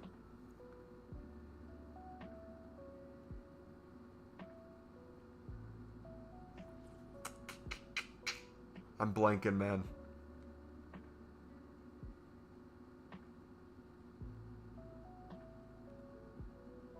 Feel for Paul Mullen? Not Ross Barkley. No, this guy's young.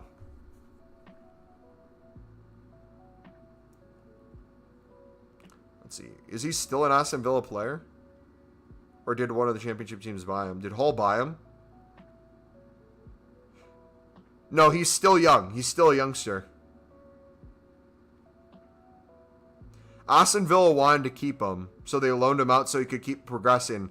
I'm pretty sure did they pull him from a loan? Not Philogene. Philogene's still a baller. Shoot.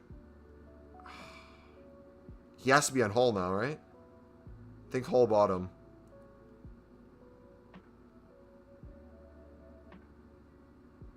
He was a baller in League One, and then Championship. I don't see him here either. Where is he? Barry, yes. Thank you, Barry.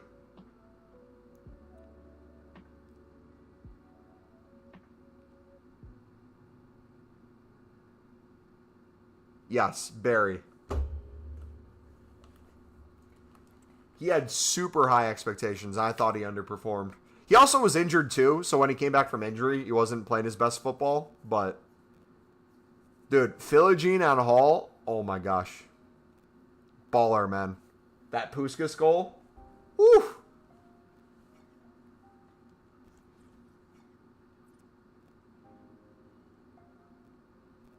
We don't have a footies command, buddy. Best pull is James.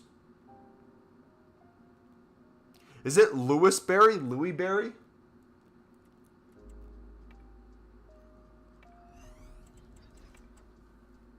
Holly Berry?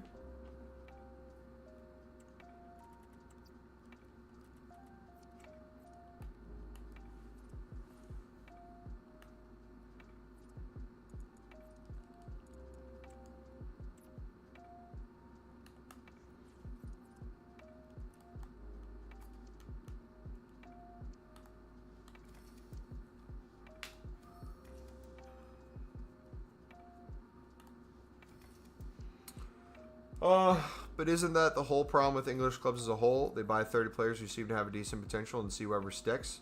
Louis Berry, thank you. To a certain extent, yes, and to a certain extent, no.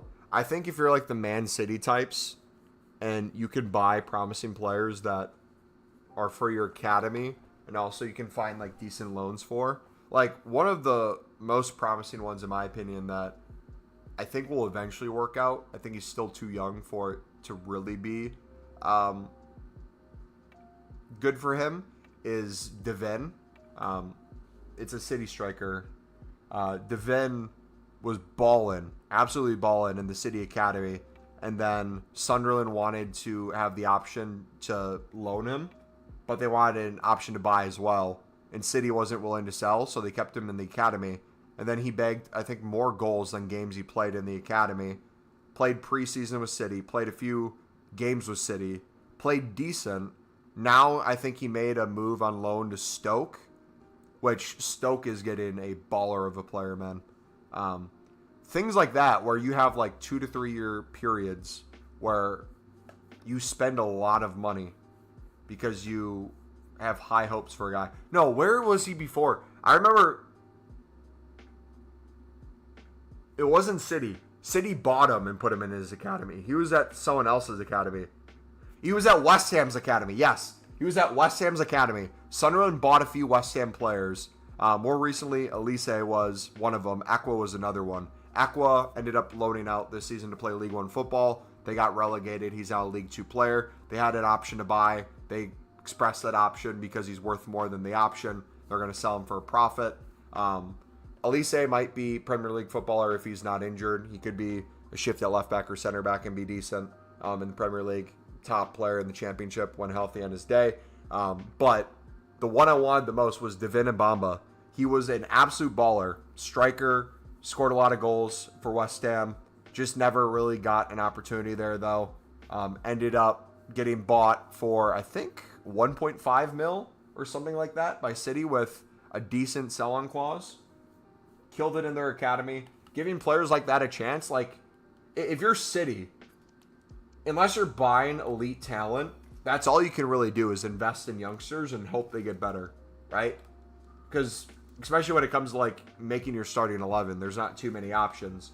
If you're a Sunderland type of team, a team that was in the championship, just got promoted to the Premier League in the first time in a while, maybe not English players, but just players in general, you kind of have to buy people with potential, because if you go back down, they have to either continue developing, and they're a good player to have in the championship that can bring you back up, or you sell them for a premium.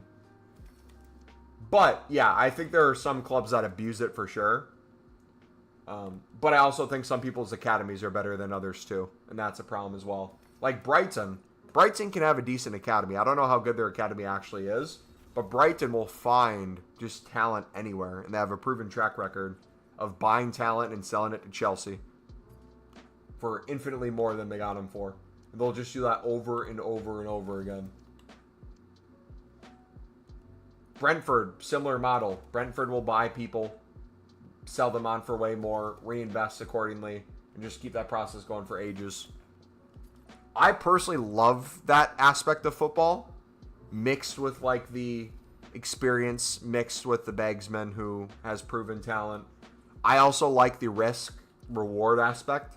I love the fact that United went all in on Højlund and bought him for however much he was worth. because they didn't want to spend a little bit more on a top elite striker. So they spent a lot of money on a non-proven striker just to have it backfire in their face. But not only that, they have a history of having young talent that they've just let go, and then they end up doing well other places. Like, who's is it Alvaro? Who is the defender that went on loan to Preston a few years back? Was always in preseasons for United, never really given too much of a chance, I think, behind Luke Shaw.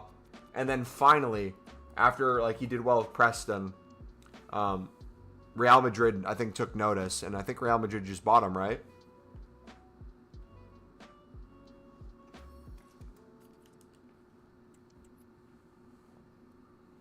And then buying them back. I will say, though, one of the things that is interesting is buyback clauses. I don't know how big of a fan I am of buyback clauses. I'd have to think about them more deeply. I think on some levels, it's good, and on some, it's bad. And what I mean by that is, I feel like if you're... A good example is Real Madrid. So, Real Madrid, their star striker during the Club World Cup was Garcia. He was going to get loaned out originally. Didn't really have many plans for him. Started bagging goals during the Club World Cup. Now, Xabi and the club are saying, hey, he's not for sale. We want to see what he can do. Before that, Sunderland was looking for a loan with a option to buy or an obligation if they stay up at a certain price. And I think originally it started at like 15 mil, and then it went upwards to 22 and potentially 25 with add-ons with how well he was doing in the tournament. So Sunderland worked out this really weird contract with them where it was like a hyper expensive specific loan would be the way I'd put it. He had a worth of 25 mil. Sunderland was going to buy him. Sunderland was going to buy him for like 20. He's worth 25. Sunderland was going to buy him for 20 mil with up to 5+ in add-ons. The sell-on clause was going to be extremely high. And Real Madrid had a buyback option at 30 mil. So it was like Sunderland got to spend guaranteed money, get a player that not only will most likely continue progressing, is showing that he can do a decent job. Real Madrid's taking very little risk because they get the 20 mil for him. If Sunderland ends up selling him somewhere, they get a huge chunk of that too. But if he becomes a superstar, they can buy him back for 30 mil. It's a bargain. He gets playtime. He goes back to Real Madrid. They can flip around and sell him or use him themselves. And it's like scenarios like that are really interesting to me because it's like, that buyback kind of benefits everyone. But then you'll have some or like even release clauses. Like there's release clauses where they'll be set at like 1 billion to where it's like, oh, we want no one to buy this player ever. Like, good luck, buddy. And, like, the meme that comes to my mind is the one of, like, the dude holding a sandwich. And he's, like, squeezing it super hard. And it's like, relax, bro. Nobody wants it. That's why I feel when I see those.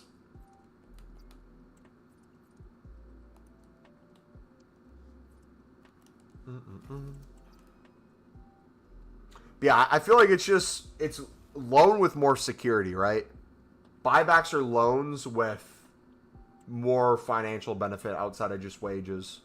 You get to unload a player for guaranteed profit a lot of times, where you don't have to be afraid of them potentially missing out on their potential because you can buy them back. But I also feel like if we look at, you'd have to run a report or see a site that does analytics on it. I feel like the ones that benefits the most are the bigger clubs. Like, I feel like the Cities and the Real Madrids would benefit from that infinitely more than others. It's one of the loopholes in Spanish football. La Liga is a rule you have to have a release clause in a contract. Really? I didn't know that. Dang. You learn something new every day.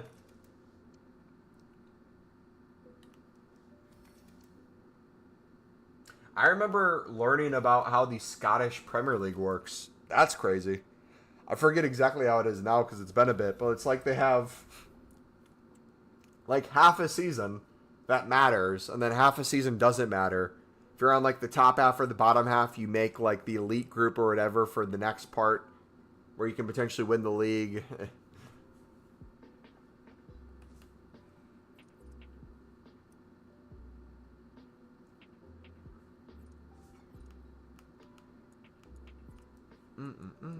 I wonder if they're going to bring this back, the 93 plus.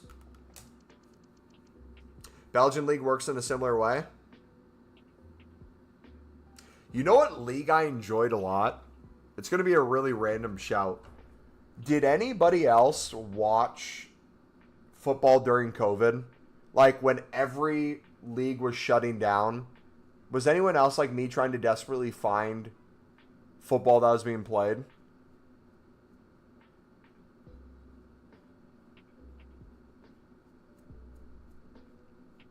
I lucked out. So I live in the United States, and I have ESPN Plus.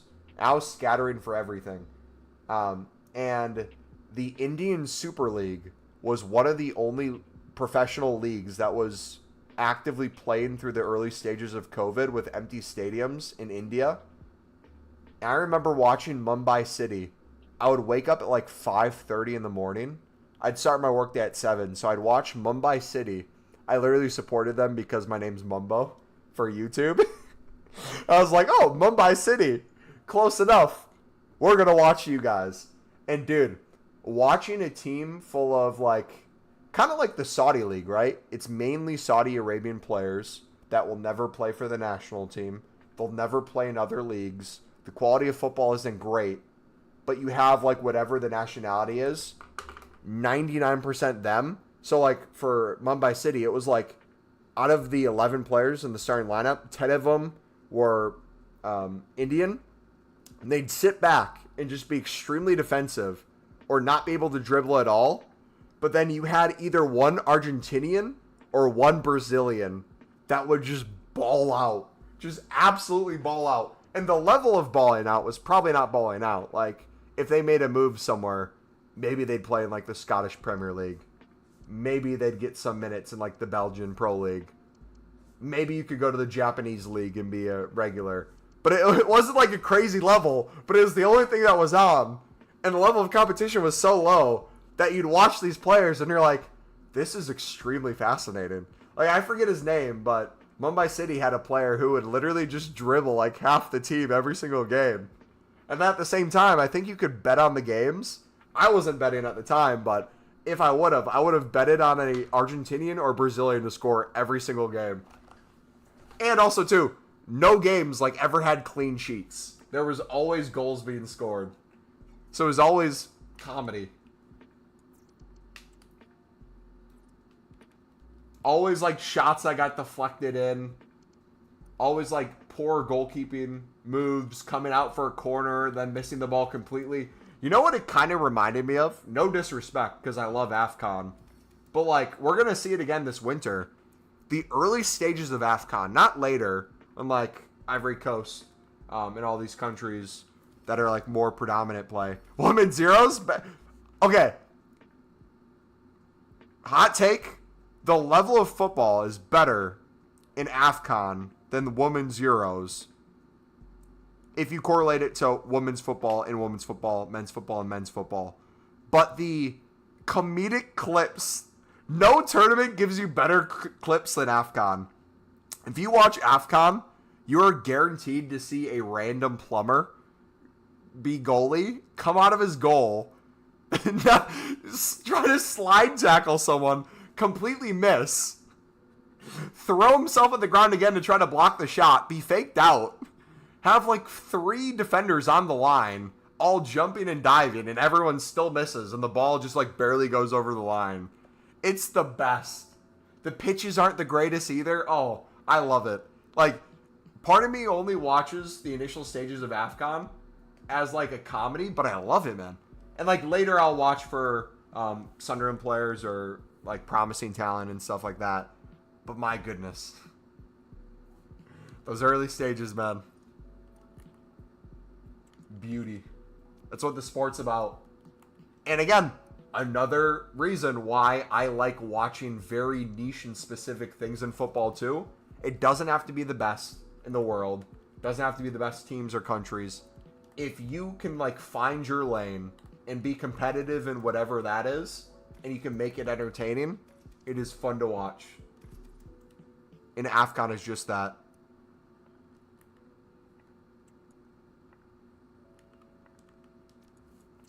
Want to see, for example, Ivory Coast play against the England women's team? The amount of war crimes committed?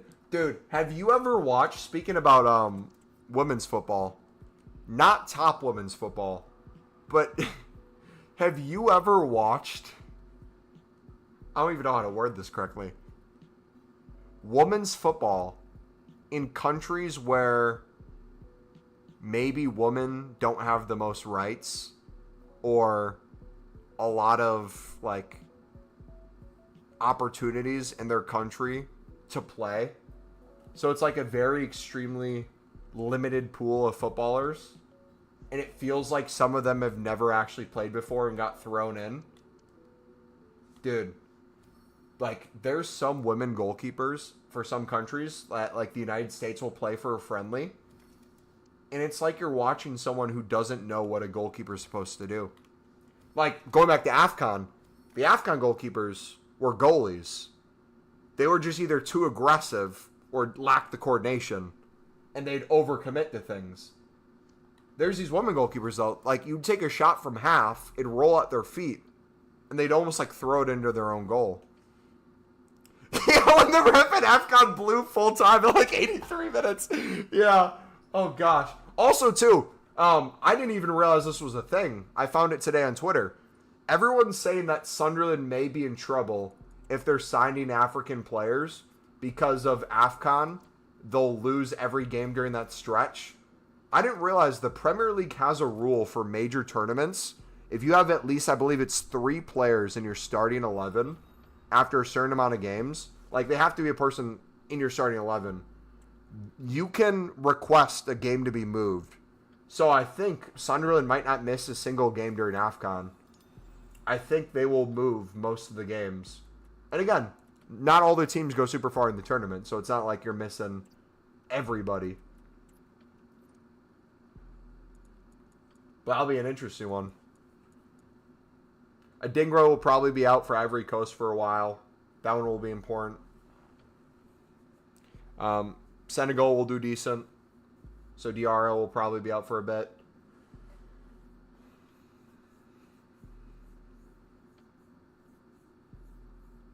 Oh, that's the thing too. The height, women's height, I feel like makes everything more frustrating when you're watching it. Because it's like, you have, I'm going to trust the process. I'm starting somewhere, but it's going to end somewhere.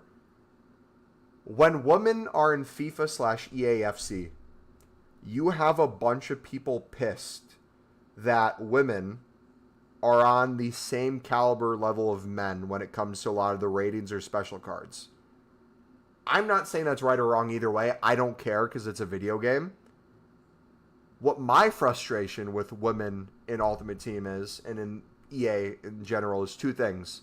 A lot of the women attackers are already small, so their body type in game is a huge benefit when it comes to responsiveness and gameplay. But also at the same time, the goalkeepers, no matter how good of a woman goalkeeper you're still probably under 5'5". And when it comes to playing a video game, you're playing against goalkeepers who are like 6'3", 6'5", 6'7", 6'7". You could be a Team of the Year women's goalkeeper. You're going to be useless. I'm sorry. That's just the way it is. And it makes it so frustrating. But also, my biggest complaint with women in the game, this is the biggest one, is they wrecked guaranteed league packs. That are no longer a thing. I miss the days when you could spam League One specific packs during Team of the Season, when Neymar and Mbappe would be Team of the Years, and you had only so many gold rares in the league. So you had a decent chance of getting a walkout, and obviously still a hard chance of getting a Team of the Year, but you had a chance. Now it's like they throw all the leagues together, and if the league doesn't have a counterpart, they throw random ones together too. It's like, why are we putting MLS and Saudi League together? Why are we putting the women's Why aren't we putting the women's Italian league with the men's Italian league? Oh, is it because the women have 2 teams that have rights in the game? The rest are not having rights in the game? Sweet. Still put it together. Make Serie A pack look better. There's only a certain amount of Serie A team of the years anyways. It's not like it's the whole team of the year. That was my biggest frustration more than anything. I could give a crap about the other things. That was my beef. It's like, especially with guaranteed rating packs too. Guaranteed rating sounds good. Like, it's great when you have an 83 plus guaranteed or an 83 plus double. But when you add essentially double the cards to the database, it just makes everything infinitely harder to pack. And when you'd have things like League SBCs where you'd have a prime gold pack with a guaranteed rating of 82, not only would every single time they refresh the League SBCs, would they need to make that pack better with a guaranteed rating or give it a better pack, every time they let it sit there and keep it the same, it's progressively getting worse. Yeah, Angry 97, never usable, exactly. People are so angry about women in EA. It makes me laugh when they say it's unrealistic, but they're fine with Pele and Maradona, who are dead, playing on a team with Marcus Rashford. Logic just escapes some people, sadly. But others, it's just they really don't care enough. They just have whatever points they want to make. They're not listening to anyone, or they don't care. They'll just say what they want to say. I've come to learn that a lot in life, is people like really don't have too deep of thoughts on things. They'll have like an idea of something. Kind of like supporting a football club. A lot of like politics or things like that are like a team sport to people, where they don't actually believe most of the thing that they quote unquote stand for. They just like know they're part of this team, so therefore they have to support this player.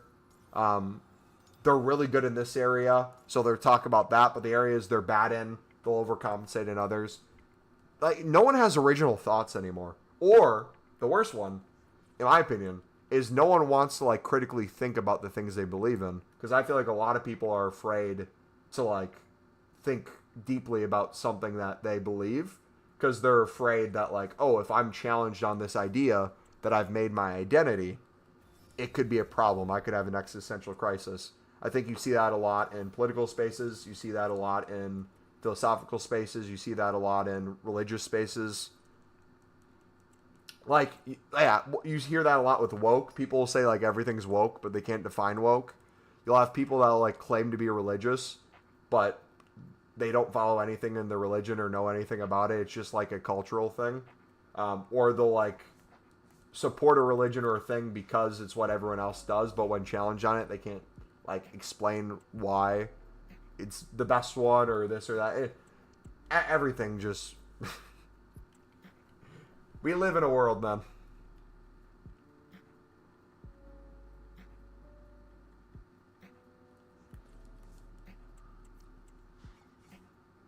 I will say, though, my favorite thing with woke is the utter woke nonsense meme. Best thing to come out of woke.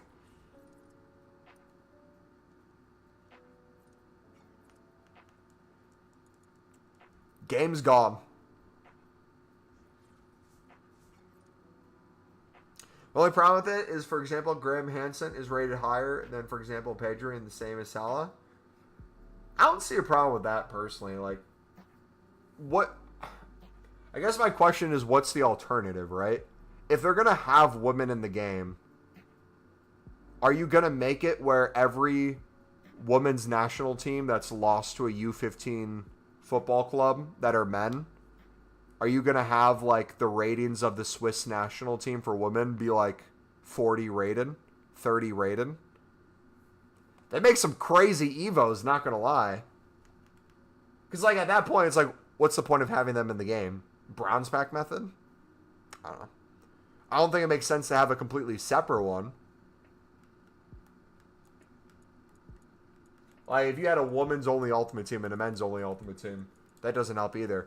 The thing I like the most, I feel like this is the camp most people find themselves in, and this was like genius on EA's end. I don't know if they did it on purpose or it just happened to be a benefit for them, is they ended up introducing an organic way of people to watch women's football and it was the first time they added women's live cards to the game. Once they added women's live cards to the game, it was extremely cool to see like the amount of support Rolfo got on social media. People would watch Barcelona games. People would know the leagues that they were in, the teams, when a transfer would happen.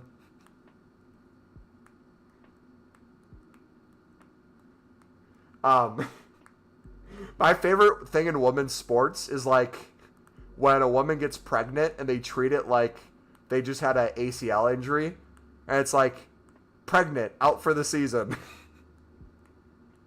Or it's like they're in a relationship with someone on the team. And in women's sports, there's a lot more lesbians than, like, let's say, on average, like, gay men in men's sports. So it's like you'll have a woman who is dating a woman on the team, has an ex-girlfriend or an ex-wife on another team they play. So it's like you have all that drama tied into it. There was a dude, I kid you not, there was a guy who made a crap ton of money in the United States. He watched the women's WNBA, which is the women's basketball league in the United States. He would not only track injuries on the women's teams, he would track their period cycles and assume that like they would all be on the same cycles. And he would bet against them whenever a team would like heavily be on their period. And he ended up like winning most of the bets he did. Or it's like, and then I don't know if you guys watch women's basketball at all, but there's a player called Angel Reese who gets a lot of rebounds, but a lot of her rebounds are from her own misses. So there's a group of guys who would literally bet every single game that she would miss her first shot. That was the thing they bet on. And they won a crap ton of money. And they had a series where it was like, out of 30 games, I think it was, they watched, 27 or 28 of them, she missed her first shot. And then, like, she wanted to sue them or get them to take it down. So then they started blurring, like, the basketball or her when they were doing it. My goodness, pure comedy. Love it.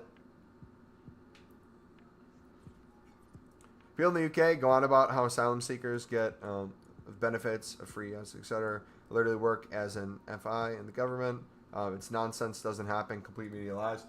The interesting one for me, and I don't mean to like turn this into a deeper topic as well, nor do I really want to. But like the UK, I feel like I see it a lot. The United States, for different things, I see it. But I feel like in the UK, correct me if I'm wrong, there seems like this really weird extreme disconnect when it comes to not the idea or the process of immigration, but like the not wanting immigrants, but then you'll have people that play for your football club or your country that also had dual citizenship or came from another country and chose your country over it, and you love them as a footballer. That one's interesting to me. That one I'm always like, I don't know if it necessarily tracks completely. Say Russo, buddy.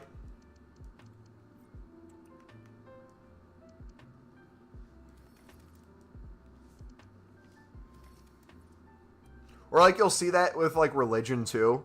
Like, who is it? I saw it with Ahmad a lot with Ramadan. It wasn't a lot of Sunderland fans, but there are some Sunderland fans who just were very against like players doing Ramadan or something. It was an extremely niche thing. But then when Sunderland got Ahmad, it was like an introduction to the culture and religion for a lot of them. And because they appreciated the player, they appreciated the person, and then through that appreciated the religion more. So it was like this thing where it's like, oh, if you have 3 different levels of disconnect from a thing, it's very hard for you to empathize or want to relate to it and just see it as different. But now that it's touching the thing that you love, you'll now invest into that, want to know more about that. And it's more about like the human psyche than anything that I just find fascinating, where it's like, huh. It's the entire reason Brexit happened. Misinformation about immigration led to 52% of the electorate voting to impose economic sanctions on itself. Yeah, I'm not going to give too many thoughts on that because I don't know too much about it. But yeah, I feel like it's not even just there though. I feel like in general, like you can tie a lot of things to a lot of different things. Where it's like, I feel like if you take politics, a lot of people in a lot of ways probably vote against their best interests, and a lot of times they don't even realize they're doing so. And it's more of just like either an aesthetic thing or they just believe something. So because they believe a thing, it's now a thing.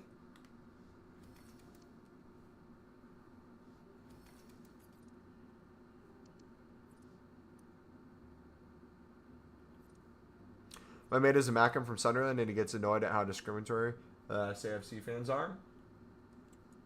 Yeah, I see some on Twitter. I feel like for the bulk community is not, but I feel like that's also too city versus more country as well, lifestyles and different things. The reception that people get in London versus the Northeast is probably extremely different. And also, too, I feel like that's part of the reason why, I mean, you see it in the Sunderland Till I Die documentary, but I feel like there's a lot of footballers that don't make moves to the Northeast because they'd rather be in, like, bigger cities where they feel more at home.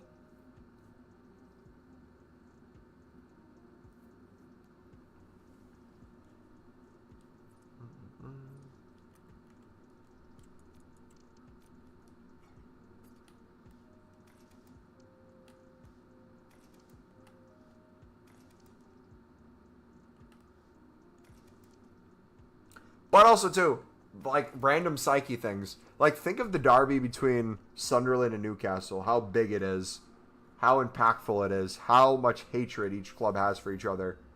Where it's like, you'll overlook so many things off of that rivalry.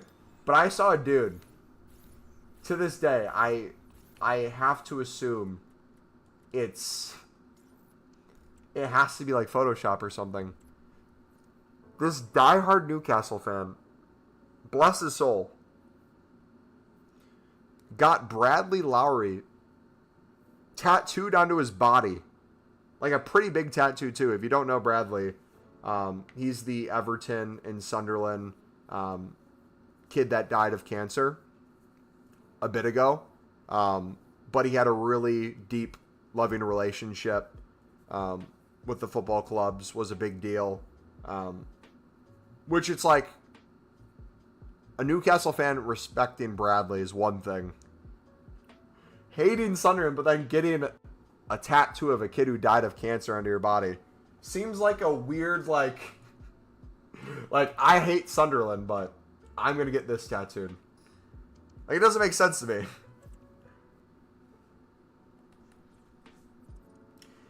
It's working class background in Sunderland, with most employed by the car industry who were convinced to sever ties with the car companies. It was the biggest con going. Turkey's voting for Xmas. Wasn't too just like in general a lot of jobs taken out of the Northeast in general, like shipping ships and stuff, making all that. Just the industry completely changed as well. All those jobs dried up. There's like a lot of resentment towards that as well.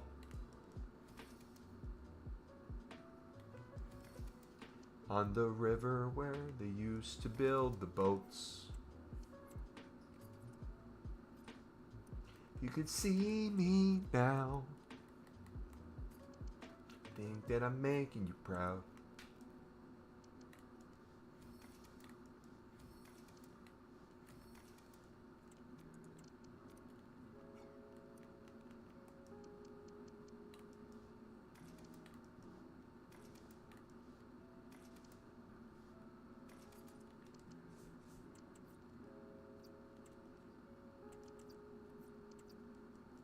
Yeah, thank you for the subs, guys. Appreciate you. Chilling, grinding. Even if you're not talking in chat, what's up? Hopefully you guys are having a good night. Dude, this is the longest we've streamed in a while. I didn't realize we've been live for 4.5 hours. I'm going to keep going. This is... Wait, hold on. This is the first time we've had consistent viewership this late, too. We're still averaging about 20 people. This is wild. The last remaining UK people are in here, fighting their sleep. What you do with your gold commons, I'd mix them in with your gold rares. If you're on console, the best way I find to do it is if you're opening like your 50 player packs and stuff like that. I'll do whether high to low or low to high, either way. Max 84, minimum 75, and then do most recent. If you're doing most recent, it'll give you a good mix of everything. Then if you have pages where it seems like all your squads are getting filled with more gold commons, open an exchange pack of any level where it has all gold rares, and it'll start mixing them in. Or as you're making the player picks, store them in your club. They'll become your most recent cards. So if you're putting 84s and below into player picks and you get 83s and 84s back, you'll also get those gold rares showing up in your most recent. So it ends up balancing itself out.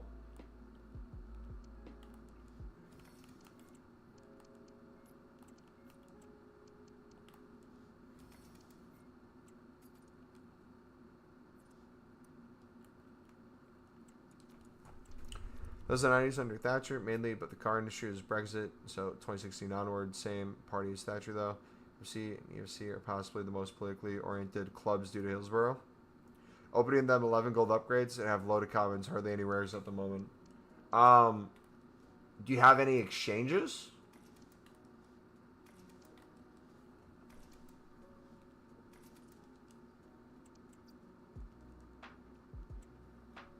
Do you have any exchange packs at all?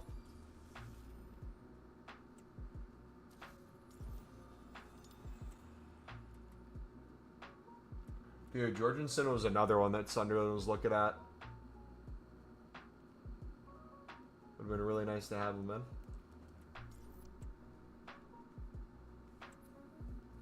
Got 14 of the 50 player packs. So open one of the 50 player packs or make like an 88 exchange or something too. You'll end up being able to craft so much more off of those anyways. It's not like you need to save them. It's unlimited packs now. If you open those, you'll get more packs than what you started with. And then player picks, and you'll keep recycling.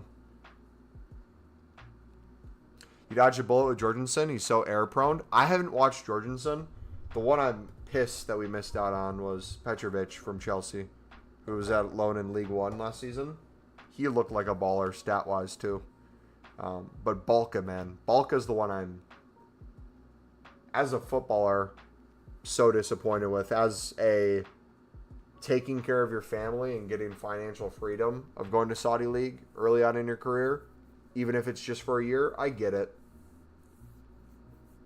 It's just difficult, man. Think Sunderland stay up? I think Sunderland and Leeds. I think one of the three has a chance more than previous years the way that they're building to stay up. I think there's also going to be a drop in some of the lower level teams depending on how the rest of the window goes. I think the likes of Wolves, I think the likes of even potentially like Brentford. I don't think Brentford would get relegated, but not be as good as they were.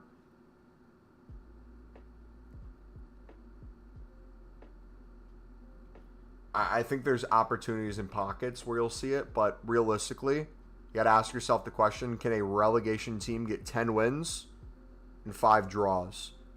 If you can get 10 wins and 5 draws, I think there's a chance. But more important than relegation, as much as I'd love Sunderland to stay up, I wouldn't mind relegation if they keep buying the way they are with players that have high growth potential and high resellability. And you can keep tweaking that over time. If you go back down in the championship and you have high resellability, you sell those players, you buy more bargain players, you keep that going, infinite money coming in, you buy the experience when needed, get yourself in a really good position financially like they are in the market right now. Like, people are wondering how Sunderland spent the amount they have so far and how they're able to do it. Sunderland has bought, probably in general, since their League One, where they went up through playoffs, maybe spent upwards of 5-6 mil on their squad total. Like, Patrick Roberts, Jack Clark were both loans with options to buy. Sirkin was a loan with an option to buy. Ballard was an option to buy. So all these were talking like hundreds of thousands of dollars who have become players worth like 5 to 10 mil, 10 to 15, 15 to 20. Then buying players as their replacements when they go. Like Mundle's a perfect example. Mundle was a former Tottenham Hotspur's academy player. He had one of the, from the Tottenham fans I've talked to, one of the highest probabilities of success in the academy. And for whatever reason, just wasn't given an opportunity. Was end up sold to, I believe it was Club Bruges maybe, in the Belgium League.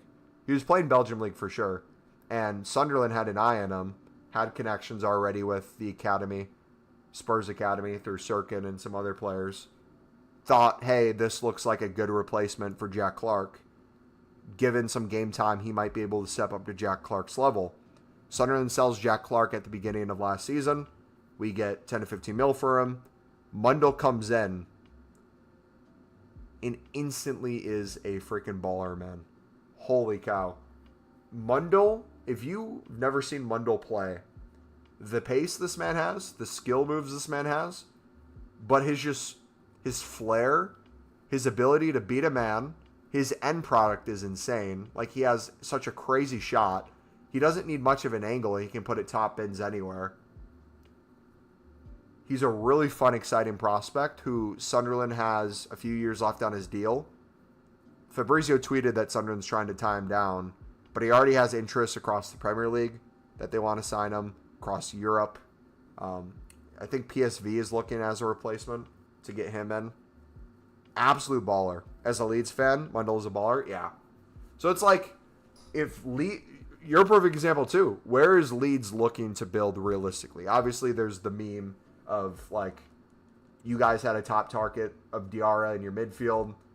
Sunderland hears Leeds is rumored. We steal it. He wasn't as good as Siddiqui's going to be. Siddiqui linked to Leeds. Sunderland comes in last minute and steals it. Siddiqui's not that good either. I think you guys building on height, especially in the center back and midfield positions, getting Longstaff, even though I despise Newcastle, I think a Longstaff type of signing is going to be a nice thing. If you can, like, find those missing pieces, get a goalkeeper who can actually save shots and not give Sunderland free points. Free, not three. You guys have a chance too. I think Burnley probably will be dead last. I think Sunderland and Leeds have potential to get out, but I think realistically, if one gets out, Leeds probably has the better chance. I saw you guys were linked to him. Could you get him, and how much would you get him for? That one might be a tough one to pull off. But you guys have a lot of money too. Your Somerville sell was nice.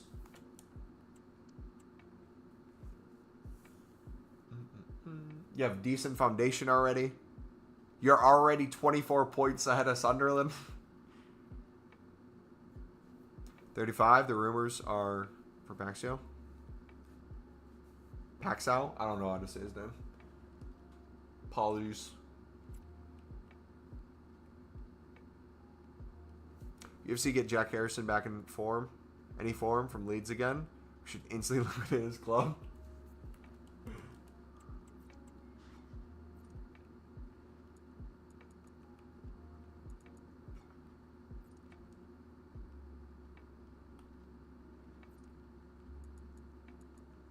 And sell Harrison.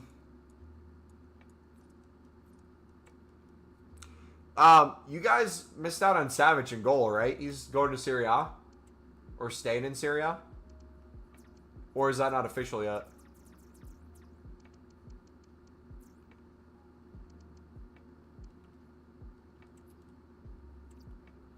Yeah, Longstaff's underrated. Doesn't look like the fastest of midfields, though. He's going to Napoli. Why did I think it was Roma? Napoli makes sense.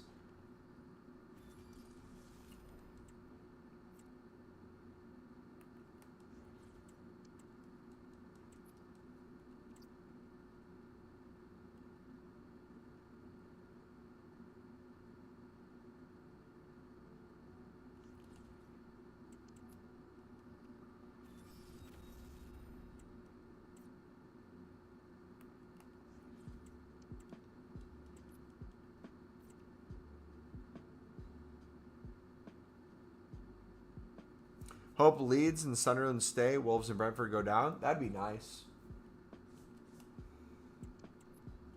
I mean, the way Leeds have been building in general and how dominant Leeds is usually in the championship anyways, and how Sunderland is spent now if they go back down, the thing that I can't stand the most when like the Sunderland Leeds type of clubs go back down is I feel like there's so many teams in the Premier League that just are boring and don't really do anything different.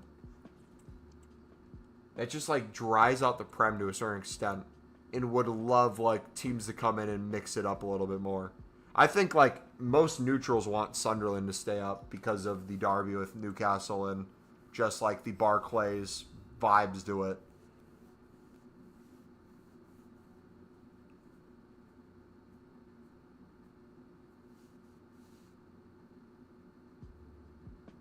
Yeah, he's going to be an interesting one, Jaka. Really hope we get Douglas Luiz on loan. Who's the... Speaking of Douglas Luiz, who's... I don't know if they're still dating anymore. Who's the Swiss woman who, when he went to Juve, like, also went to the Juve women's team? They had, like, a group deal.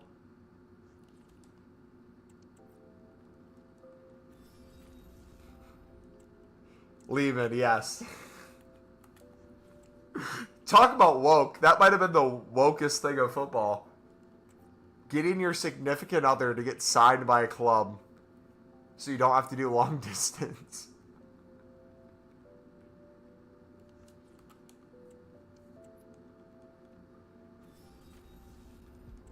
When's the Saudi Women's League going to start? She used to play for the EAFC Women's too. Let's see the Saudis throw money into a Saudi Women's League.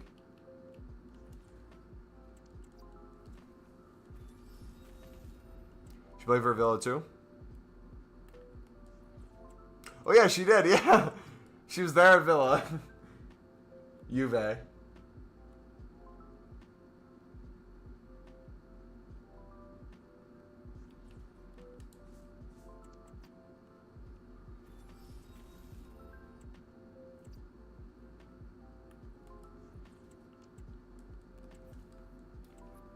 Ba-bum, bum, bum, bum.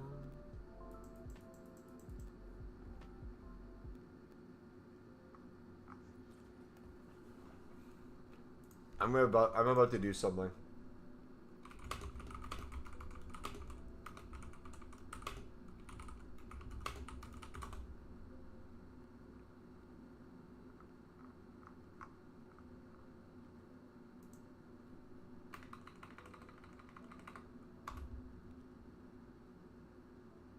It didn't work.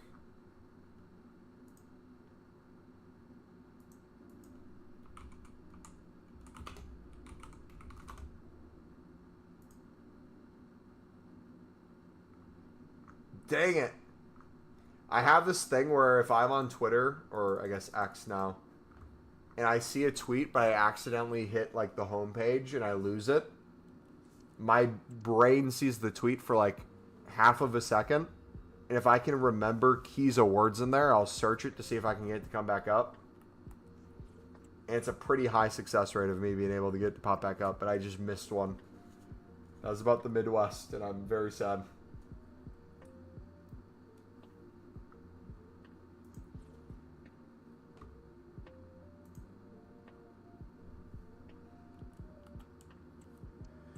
I don't think that'll be happening anytime soon. Hey, you never know, man. I've seen crazier things happen.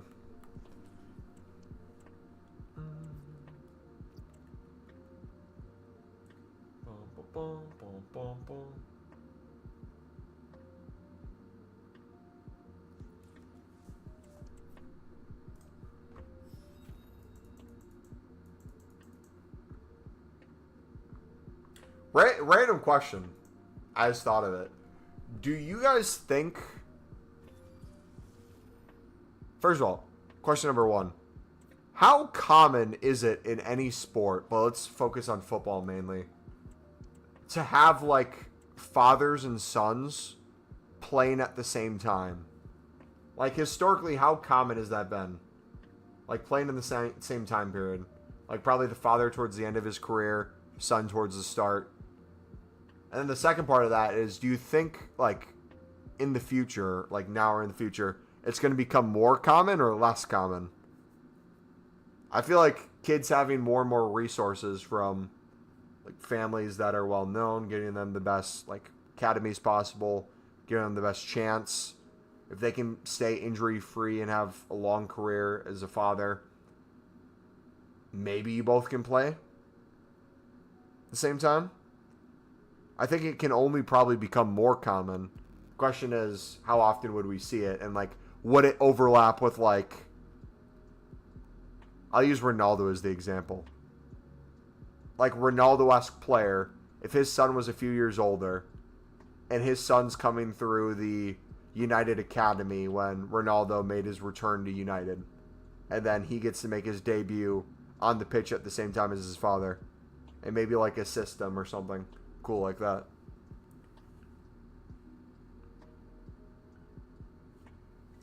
I appeared on my Twitter feed, and long story short, I'm now a supporter of the Italy women's team. What's the name? Just for footballing and research purposes. I'm very intrigued in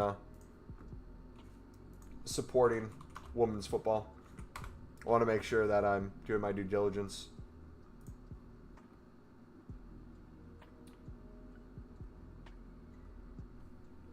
One second.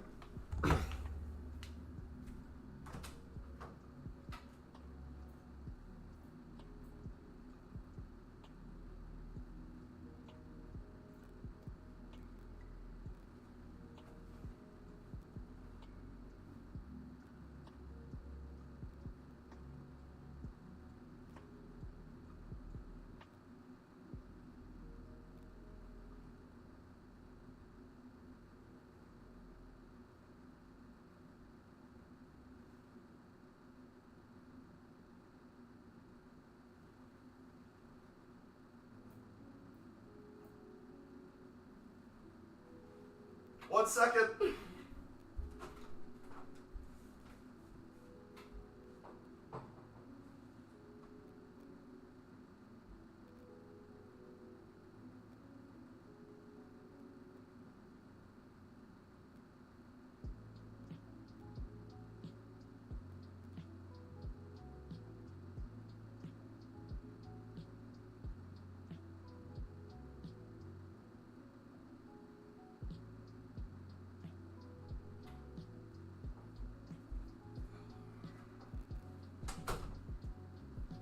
Yeah, as I was saying, as a huge supporter of Italian football, I will be watching Italian women's football from now on. Forza Italia.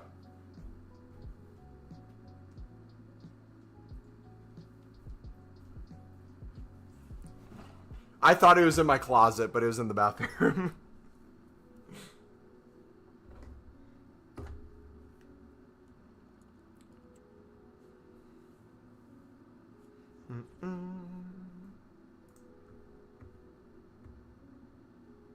Dude, you know who my crush was back in the day?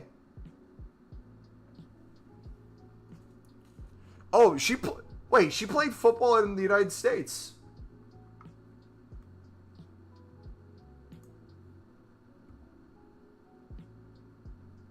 Yeah, she played collegiate soccer in the United States.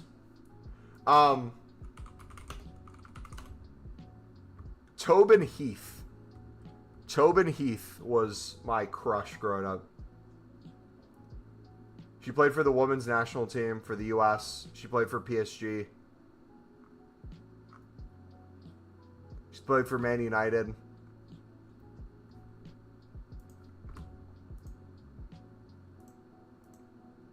Wait, what time's our game this week?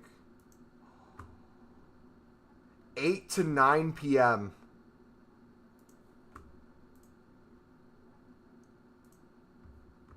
Join me, brother.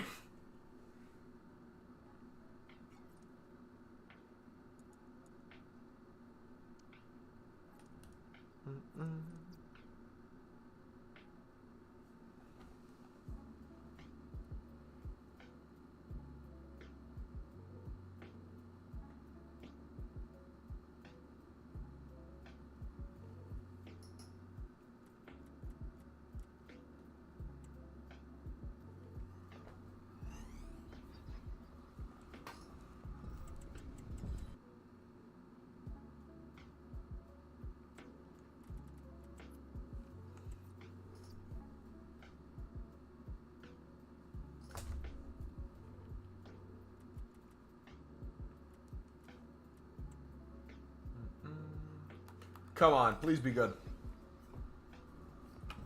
You know what's wild? We've been sitting here for almost 5 hours. I think we've only gotten 1 or 2 new cards in this whole time.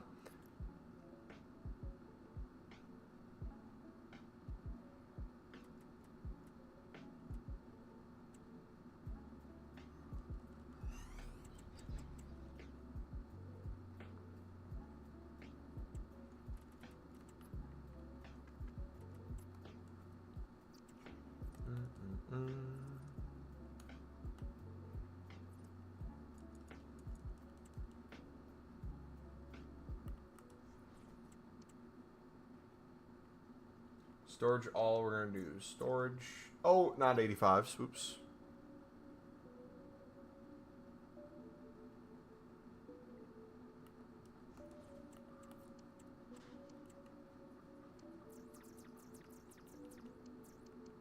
Nor newest, high to low. Someone who's half German, I can also confirm my support for Julie Brand. Again, not only do I support women's football, I am a analytical person. I think there's a lot that a footballer can offer, stat-wise. 3 matches and she had 2 goals and 2 assists. She is a top talent.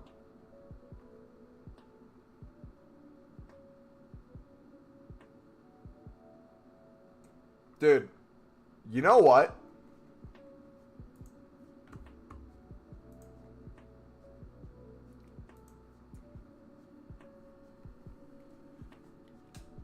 How good is the Sweden women's national team? I feel like they'd be mediocre, but just have the most like model type team.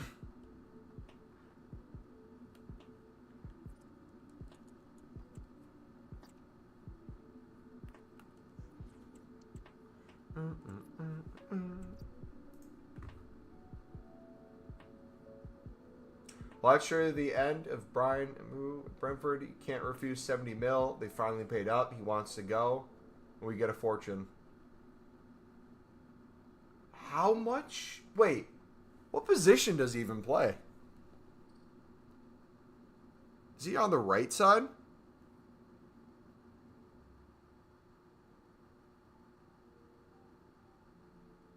Striker and right wing. They're going to play him wide, though, right? He's not going to be the striker replacement, correct?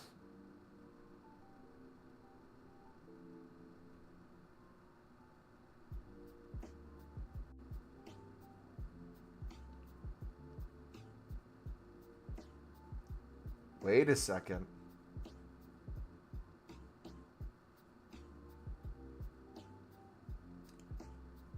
Wait a second. If United signs Brian, hold up, hold up. Depending on the formation they play, if the only other player on the right side of the pitch is a right back,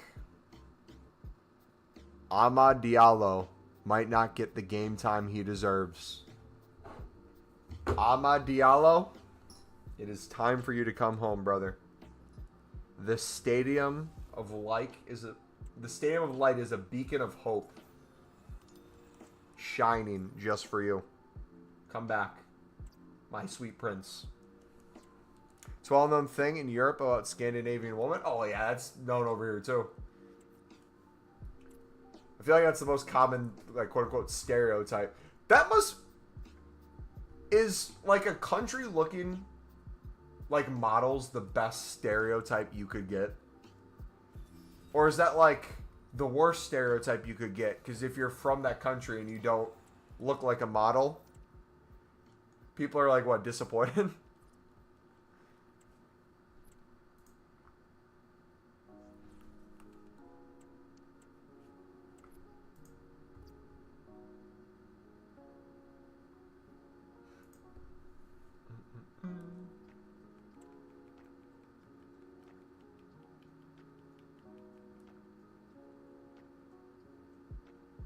Look at his photograph.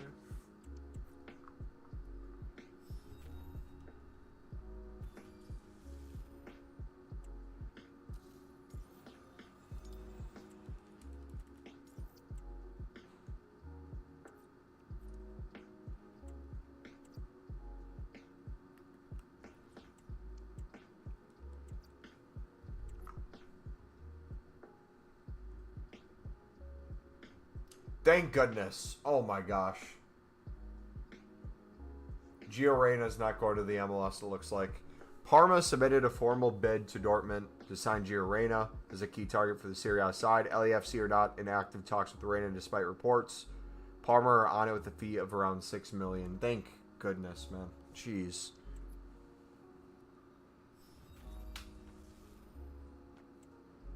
Norway 2. I dated a Norwegian girl at uni. Literally her whole family were good looking.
Their friends back home should be on a vid call and all of them are like supermodels.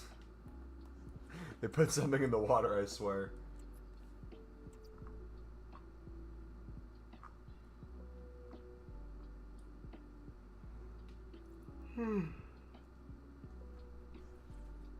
Speaking of Jack Clark, there he is.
So, is Napoli expected to win the Serie A?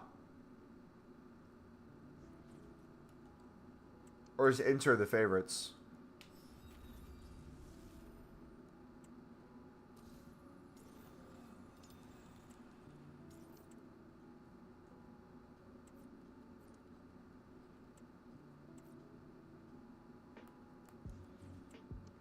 Surely Napoli's squad is becoming somewhat insane.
keep the trade ground for like the grass or something.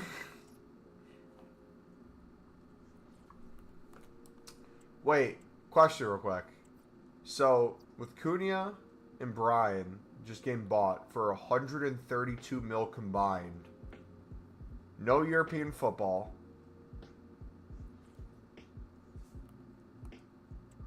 What sales has United made recently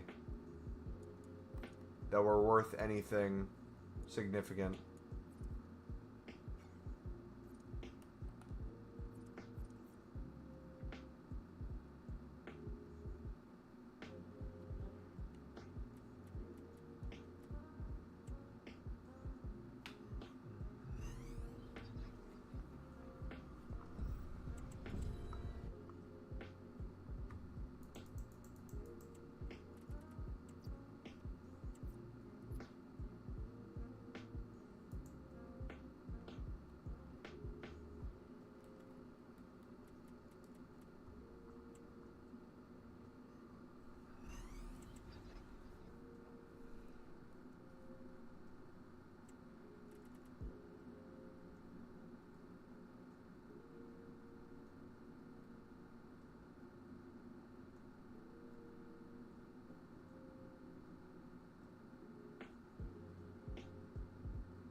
They haven't made huge losses, so only logical conclusion, deduction 10 points for Everton. True!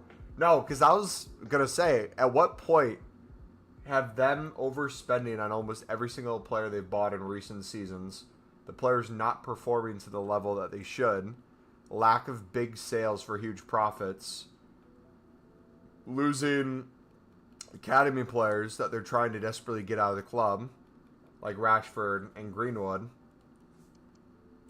for limited prices. At what point does United reach like panic level of, oh gosh, we could get a point deduction and not get as many wins and actually face relegation?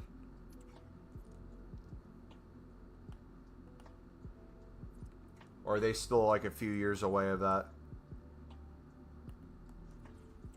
Because even with how bad they did last season, they still were safe by a bit.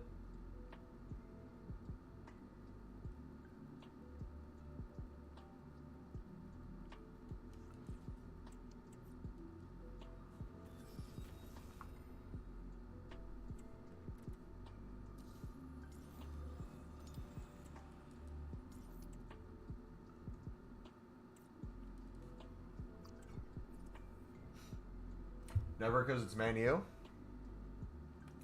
Dude, how did Lyon escape? Was that Lyon? Who got relegated? But then they appealed it and didn't?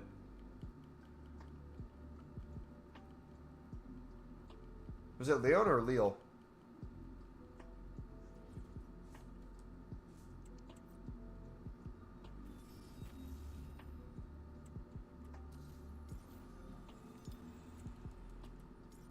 Leon.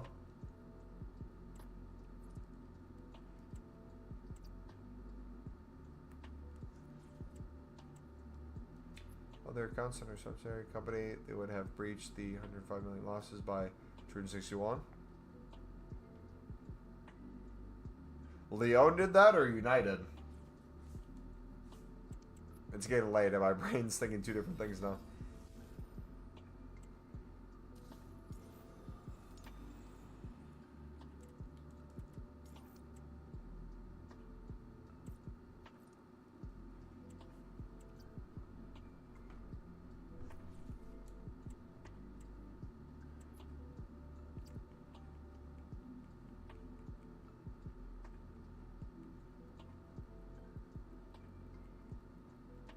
United. Okay, so question with that. Accounts under subsidiary company, they would have breached the 105 million losses by 261. So, with that workaround, is there a workaround of the workaround? Or now the way they filed, moving forward, if they continue losing, would they be screwed? Or would they find another company to file under and they could do that infinite times?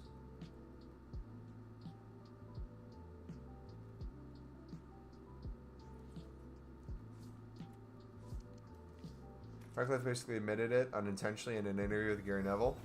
Gosh.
It was an accountancy technicality as they're on the stock exchange, unlike other UK clubs.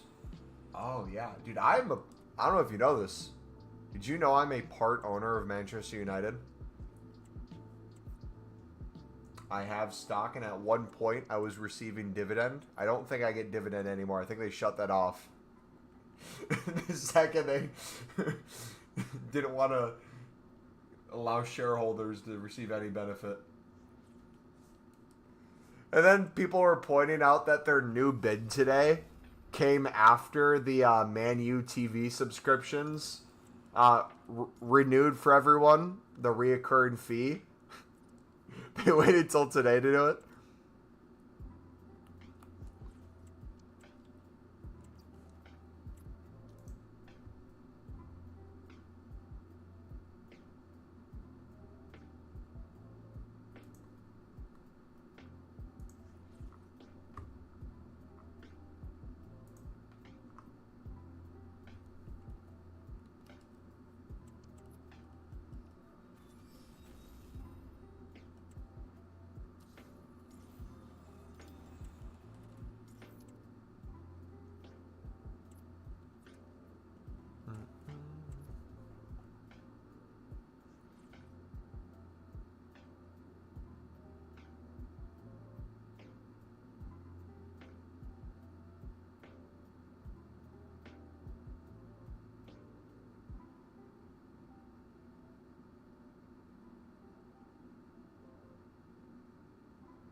Dude, you know what football I forgot about? Verratti.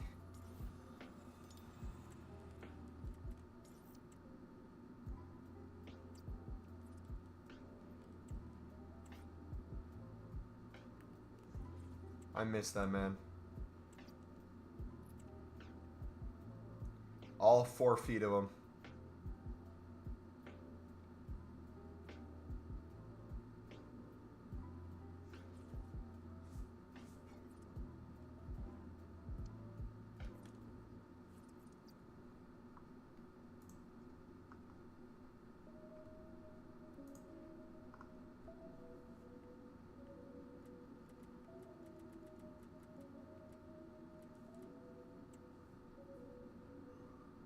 Can you all 97 plays Cam? I'm not sure.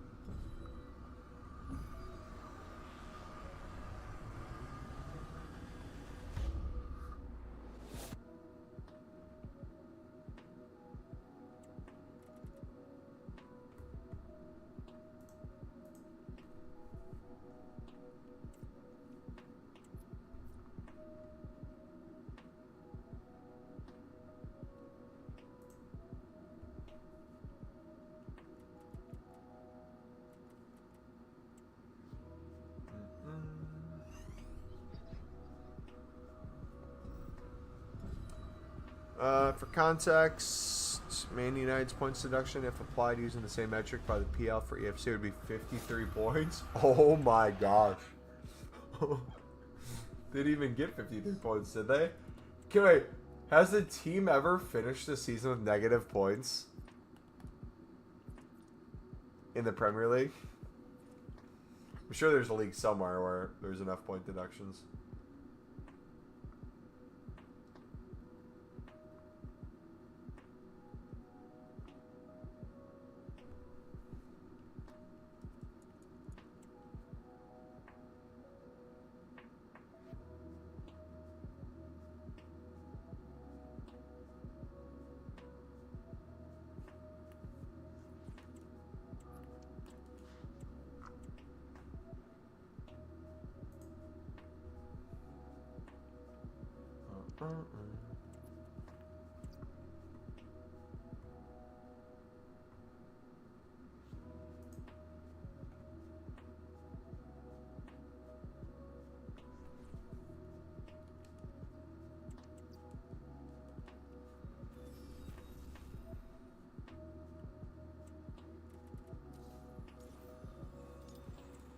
Benito.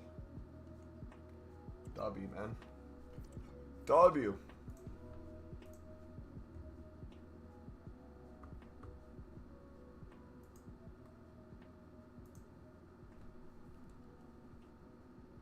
On PL, only ever been 4 separate point deductions in PL history. 2 of them in one go were Everton. Everton is just that big of a football club. They have that big of a target on their back. Comes with the territory, man.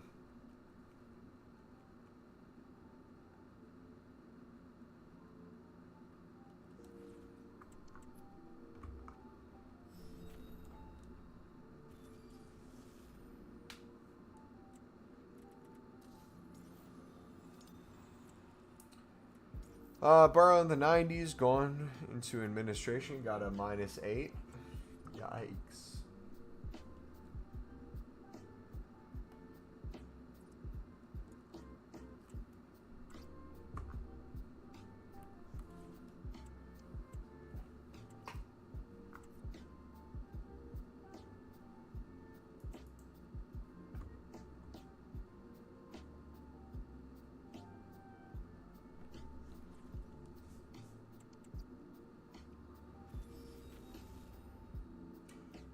Players are reportedly willing to offer 55 mil for Tottenham forward Richarlison.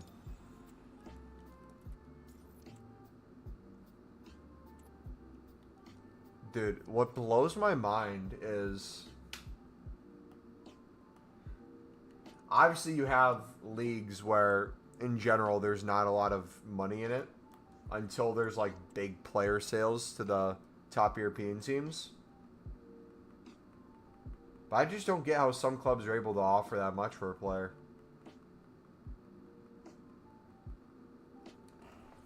Like, I'm curious. If I look at Player Russ's roster,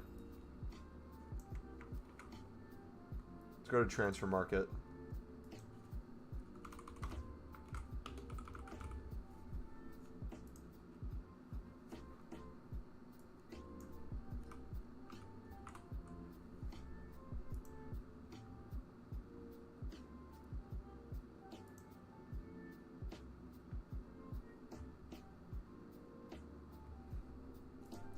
The market value.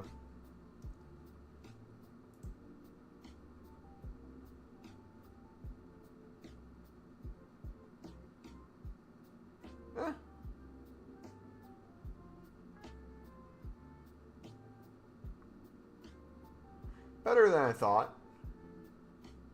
For them, at least. Oh, it's Rios' team. Never mind. Yeah, they got quite a few of them. Some of them are aging, though.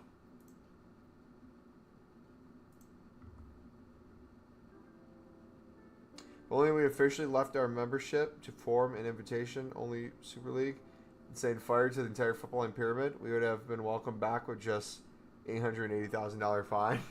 Honestly. Wait, genuine question. If a Premier League team accepted a Super League position before the season started, what would be the penalty for coming back besides the fine? Like, do you just skip the season? Or do you come back with 0 points and then you have to... Would you get automatic relegation? Like, how does that work?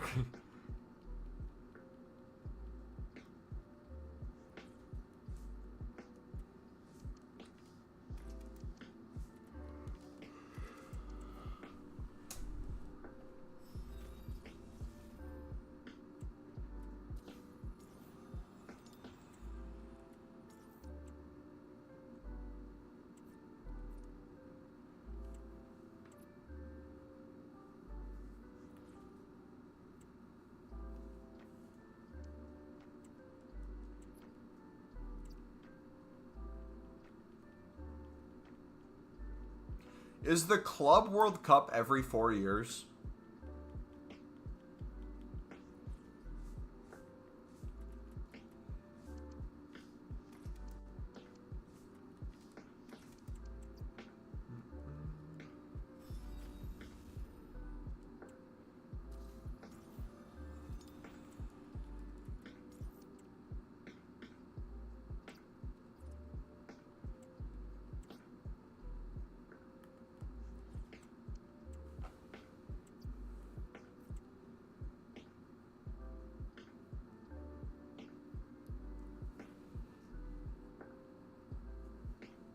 From the FA and ECA, so they deregistered themselves from the comps.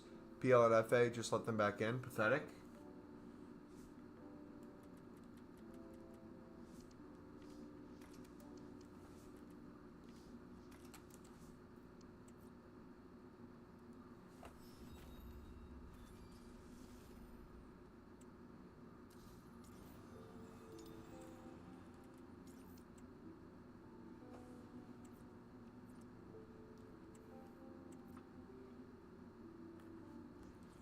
Ba-da-ba-ba.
Dude, it's almost 9:30. What the heck?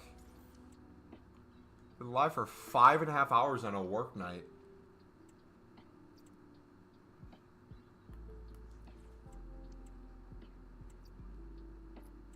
It's like joining a different gym, canceling your membership, but still turning up and using your old one and expecting to. Like all the paid members. That's wild. Dude, I can't wait for the Prem to start, man. This is going to be the first Prem season in so long that I'll thoroughly enjoy watching. trying to understand all the teams and competitions. I'll play Sunderland. The U23 tournament as well, because Sunderland finally gets a team, and I forget what trophy that's for. Is it the Papa John's? I don't know. I think it is actually. Is it the Papa John's?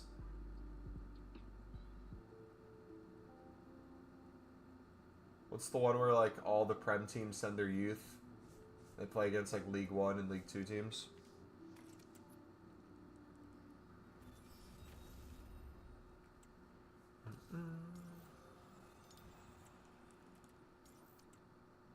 That will be one nice thing too. I think Sunderland's going to heavily invest in their academy. And if they get relegated, I think they're going to see a lot of growth there. Or more of them make it to a championship sort of lineup.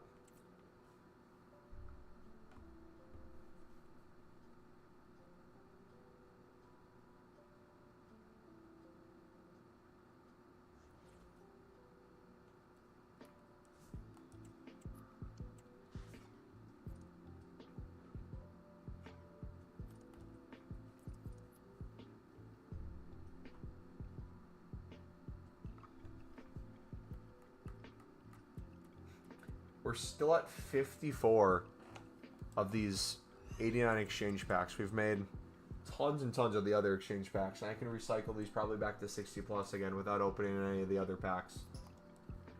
Man. It might be checker trade. I think that's actually what it's called. You're right. The name sounds familiar. All I know is Sunderland wasn't in it for the longest time because they're in the championship.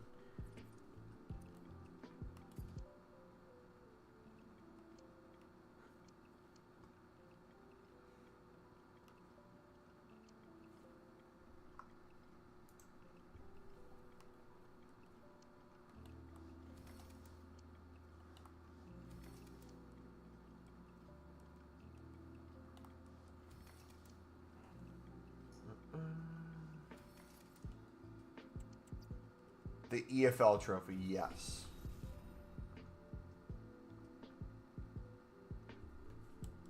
That too, or that name, or yeah.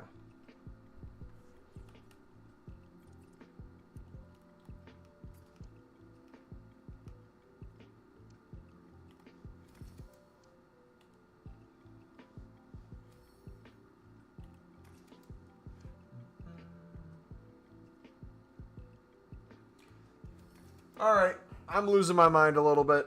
I'm going to call it a stream. If you guys did enjoy, smack the like button, subscribe if you're new. Thank you for chilling. We will be back 4 hours after new content at the latest. I'm getting my passport.